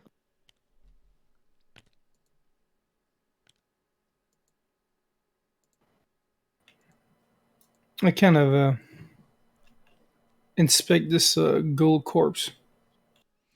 Okay. Take a look at what it looks like, and So the ghoul looks to be a elf. He's got sort of bluish skin and pointy ears, but he's been like half eaten. Like his torso is all ripped open and a bunch of his internal organs are missing.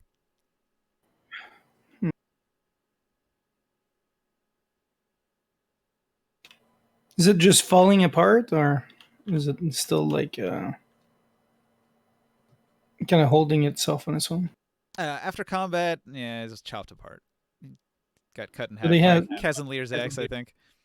Do they seem to have anything on them, or Or no, wait, you're looking at this one over here. The dwarves did a number on this one, so he's been kind of hacked apart. But yeah, the ghouls don't carry any items. do they have any blood or any liquids in them? You could attempt to take some ghoul blood, sure. Yeah, I'll try to get some in one of my vials.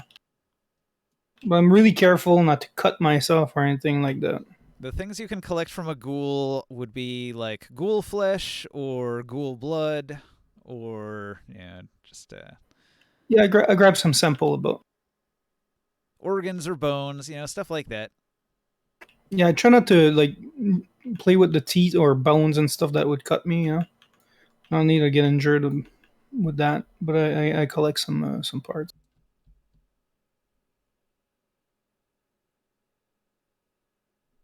All right. You'll have time to get exactly one thing of blood before stuff happens, so add that to your character sheet. So, Professor, what do you do?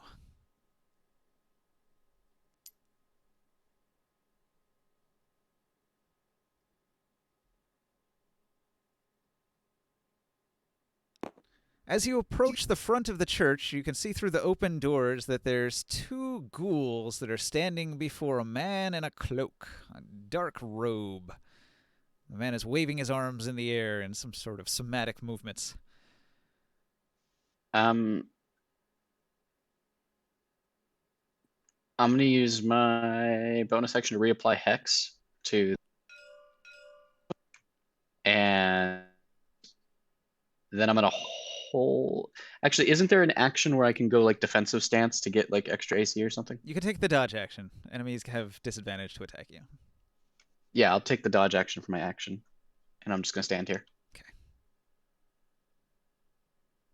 So, the ghouls rush at you.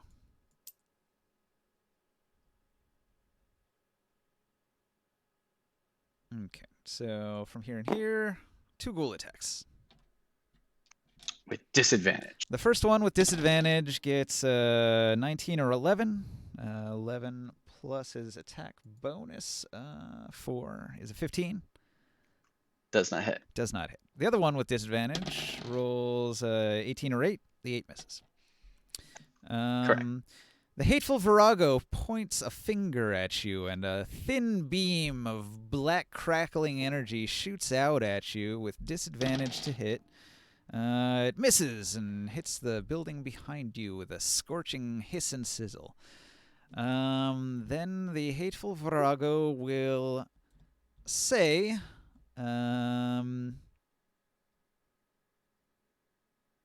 More flesh for my army as he moves forward. 5, 10, 15, 20, 25. He stands in the doorway.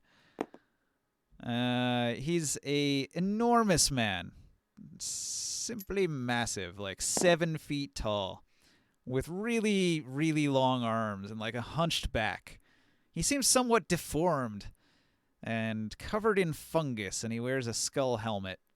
In his hand, he has his casting focus, which is some sort of voodoo doll, and in his other hand, he's got a knife, which he is like stabbing into the voodoo doll as he says some magical incantations.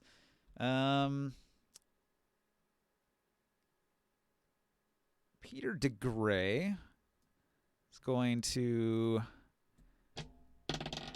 hear all of that, and he's going to leave the building over here. He can make it this far. And he sees this thing, and he's like, what the hell is that? And he casts Sacred Flame on it, and it dodges his Sacred Flame. We got the worst priest. With a little bit of dexterity. It's only a cantrip. What can you do? It's a basic spell. Clerics don't have a whole lot of attack spells. You'll find Sacred Flame is what they do most of the time. Okay, Cousin Lear, what do you do? Oh, but can they do a fear on that? Like cast a light of some sort? He does not have that spell.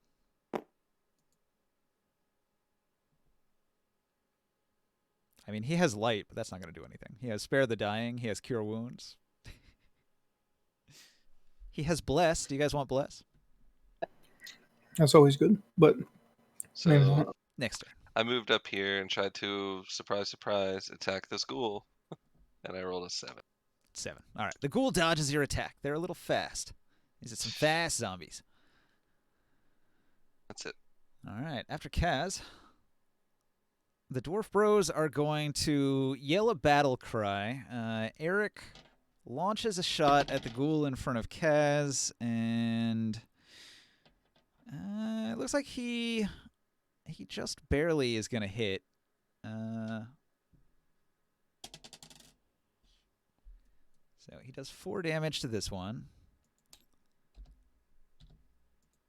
Then, so that's like a slingshot to the face for 4 damage, bludgeoning. They move 5, 10, 15, 20, 25.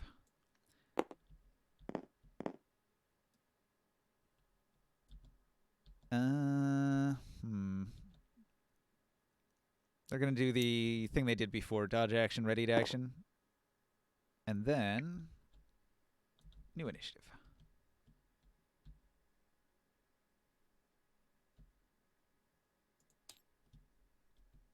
Chris, what do you do?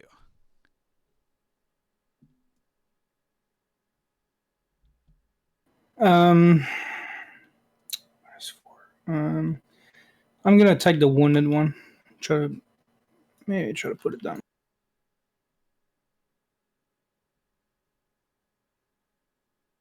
11 damage, which 2 are fire and 9 magic.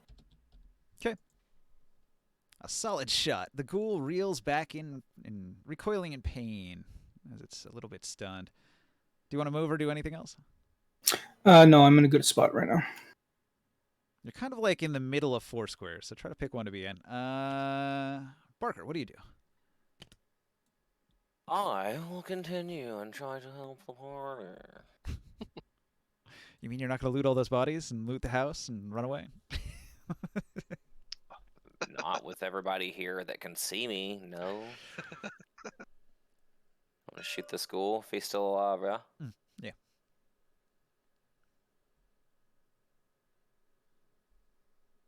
Oh, wrong roller. I like how you So have it's all like this 12. darkest dungeon tokens. 12 buried. attack. That would have hit if not for your allies standing in between you and it. You It's couldn't. a damn shame. I'll get Couldn't a little connect. bit closer for my next attack behind Kaz in there. Devin, what do you do? Can I see the big guy? He stands in the doorway presenting himself, so yes. Can I tell if there's like anything else Or is this pretty much all we have standing right here in front of us right now? 2 ghouls and a hateful Virago stand before you. Okay. Alright, let me look at something real quick.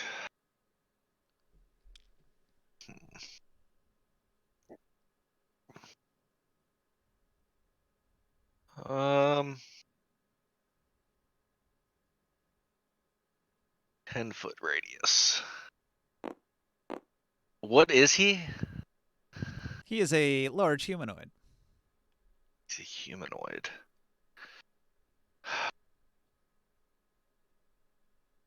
Hmm.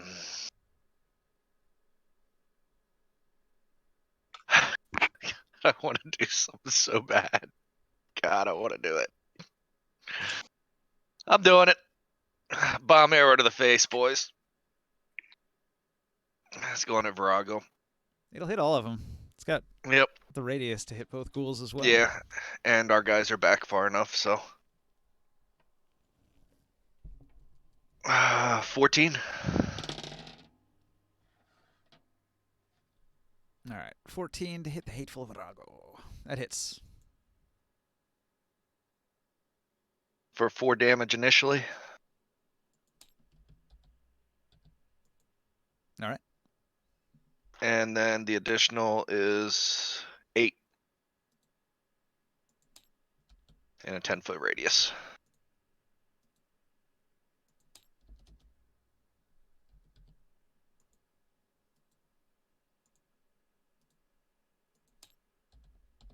All right. The blast is going to obliterate this ghoul, who is already badly injured. The other ghoul loses part of its back and some of the back of its head and its brains, but it's still gonna keep on kicking. The hateful Virago is rather resilient. You've burst many of its giant mushroom-covered pustules on its hump, but it hasn't died. And I kind of give him a, and there's more where that comes from, kind of a yell from the back. An unearthly shriek is your only response.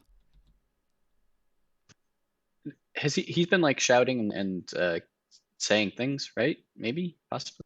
He's speaking an unknown language. Do I recognize it? Nobody recognizes it. It barely sounds human. I don't know. I know Abyssal. All right, we'll continue. I'll attack the one in front of me, which is the one I hexed.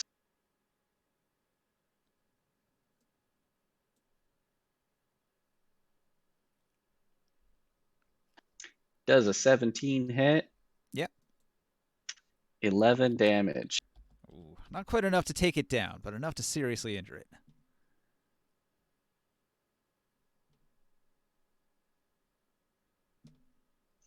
And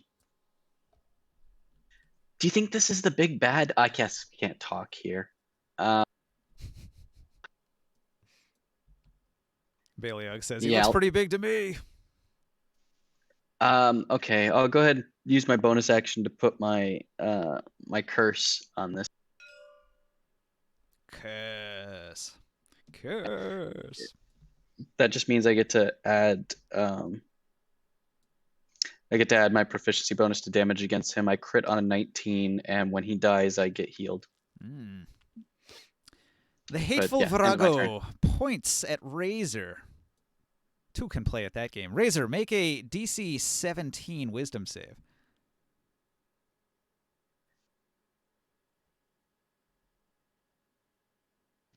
I get a +2 to wisdom.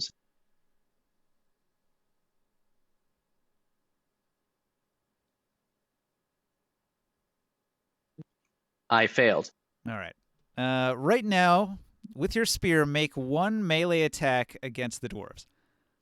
Is this a charm? He's using the voodoo doesn't doll matter. to control you. Yeah, I just because I'm an elf, I have advantage on saves to resist charm, but it doesn't matter. I would have failed even with advantage. Mm. But yeah, make a melee attack against one of my allies. The closest ally? It's got to be the dwarves. If you fail that wisdom save, he uses your body for a moment. His action becomes controlling your body to do an action. So he's using his action to make you attack. 13 to the dwarves. Okay. Actually, roll with disadvantage. So one more time. Yeah. With disadvantage of 9. Okay. 9 I does might not miss hit. with that. Okay. Because they had taken the dodge action, Olaf is able to deflect your attack with his shield, and he says, what the hell? Why are you attacking us? And you're well aware that you're not in control, so you can respond if you wish. It's some form of control. It's the bad guy. It's like, I'm not doing this. My body's doing things without me doing it. But you can see he's like, he's puppeting the voodoo doll in his hand to do all of the things that Razor is now doing. So any observant person will see the one-to-one movements of the doll and Razor right now. And the Virago has an unearthly laugh. And then he's going to move down the street 5, 10, 15, 20, 25, 30 to here. And when he gets here,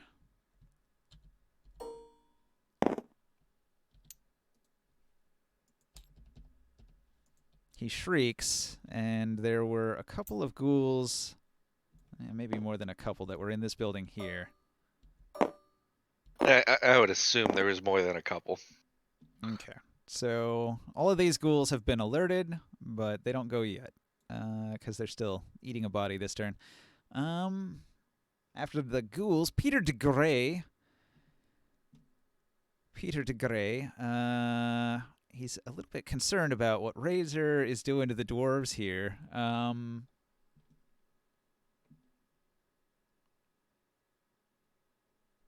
I cast Bless.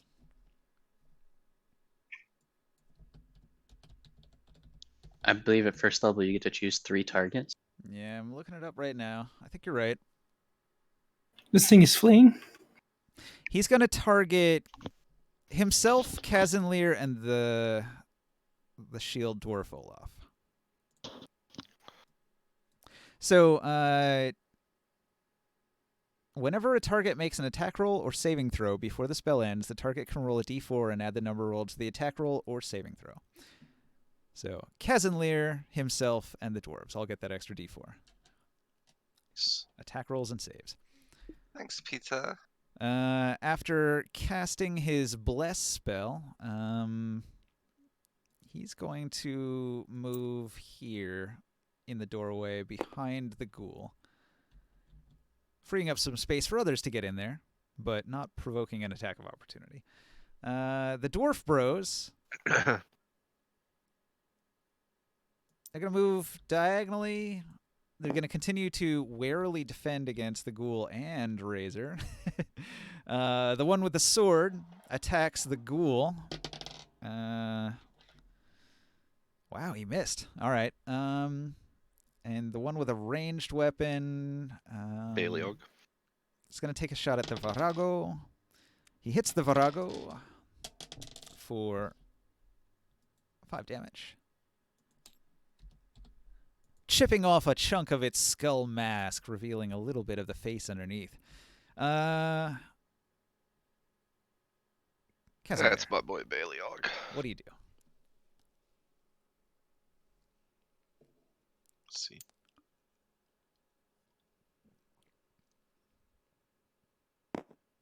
This one's still alive, right? Has like 1 hit point, I think. Yep. I'm going to attack it.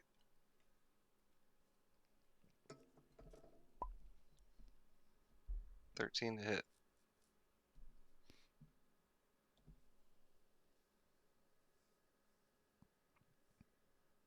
Yeah, I think the null fight was after you rested, wasn't it? Okay. I was just keeping track of my hunter's marks. The 11 That does damage takes it 13 down. hit. Whack. I do the same motion with my axe, but I go from top to bottom this time. Split in. All right, Krius, you are at the top of the new initiative. Give me a second. I shoot our little friend over there. All right. You can't see him. Oh, the fog? The fog is making him invisible right now. Do you want to move up? Yeah, I'm moving up. I move up to the point where I can actually see him through the fog. You don't see him until you get about one of these spaces here. Oh, here? Yeah, that'll do. Now you can see him. That's 40, so it's fine.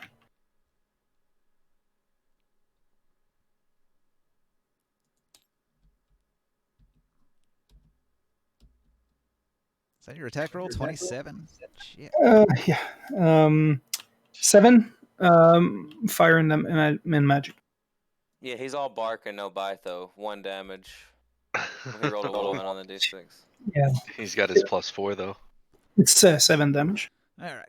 You put a shot in him. It sticks into his robes, and they smolder and burn, but they're so covered in mold and fungus that they're moist and damp. Okay. Professor, what do you do?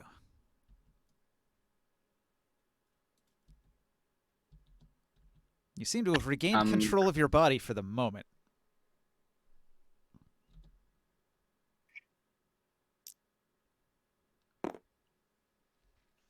Do I see these guys?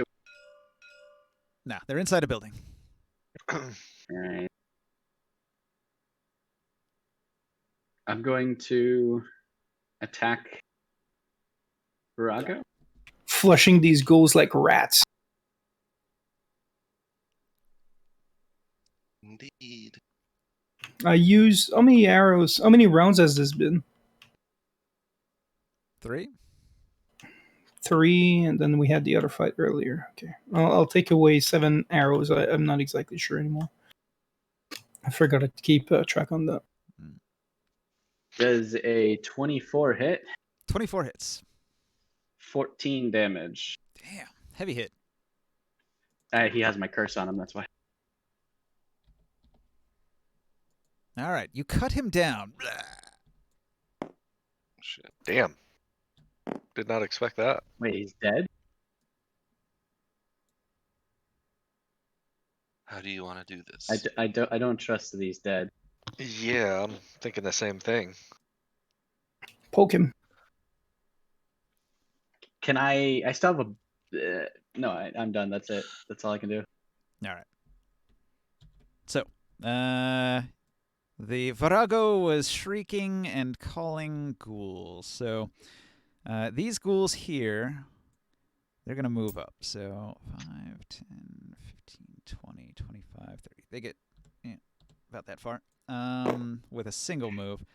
So, you see from that building back there, the front door was open, torn down off its hinges, and 4 ghouls come running out full speed, and they get to here, and they're gonna use a dash, I suppose, to encircle Razor. So Damn, I was hoping they didn't do that. I was gonna.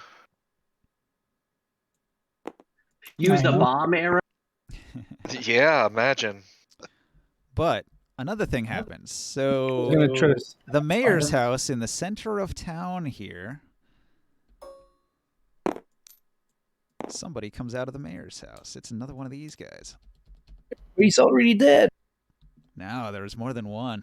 He's not unique. Oh, jeez. So, another Virago here at the end of the town plaza here, where the well is and everything, the main thoroughfare. And when that Virago comes out, he raises his arms into the air and he lets out a wail, like a low moaning wail, and then like a couple of the windows on the house explode as ghouls jump out.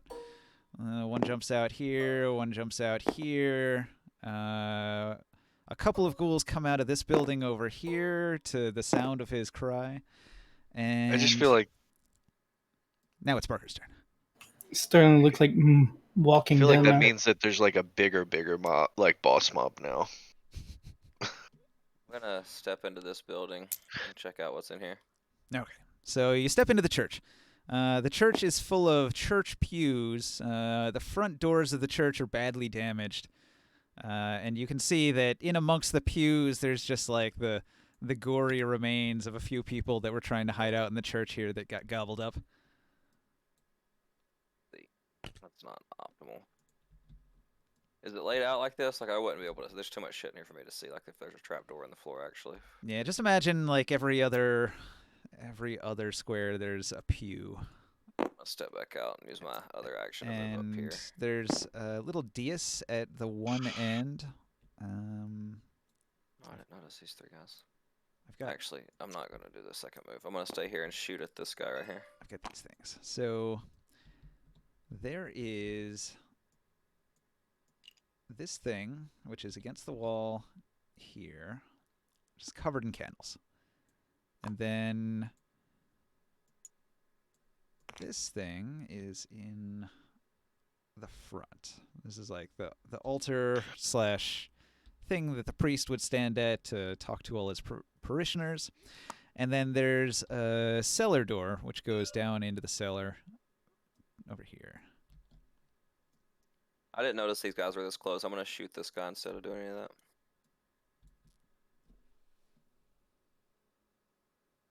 All right. 15 to hit for 8 damage.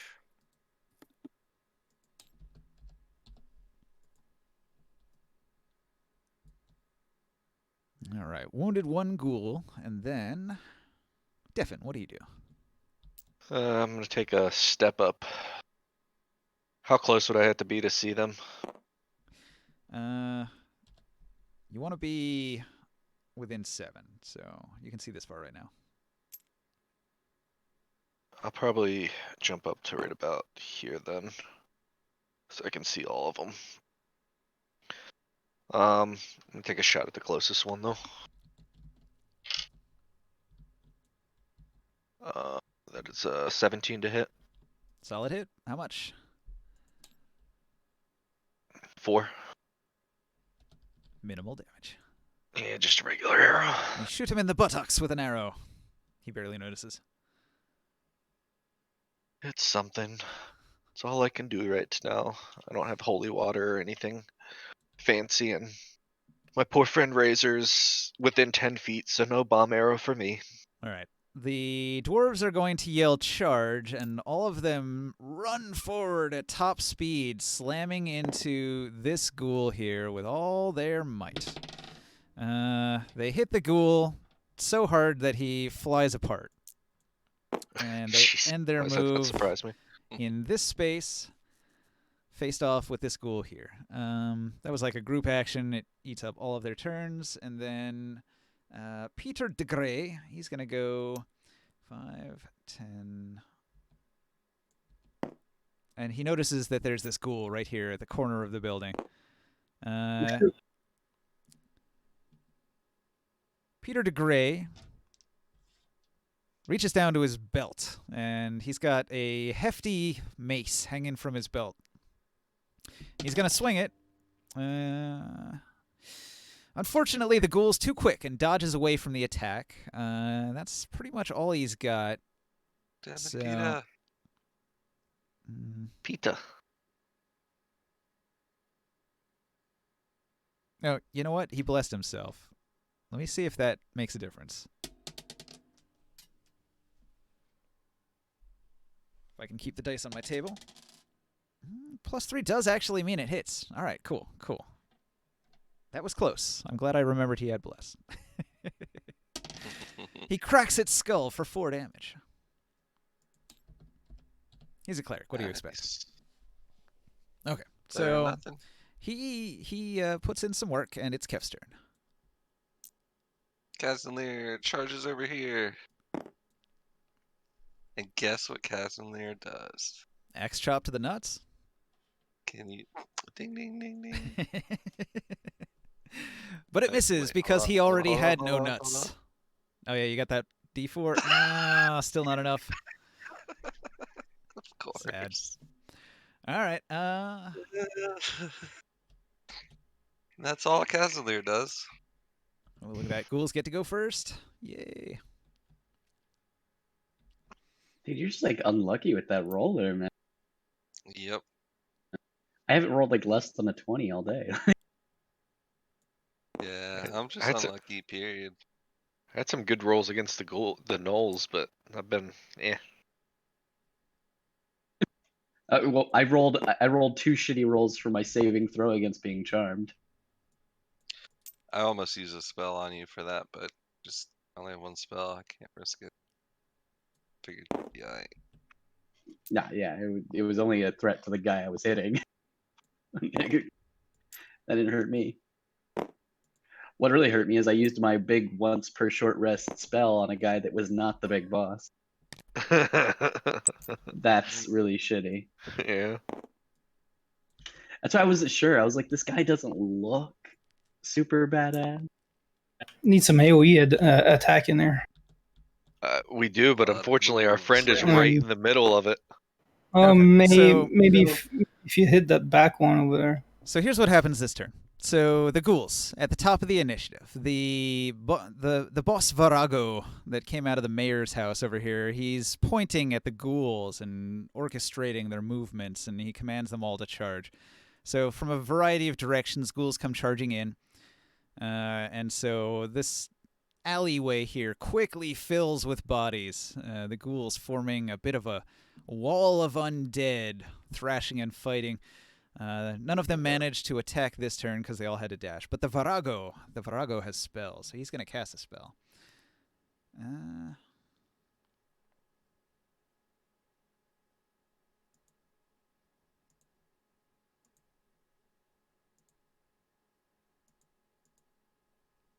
Let's see, what does he cast?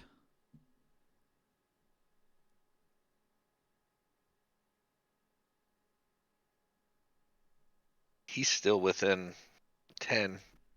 Any of those guys I fire on, he's within that range of that arrow.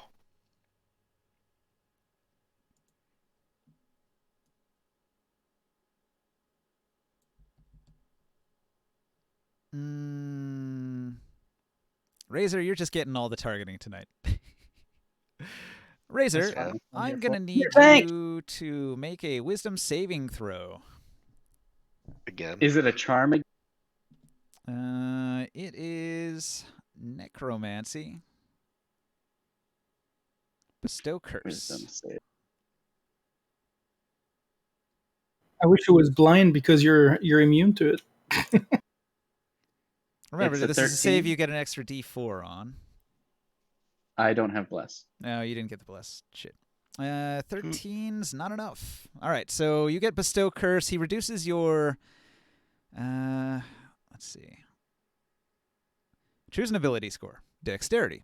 While cursed, the target has disadvantage on ability checks and saving throws made with that ability score. While cursed, the target has disadvantage on attack rolls against you. The target makes a wisdom saving throw at the start of each of its turns. If it fails, it wastes its action that turn doing nothing. While the target's cursed, your attacks and spells deal an extra D8 necrotic damage to the target. You need a remove curse spell to break it. Jeez. All right, so the Varago bestows a curse upon Razor. That's pretty rough. That's a whole lot of bad Man, stuff. that's crazy. What's the range on that? The range on that is touch. Hey, did you notice the invisible familiar that just touched you? Great. So there's a little imp on your shoulder. It just gives you a little pat, pat, pat, and suddenly, bestowed curse. So,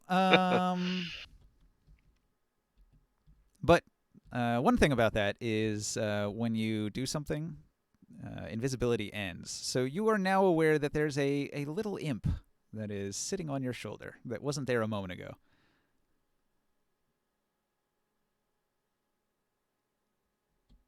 Barker, you're next on the docket. What do you do? I would like to. I mean, there's not much I can do realistically except shoot this bow at these ghouls, really. It's turned into The Walking Dead here. Suddenly a horde of Yeah, I mean, zombies. Like, Yeah. literally nothing. None of my stuff is effective anywhere except for. And I'm just gonna shoot the ghoul right here. You got the holy water. Yeah, nobody's used the holy water yet. I With guess I the, could throw holy water. we- on- Yeah. This guy here. If I can get within 20 feet.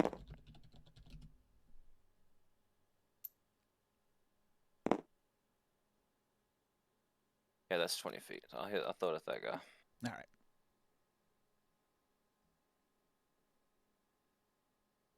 Yeah, the only downside is you don't get to add your proficiency to the attack because it's I still improvised got my weapon. dex. You still get your A dex. 10. 13. Oh man, you just barely hit. All right, so it does 2d6 radiant damage. Solid. Oh, nice. Thanks. You might kill it in one shot here. No, probably not. 7's not going to do it. That's 1. Does it get any modifiers? Nope. I do 7 damage. Okay.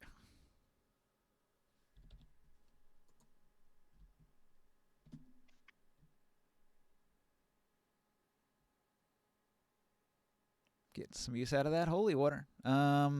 The dwarf bros seeing you attack that one. Keep their attention on this one here. All right. Combo maneuver. Baliog shoves.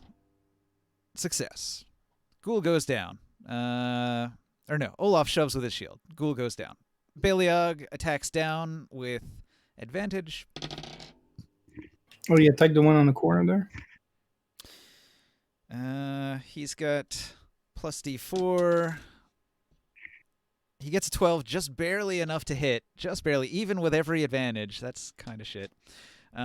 He chops down with his sword for 4 damage. He sort of like turns his sword over and drives it down, blade first, down into the ghoul, skewering it and pinning it to the ground. Eric is going to tilt his head down and run full speed right into the kneecap of the ghoul, attempting a headbutt attack with his horn helmet. He lands a hit. No shit. Look at that. It does 5 damage. Cool. Love when Ninja even surprises himself. He does that in the video game. It's funny. Just runs full speed into things. Bonk. All right, so the dwarves did their best, and Krius, it's your turn. I'm thinking which one I should shoot.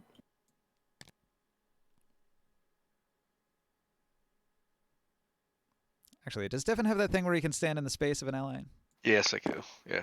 That's why you're Me both and here. Barker both do. Yeah. Okay, that makes sense. I'm gonna shoot this guy here. This one here.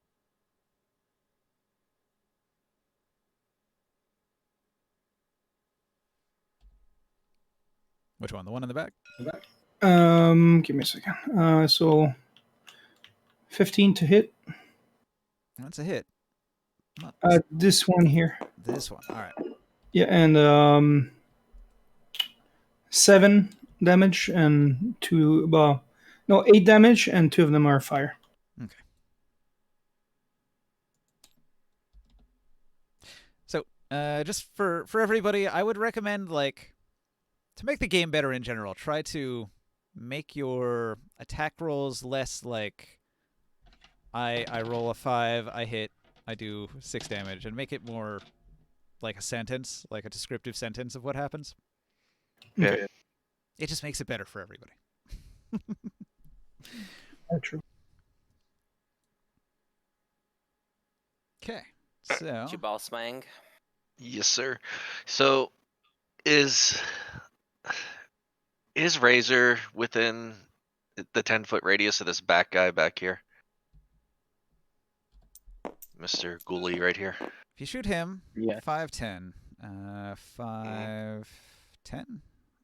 Yeah. Yeah. Damn. It is. Alright, well.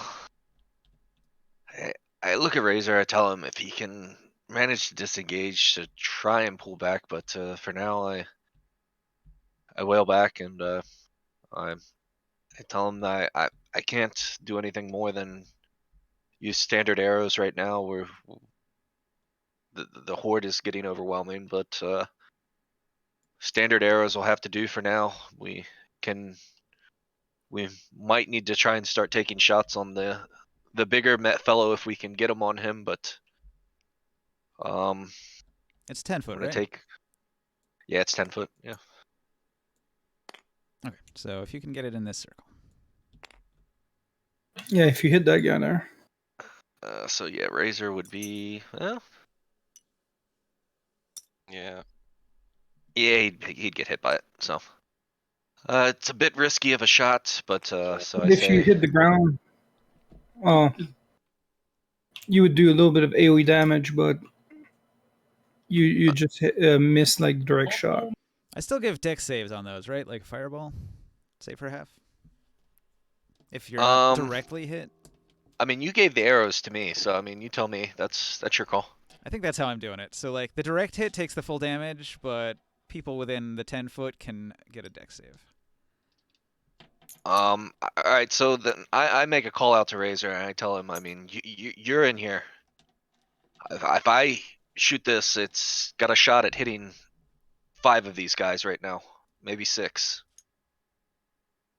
I could take the shot now and maybe do a little bit more damage and make this fight quicker. Basically, you target corners rather than centers mostly. So Yeah. what you do is you place this like right. Yeah, that's what I was here, thinking. And it's Yeah. gonna hit 1, 2, 3, 4, 5 of them. Yeah, And- 5 of them. So and that's what I'm Razor. going to attempt to do. That's what I was thinking, because I was thinking about placing it like right back here, but since I want to hit that guy, you're right. You could put it here and not hit Razor. It's your call. Yeah. Well, if I put it right there, it won't hit Razor. Now, the only reason not to aim to hit Razor is because he has a curse that gives him disadvantage on the save to avoid the damage. Yeah. So. You know how I know your sports team sucks, Fire? Yeah. I mean, we're the ones that aren't under an NCAA investigation right now, but yeah. The savage fucker. Why don't they just let everybody do steroids? Wouldn't that make sports better? Yeah. That's like I savage. literally had to make his stream bigger so I could Yeah, see but- the picture of what it was. You've already made this mention before, though, Barker. So that's the thing. My short-term I memory didn't loss is notice a it, motherfucker. so- Yeah, good. you've already said something about it before, so. All right, We are under so investigation. just That need means a- we're cheating. That means we're trying, baby. yeah. Anyway, so you just need a standard D20 for it then. With my regular to hit would be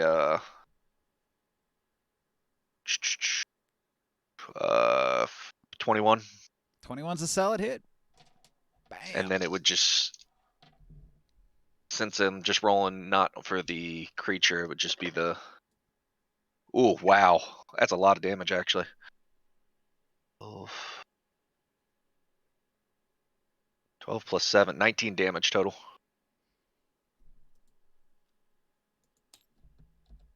All right. How much of that was the explosion damage?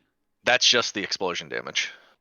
All right. So these guys that get a save, it's 19 or. Because I thought I was just rolling for just the bomb arrow. I wasn't rolling to hit a creature. That was just.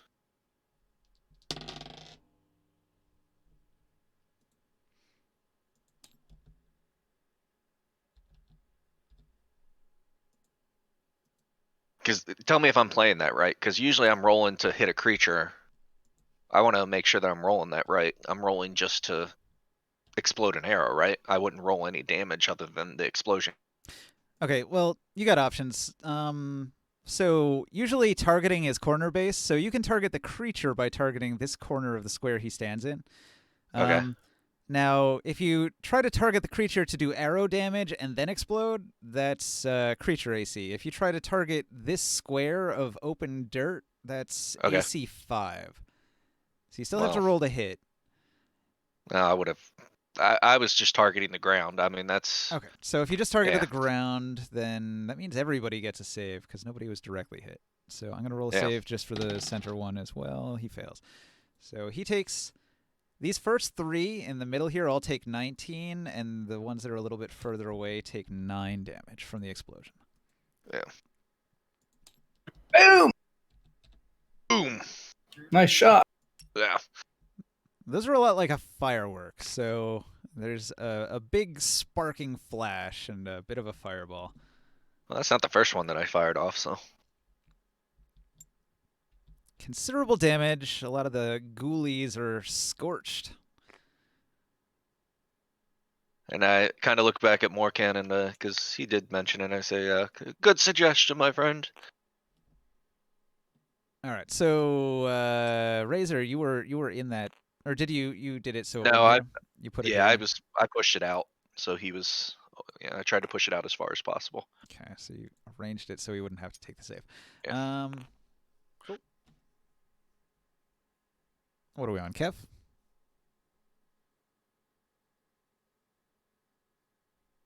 I pull my axe back, and with a yell of "Oh, these dirty, filthy undeads!" I swing my axe and trip over my own feet and fall flat on my face. Yep.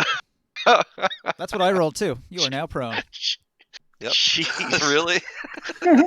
Oh God, Kev, What a really, coincidence. man. God. Well, I guess I could have added a D4 to that right now. It's still a crit fail. Bro, man, what's up with your attack rolls? So I'm now prone Yeah. right here. That's it for me. Professor. God, What do you should have do? went out and got you some dice, man. Nah, I like having it legit for everybody to see. Yeah. What's the save I'm saving on to see if I even get a turn? I'll just fucking with you. Yeah. Let's see. I wouldn't be any I better got a with dice. 13. Says I have to make a wisdom save to see whether or not I even get an action. I think it was 17, right? 17 was his DC. I'm not sure. You didn't say it. You just said make a roll. Yeah, I did a couple saves already. Whenever a caster casts a thing that has a save, it's always going to be the same save. So it's going to be 17 every time. All right, so I failed it, so I lose my action this turn. I don't you are think I befuddled, can't. confused. Yeah, I'm assuming that still means I get my bonus action and movement, but I mean, like, I can't disengage, so I guess It's actually worse than that. It says if you fail the save, you do absolutely nothing on your turn. Yeah, right. Yeah. The curse. You're lost in thought as your mind reels from the curse. Yeah. That's a bad one. He got you Okay. good. He got you good. That's a 3rd level spell. That's a strong one. Professor is unable to move. Peter de Grey sees the trouble you're in. Does he have a spell that helps? Let me check. I mean, He doesn't have remove curse, so he can't do that. killing the thing that's cursing me.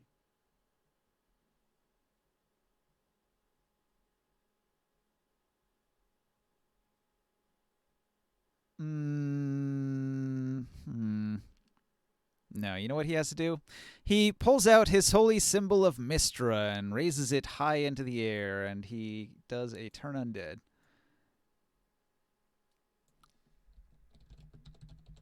That's probably the best move for him right now that there's so many enemies nearby. Now, I haven't done a turn undead in 5e in a while, so let me just double check the rules on this real quick. Channel Divinity, turn undead. As an action, you present your holy symbol and speak a prayer censoring the undead. Each undead that can see or hear you within 30 feet. Do I want to be closer for this? Let's see. Can I get all of them? 5, 10, 15, 20, 25, 30. Yeah, he'd probably want to be a little bit closer if he can. What level does priest start getting like kill undead or destroy undead? 2nd level. He can only do it once. He's not going to be able to get the Virago because he's unable to move forward, but he can get all the ghouls in his area of effect. So, they get a wisdom saving throw. Let me check what his stat is on that. He's got DC 15. Okay. And ghouls have no wisdom. So, let's see here. Fail. Fail. Success. All right, let's see. Let me change this one's color to yellow to show that he's a scaredy cat.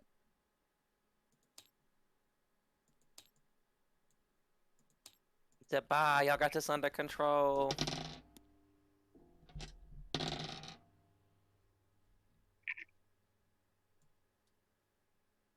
I was like, wait, who's yellow? Big scaredy pants. All right. 2 of them make their save. So if they fail their save, well, that's not what I wanted. Let's see. If they fail their save, God, I have so many tabs open.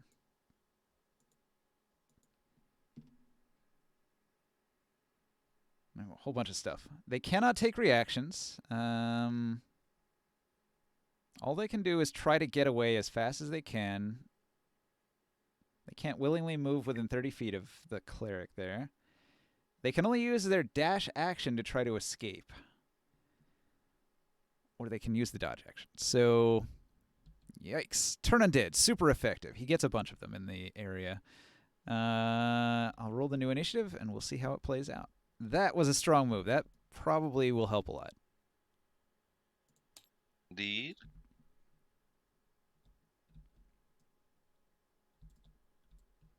So this is it. This is all the ghouls that are in town. And there were 2 Viragos. So this is the second half of the boss battle, effectively. So you've almost got it. The home stretch. Can you do it? Can you survive? Oh, you should have told me that. Deafen. What do you do? Now I want to just kill everything. Same thing. I'm going for the same shot. Where's my little thingy at? I hope you're keeping careful track of how many bomb arrows you have left. Yep, I am down to 13. The turn undead, those are under And our control now. No, they are running away. Okay. And Barker has 2 of them, so. I don't know what you're talking about. I am keeping careful track of my bomb arrows, believe me. Those things are like gold. So, alright, so standard hit. Oh, nat 20, baby. Love it. All right. So How much weight do you have at the bottom of that dice? that's easy. I've been rolling some bad rolls, actually. I've had some low rolls. I'm not gonna lie, I haven't heard you say anything below a 20 something, and Yeah, because I maybe have a on plus 9 to hit, dude. I get it. It's just Yeah. unbelievable sometimes. Yeah. With a tremendous blast, the bomb arrow takes out most of the ghouls.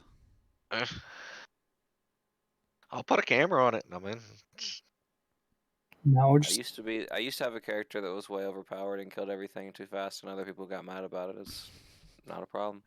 I mean, my damage Until it rolls is. have been low. Until it is a it problem. is. Yeah.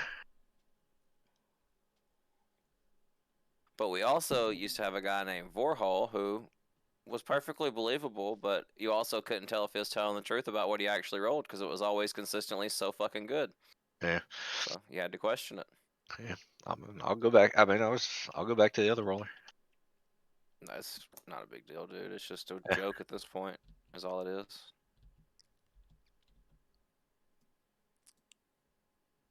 Doesn't really matter to me. I mean, if you cheat at D&D, you're only hurting yourself. 'Cause that's just dumb. Exactly.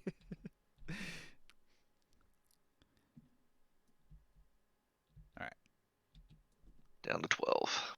So Devin finished bombing all of the ghouls except for 2 and the Virago. So, Professor. I will roll my save. I believe in you. You can do it. Nope. A No, you can't. 3 plus 2. Professor continues to be cursed. The dire curse flows through your veins, preventing you from being sane. So Peter de Grey smacks at this ghoul with his mace. He hits it full on for 6 damage. Not enough to kill it, but enough to hurt it. And then after his attack, Barker, what do you do? I will adjust my position a little bit. And actually, no, I'm in a pretty good spot. I'm just gonna whip that guy. And I'll have a 16 to hit him. All right. Somehow your whip 8 damage. wraps around his neck, and you're able to pull his head off. That's fabulous. Whip capitation. Nice. Okay. Kef. One last ghoul. Do you want to You gotta stand up. Do you want to ask him a question? I'm prone though. Like I don't have to like get up. You could axe his Just have to knees. stay. You can attack from prone. All right, laying on my face, I turn and I do like the sickest breakdance move you've ever seen. Just start spinning with my axe. You guys have no idea I was capable of such a thing. In your full plate armor. Damn right. You like a turtle. It does give you disadvantage, though. So that's the one downside to attacking from on the Great. ground. Well, still a hit, though. 19 for 9 damage. Yes, or is that disadvantage too, like the lower damage? No, we just go with the one that that landed. So 9 damage puts him at 18. Still alive. Few hit points. All right, But Chris. you guys were all amazed at my moves. Nice work, yeah. Nice work, Cousin Leo.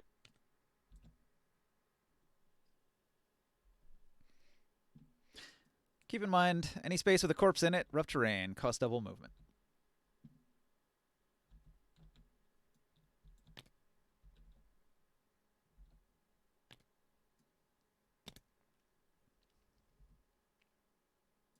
I'll shoot on this guy here. So I pull my crossbow. I aim at this creature again. But I shoot one of my... actually, I'll just stay with the regular ones. Because he's on his...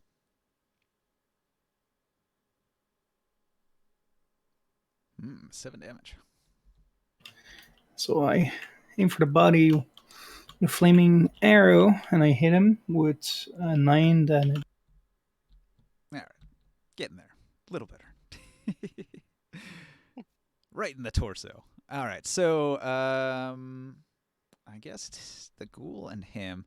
The ghoul will fight back against Kazonlier with a clawing attack. He rolls a 3 and misses. The Virago. The Virago points his voodoo doll at...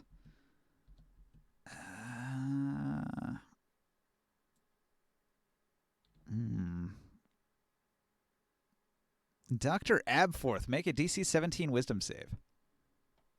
This is trouble.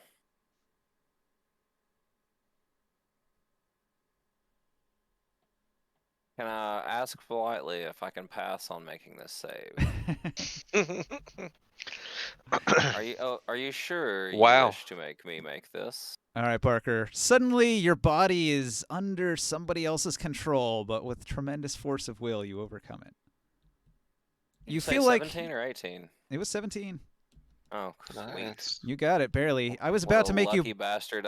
backstab Peter DeGray. That would have been unfortunate. Yeah. Hello, You wouldn't have had to give him a would have kept it from magical getting that item. share. Yeah. All right. The Virago is going to go 5, 10, 15, 20, 25, 30. He runs off into the fog in this direction, disappearing, becoming a silhouette. The dwarf bros are like, he's getting away, and they hack at this ghoul here. Shield to the face, knocks it down, sword to the gut, finishes it off. So ghoul go down, and dwarves are going to go 5, 10, 15, 20, 25, 30. They stumble across the field of corpses at half speed. He's getting away, they shout and point off into the fog. New initiative. Chris. So I'll move. What distance do I need to be able to really see it? You have to be within 7 if you're using the little line tool here.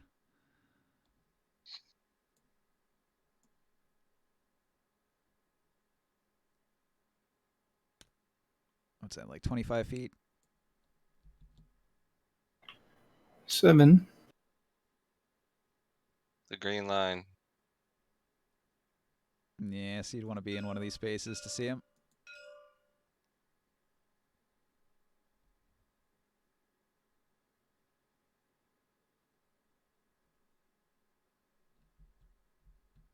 Anyway, Give me a second. I guess I won't be able to shoot him at this point, huh? did you dash to get there? But that's my 30 movement over here. If that's 30, that's a little too far. You can only see here in the fog. I'm just approaching it like prudently. Okay, so you're creeping ahead. Yep.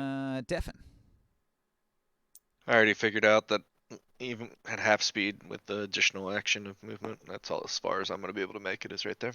So unfortunately, not much to my movement, but as I'm walking through, I'm going to kind of look on in amazement at the destruction that those arrows have caused.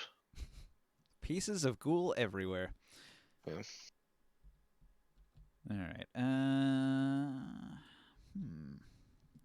Ron's even gonna peek his head out of the pocket a little bit and be like, "What the fuck?" And I'm just be like, "Get your ass back in there, you son of a bitch!"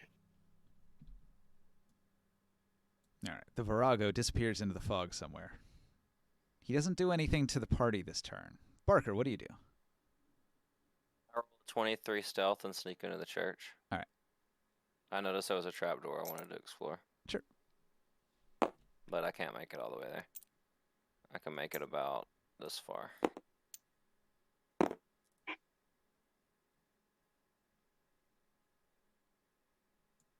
Dwarf Brothers? Dwarf Bros charge all the way across the courtyard, and they look around, befuddled. They see nothing.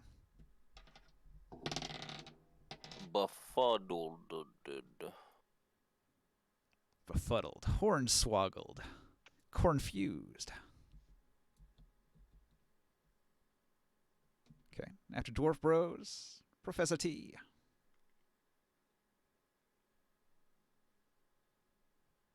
So Razor didn't see quite where the Virago went, but he knows all the enemies are dead.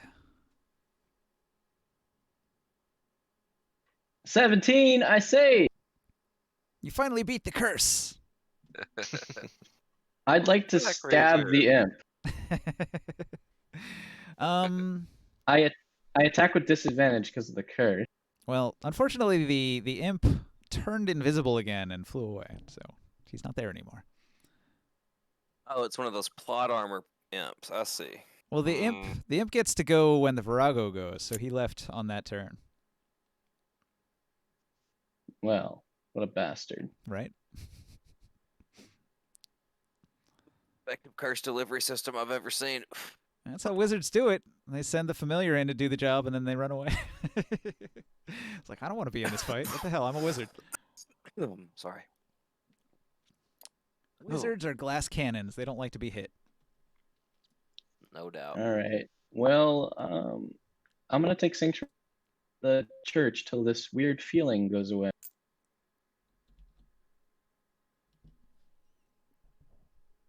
Okay. You head into the church. Kef, what do you do? I'm very Uh, hide. Corpses count as rough terrain, is that Mhm. correct? That is correct.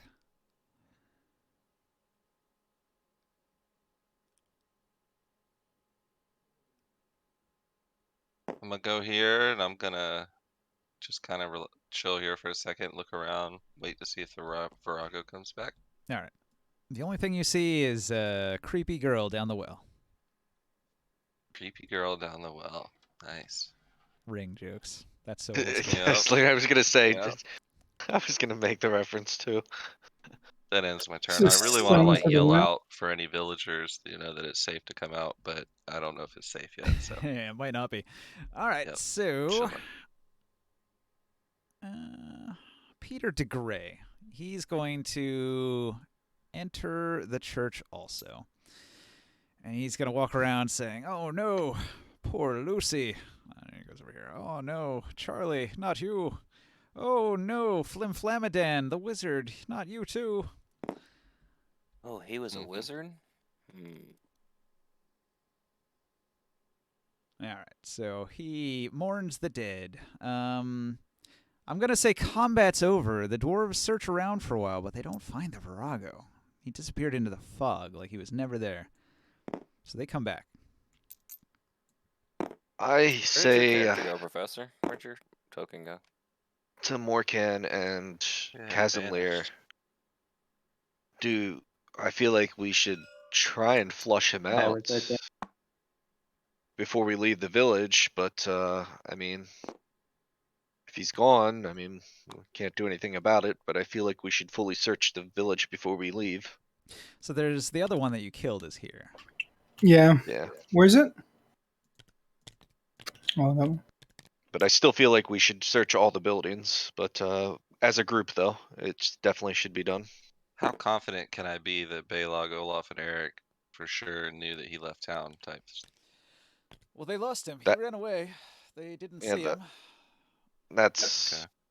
that's what It's- I'm getting at. I say that we fully clear the entire. I'm I want to go gonna with you head though, over here Casimir. as well. I inspect the Yes, body of basically to the the edge of town, and I'm the gonna big look one we out and killed. see if I see him or any traces of him. Do I need to roll something? Hang on a second. One thing at a time. So, Morkan, the robe. The robe of the creature is Sorry, I didn't know I was interrupting him. But a cult robe that bears that red symbol on it. Hmm. Is there anything else like noticeable on it? It appears to be a wizard's robe.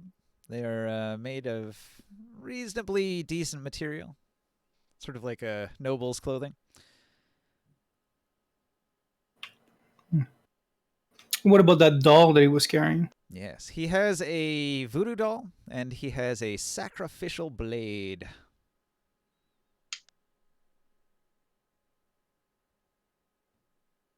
I'll leave it there for now. Okay. Maybe I should put this stuff on a note card. What about the head? The head is like a big cow skeleton head type of thing. Yep. Is that like its actual head, or is it a helmet and there's like somebody underneath? That is what's called a cow skull hood. It's part of the costume. It fits over top of the hooded robes. Can I pull that off and just put it on the side and see like if it's like a human or? He used to be human, but his body is deformed. I take some samples. The usual. You said that there's like mushrooms on his back and all that. Yes. Yeah, I take some. I'm really careful though. I try not to touch them and put them in some containers. All right. So the items you can take from him: cow skull hood, voodoo doll, 39 platinum, sacrificial blade, which is a dagger.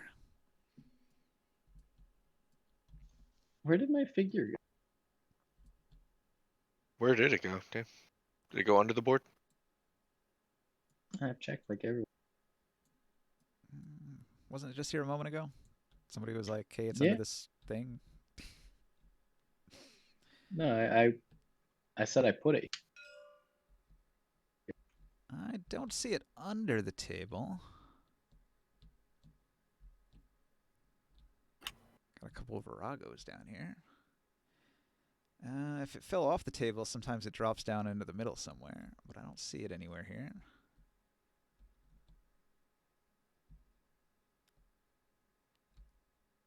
That's a bummer. I can just find a new one. Yeah. I'm gonna explore this trapdoor. There's several options. It might have been accidentally deleted, or it might just be lost on the table somewhere. Maybe it got flicked by accident. Who knows? I'm looking for it on the table. It could turn up, but It did kind of just disappear all of a sudden. yeah, it sounds like a delete. Sometimes you'll move something and then you'll like click something else and then you'll hit delete and it won't realize you clicked something else. It'll delete the first thing you had selected. It's super annoying, but yeah, spawn in a new one, renew something, and we'll use that for now. I doubt I was able to track with a 12. Nah. Damn. All right, so Barker, you go into the cellar. Is that what I'm hearing? Yeah.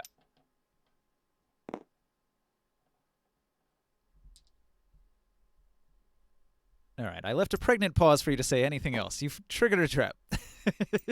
No, I was expecting it fully. I can't. I wasn't gonna detect any. There's no use. I can't find them. Is your perception that bad? It's a 2. I mean, it's like might as well. If a trap's above a 20, I've got a 10% chance of finding it. Wow, just face trap. That's it. unfortunate. Okay, let's go. So the old cellar is pretty cobweb filled, and one of the steps underfoot breaks.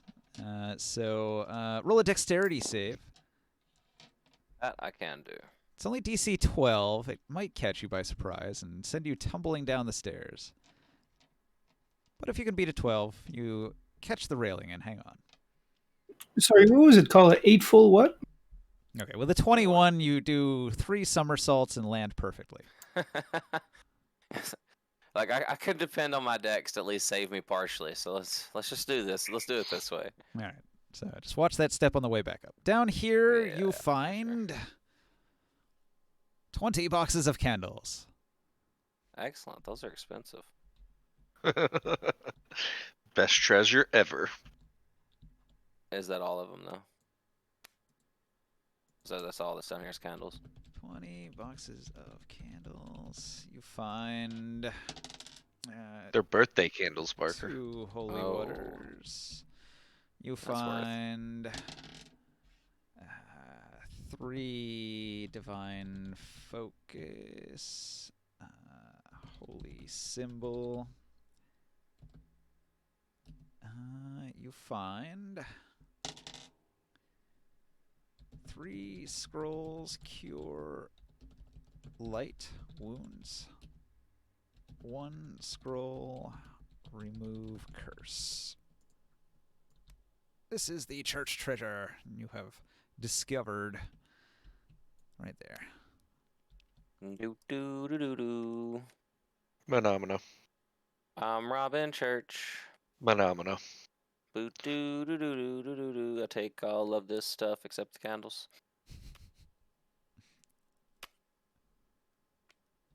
It straight into the bag of holding.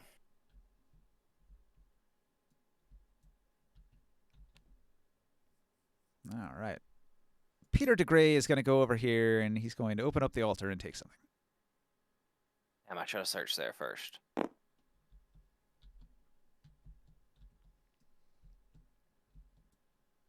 I guess I was still down in the cellar when that happens. Yep. Cool. I'm gonna come back out. So when you come back upstairs, Peter DeGray is here and he says, "What a tragic event for this town to be so brutally attacked by the undead. We should report this back at town. Let them know what's going on out here." We still I have see some. if he's being like sincere right now. Yeah. Or if he's trying to cover up that he's actually kind of happy this happens because he's an insider. You can roll insight if you want. Yeah, it's gonna be worse than my perception, but I'm gonna try. Hey. Yeah, he sounds pretty sincere. Okay, I'll believe him. This candle stand over here is made by some people, I guess, called Photo Bucket. Yes. Lord Photo Bucket. Of the photo buckets. I'm gonna come Interesting. search this altar after he. I don't know that he searched it, so I'm gonna wait till he leaves and search the altar. You search the altar and you discover 14 more candles. Nice. A lot of candles. It's my lucky day. Absworth, if you're looking for candles, there's some more over here. Oh my goodness, there's 20 boxes in the bottom. We're set. All right, Peter DeGray is going to go back to the area here where Edenwall was hiding behind a tree and tell him it looks like it's all clear, and then they're going to talk to these people in the house, and then they're going to go spread the word that the ghouls have been defeated, and a bunch of the townsfolk that managed to hide out in their buildings are going to come out. Only a few of the buildings had doors weak enough that the ghouls were able to tear them off the hinges and get inside. Although many of the buildings have claw marks on them, most of them were sturdy enough to withstand the assault. So most of the town survives. There's still 70 people here. So they're all incredibly thankful. Heroes, you have saved the day. Name's Kazanlir. They pool their resources and they reward the party with 580 gold coins. Nice. Wonder who grabs that. Yeah, but we know who keeps that. I'm just gonna sit here and chat with Razor inside the church, and I have a couple requests I have of him. I almost made the wisdom save on the armor, but nope. Damn, dude. I Hey, pocket all Ninja. the money. I So, forgot you actually had to make a save on that. I kind of collect. I go through all the piles of ghouls and all that shit, and I try to bring them like into one pile to set them on fire. Okay. All right. Burn. Haven't I already done that? No, we got to get rid of all the flesh and everything. That was a joke. Well, they're cooked a little bit, but now they'll really be burned. Slightly singed. Yeah, we got to get rid of all this before it becomes. We never know. Some other people could get sick in the town and start all over again. Yeah, we wouldn't know what that's like. So we'll collect all this, all the flesh.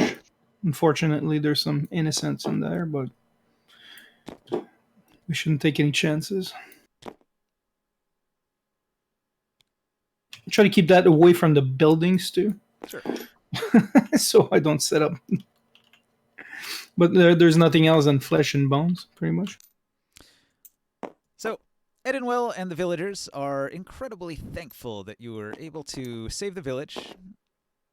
So, he's going to be reunited with his family. His wife and his 17 children are all incredibly happy that he's returned to save the day. 17. He's a busy man. How did they all survive? Well, they were in this building.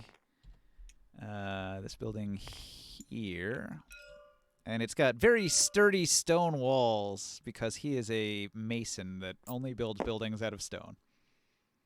Yuck. Good call. Clutch.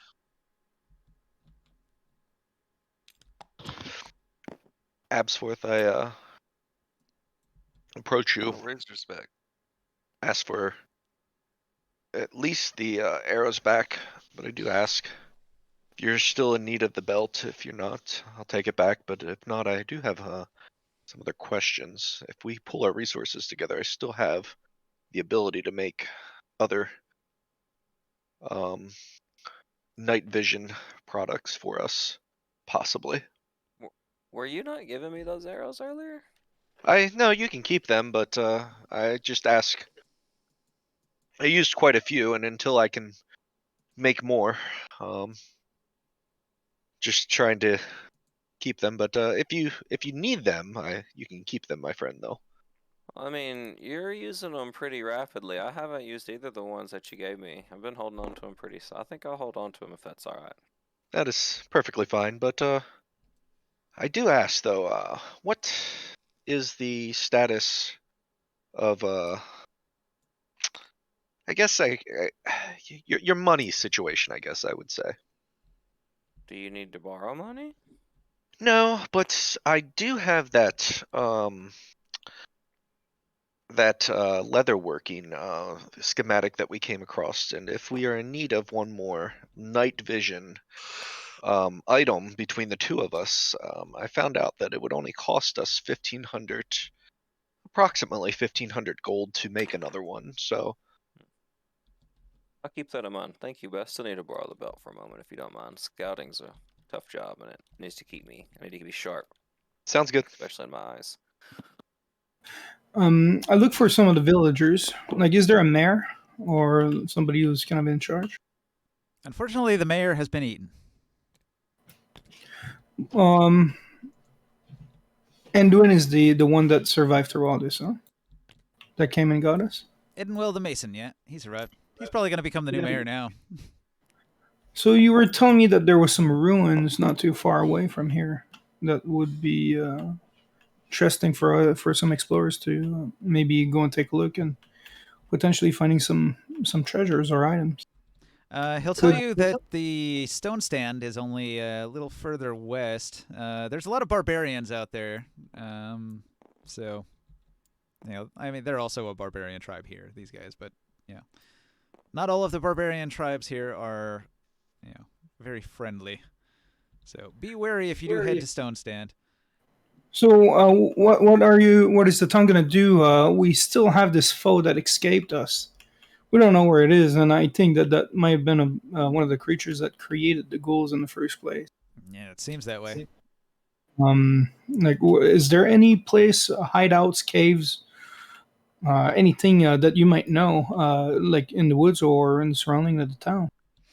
Or even in the town, is there a building where it could be hiding right now? It's possible that it came from this area to the southwest. We should really go and take a look at that. I don't think that our work is done until we get rid of that one. Cousin Lear, what do you think? What's that? What should we do here? We do have an area where we can go and explore the ruins and maybe find some treasures, but there's still this creature that might be hiding around the southwest from here. And I took a look all around the perimeter of town, and he's definitely gone. We could try tracking him, but I think he's long gone, to be honest with you. what stops it from coming back, though? Well, The now fact that there's we killed every single other one of them. now there's just one, and he's badly injured. So maybe the townsfolk would be able to defend themselves. Is the priest going to stay here, maybe to help the town? Peter de Grey? Hell no. He's going back to the keep. Because he could defensively help the town for the time being and try to heal the people too. Because I'm sure you have some starving people and injured people through all this. He doesn't care so much about people. His religion is all about magic items. Oh, did he get a magic item from all this? Oh, he wants one. Would you be interested in this robe, Peter? We have this dagger, we have the robe, we have this helmet that this creature was wearing too, and we have this strange doll that he was making his magic with. He's interested in the doll. None of us practice voodoo. Yeah. Would that be sufficient for you as a treasure? Sure. Yeah, he'll take the voodoo doll as his treasure. What do you think, Gazenlier? That's fine with me. I hand him the doll. All right. Thank you for your help. Oh, actually, It has silver buttons for eyes. Actually, you practiced some magic to identify an item earlier, didn't you? I was wondering maybe if you could identify this robe and this helmet for me. Would that be possible? Has he had a rest since then? I believe so. This is like a day after, I think. Because he used all his spells to do that the other day. All right. He did cast some spells already. I think he's still got enough that he can do it for like one item. So he'll cast Detect Magic. He'll look at everything. The voodoo doll is magic. The dagger is magic.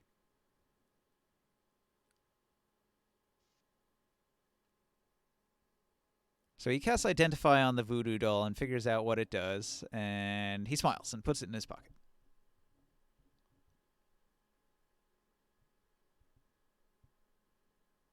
He says, I've only got one Identify, but if we rest here, I can identify the dagger also.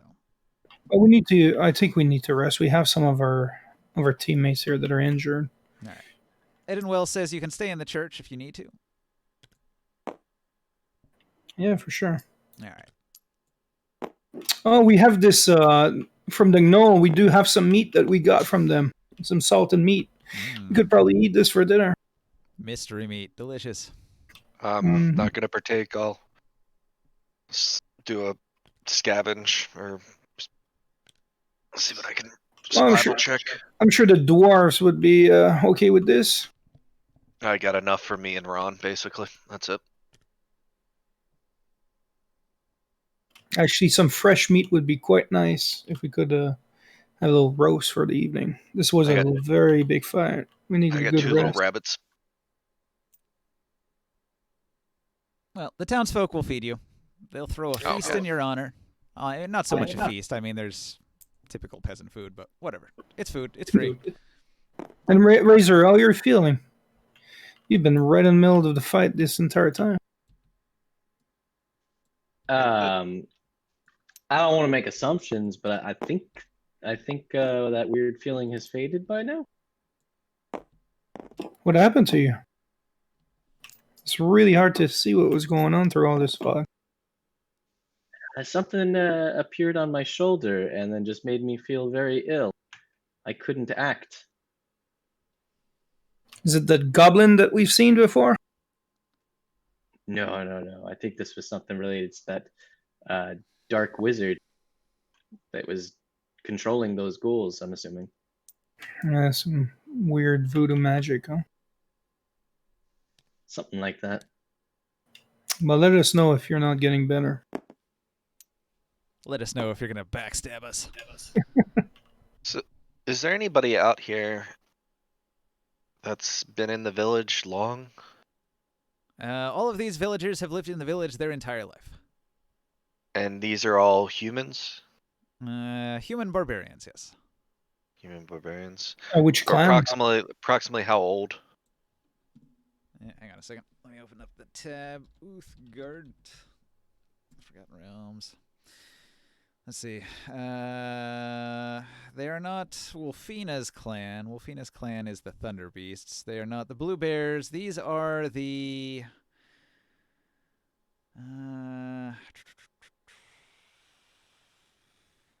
which ones are these? These are the Sky Ponies. Yeah. If I mention the name Ricknar to any of them, would any of them know who I'm talking about? Ricknar. Have they heard lore of Ricknar? The mayor knew many things. Alas, he is dead. Damn.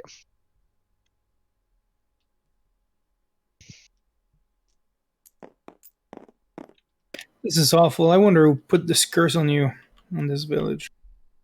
So, the Sky Ponies worship Tempest and the deity Uthgar. The Uthgard people all worship a deity named Uthgar, who is like a Hercules-style demigod, I think, something like that. He's like a barbarian that was so awesome that he became godlike, and they all worship him. All these northern barbarian tribes worship Uthgar.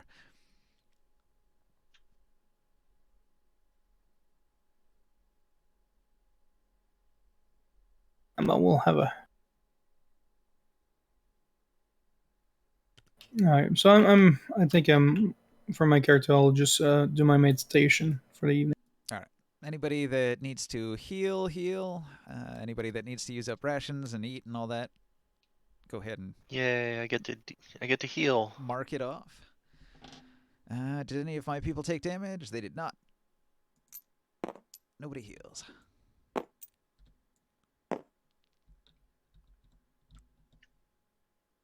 We're taking a short rest? Peter DeGray needs a long rest to get his spells back. Alrighty.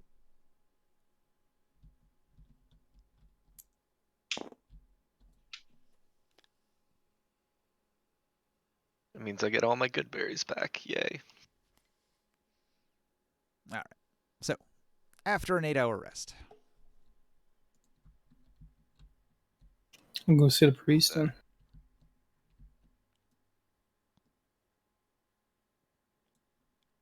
Let me see. So, So when you did your detect magic, did you notice anything about the robe or the helmet, or was it just the dagger and the doll that had some magical effect? the dagger and the doll were the magic items. He identified the doll. He has not identified the dagger. But after 8 hours of rest, he can identify the dagger as well. The dagger is a dagger of sacrifice. So if you make a sacrifice with the dagger, you can roll the religion check with advantage. I wonder who would want something like that.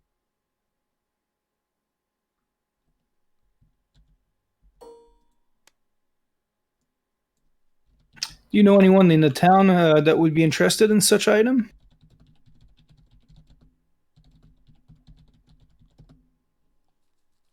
Nah, we don't do a lot of ritual sacrifice in the religion of Uthgar. He's more of like a barbarian war deity for combat. Yeah, maybe the House of Bone might be interested. We'll see. But we have this robe now and this cap. Maybe we can use that for disguise later on at some point. That could become useful. Sure.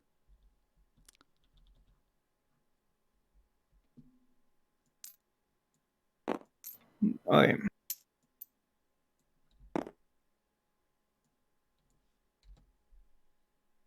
Oh, what do you guys want to do from now? You want to go and explore those ruins? I think this is one of the reasons we came here is to help the town, but to potentially find some an area with treasures. Well, you've defeated the ghouls, and you fought the necromancers that had caused such terrible magical damage to that other lady back at the keep. So that mission's basically done. But there is the secondary thing that you could pursue the remaining necromancer to wherever his lair is to the southwest. And this is only a hunch. Yeah, we should probably do that. This is only a hunch. They don't know for sure that that's where he's from, but the people who know the area think maybe he came from that direction.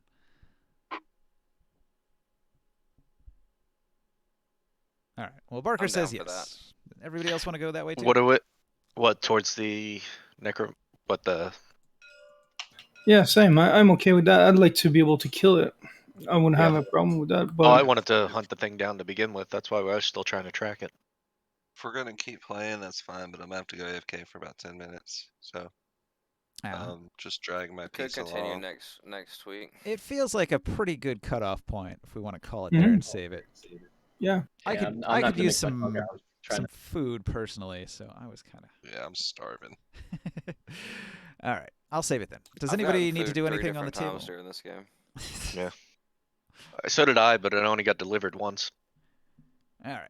I'm good, man. Save. Yeah. All right. That was Anybody fun. want to have any parting words to the Twitch chat? Thanks for scaring the shit out of me with 30 ghouls. Yeah. I thought there was gonna be more when you said there's like 70 villagers.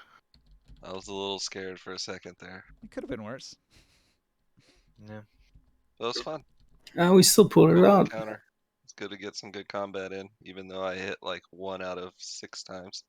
It's fine. Fell on You your fell face on very your- well. At least you Well, weren't the thing I have to say paralyzed to the Twitch way chat Professor was. is not to scout around gnolls. The gnolls. The gnolls will get you. The gnolls will grab you. I don't even know that you meant to do that though. You were just doing what you were doing the past like 15 minutes. You just happened to hit a pack of gnolls. No one ever means to get captured by gnolls. Trust me. But you got something that was on your Christmas list, right?